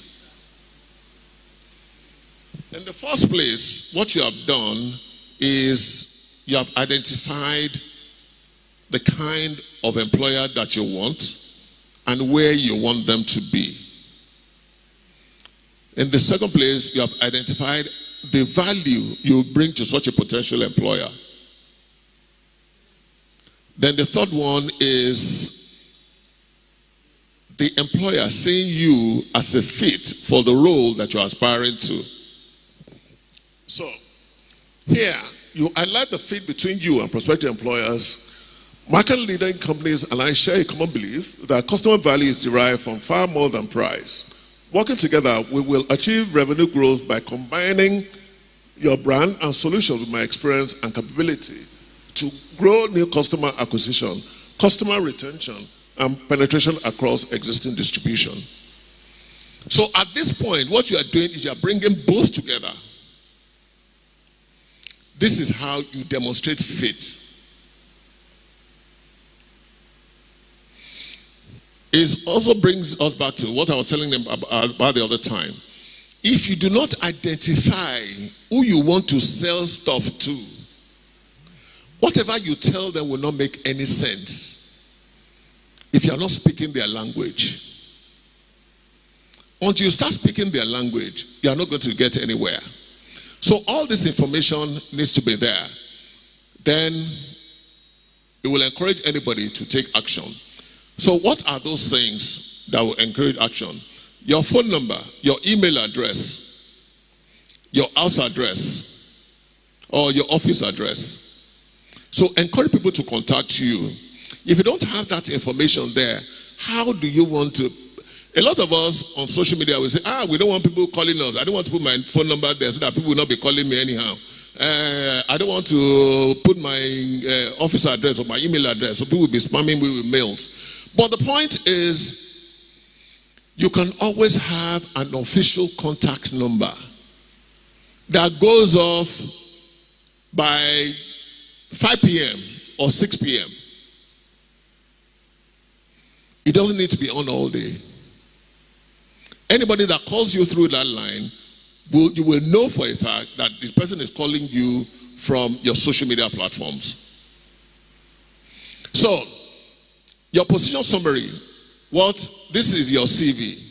Your position, the company that you work for, dates of employment, location, description of responsibilities, results and successes, include examples of work, videos, company website, etc. So this is an example.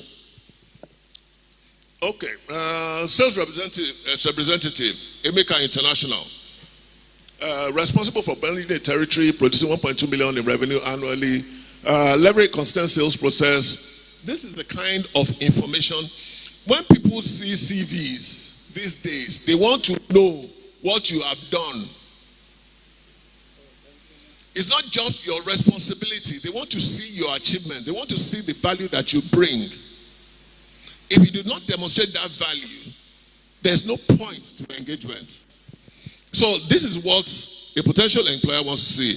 Your education summary, the school that you went to, primary school, secondary school, university, professional institutions, and associations. Then your volunteering, your skills recommendation summary. A lot of us feel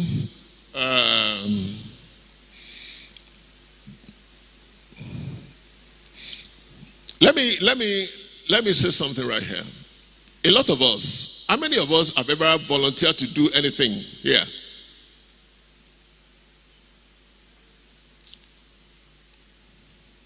Now, volunteering in most cases means that you are not going to get paid, right?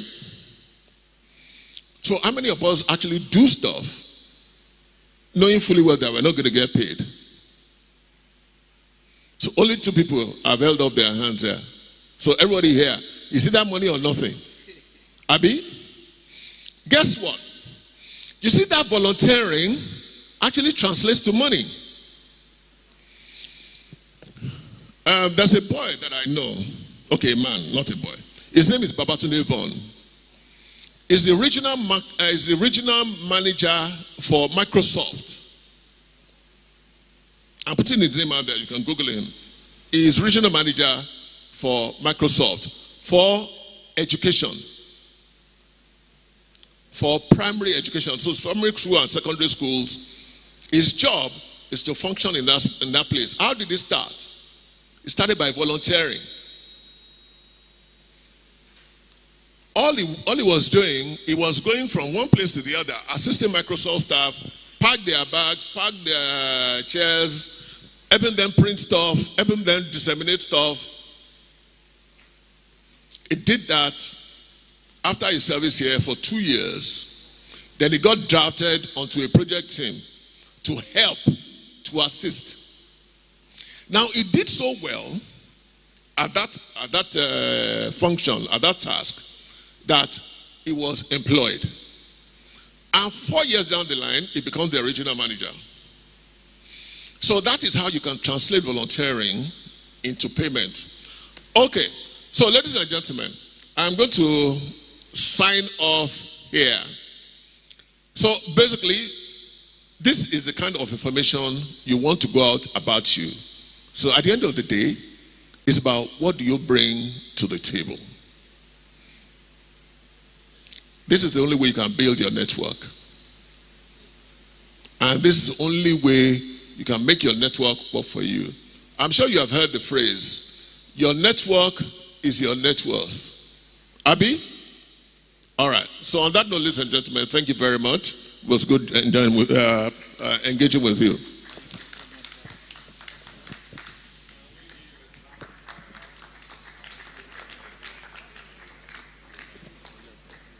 Thank you very much. Well, I can call you by your first name, right? No, Tunji. Okay. Thank you. We appreciate it.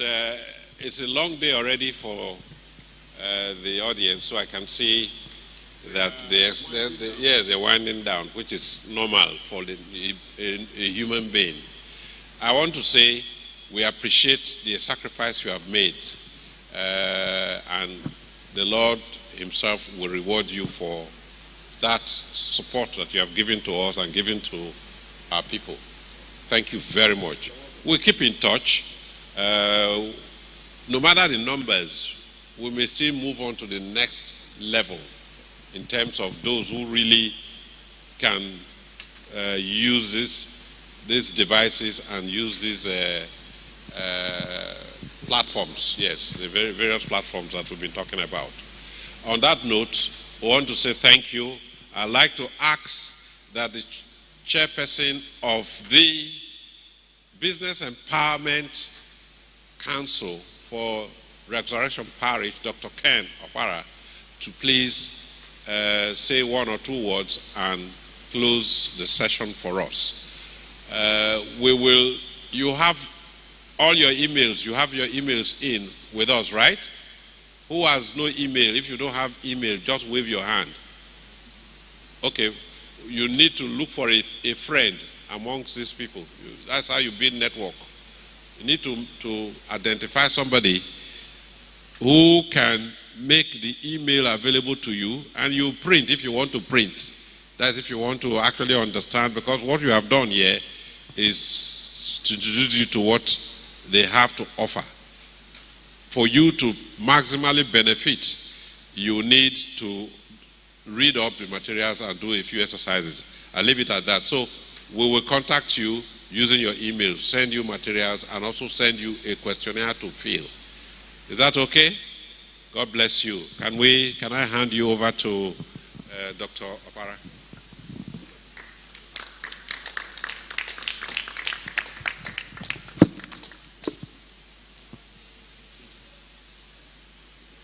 Okay, thank you so much, Pastor Grant. I think I want to start by saying we should give a round of applause for Pastor Grant and team.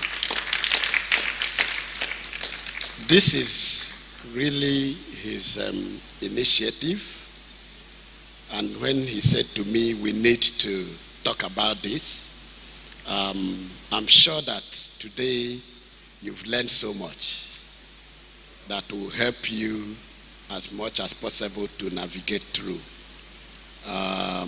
The area that we talked about today is very, very, very important and contemporary. He initiated this.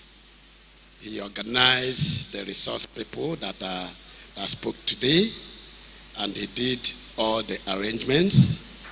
And today, I think we can say that we see the fruit of what he has done. I want to say thank you so much. Thank you so much for organizing this. Very enriching.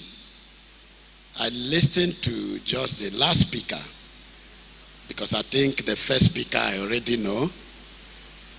But I'm sure that the perspective that he took today, I'm going to consult him again. I'm going to have him. So much that he shared. You know, essentially, it's difficult to take this digital marketing from the approach that he took it. Very uncommon, very practical, and yet he was able to draw you out so that you can be able to discover and release your potential. That's the whole idea. Things are changing. Even if you see a kid that is less than 1 year, is able to use the system, is able to interact with that, and as much as possible, if you don't have it, obviously you are taking yourself out of relevance. So I want you to begin to say, what are the learning things that you learned today? Can we itemize those things? And what am I supposed to do immediately I leave out of this place? How do I begin to, put them into use? I was listening to him, and I think that's really very important. And he made a lot of, contributions and points. You know, what you use for LinkedIn as a social network is different from when you have your business and you want to have a business LinkedIn. What you have for Facebook as a social platform is different from when you want to use it as a platform, to sell whatever you offer. That's very, very important. Even Twitter. So that's why it is key that the moment somebody wants to say, I want to follow this person, what is the essence of following that person? Is it supposed to build you, or is it supposed to bring you down? That's very, very key. So you must be very important. And I'm sure that the last speaker, touched on this. I'm sure that previous speakers have also talked about this. And also the fact that you need to understand how do you activate your network. Talking about the people that follow you. Basically, you know that you don't allow all the people to follow you that want to follow you. Or also, not all the people that you see that you want to follow. Very, very important. You must, at each point in time, the number of people that you are following or are following you, you must understand what is the relevance. Each person must have something that is very relevant to you as much as possible. And that's the only way you'll be able to ensure that you are adding value as much as possible. So today it has been very productive, and I think you need to tell the people that are not they are here today that I have missed much, because the content is quite high. And I can tell you, I attend events, I provide as resource person at events. What you've learned today is very, very valuable. And I want you to cherish it. I want you to utilize it. I want you to build on it. I want you to leverage on it as much as possible. You'll be amazed. It's not about when you finish from school that you begin to build your professional network. No. You start from that very level where you are and begin to grow that. And you begin to identify who will be my mentor, because not necessarily that the person that you see on a regular basis or who is your boss is in a position to be your mentor. You must be able to see what value that this person has and is able to build for you. So on that note, I want to congratulate all of you for coming to this session. There will be a lot of other enriching programs. Watch out for it. Tell your other people, and I'm sure that the idea is the Empowerment Council is basically driven to doing basically, three things. Empowering people by building knowledge, which is very important, because what you know determines what you do. So that's what is happening today. The other point is the networking, a platform that helps you to connect to the marketplace or others. And that's why we are also having Resurrection Marketplace, which is an online platform that you can connect with people, provide them with the services, showcase what you offer, either as a teacher, as a student, as a part-time instructor, or whatever, or digital skill that you have. The last point is also helping them to access funds. And of course, you can see that the Restoration Parish, of course, the Empowerment Council had been able to intervene by supporting people in the key areas of their businesses with some seed fund to help them build up. And we continue to do that. So I want to encourage you to identify with this as much as possible. Look out for other programs and take advantage of the opportunities that are being created by this platform. As you do that, I believe that the good Lord will also bless you immensely. Once again, I want to congratulate you on behalf of the regional pastor that is in charge of this commission, basically Pastor Charles, and then of course the head of the academy, Pastor Grant, who has been here. God bless you, and do have a very nice and good day. Thank you. Thank you. Thank you. Please give a clap offering. Be hospitable with your clap. Be hospitable. Thank you. Thank you, Dr. Ken. Thank you. Ladies and gentlemen, I think we are done. I want to indicate that the church link, https://linktree region 11. I think those of you who are familiar with that, also check that site. The materials are most likely to be also there, besides sending them by email. Okay? Is that clear enough? Okay, the link. https / link LINK tree tr.ee/region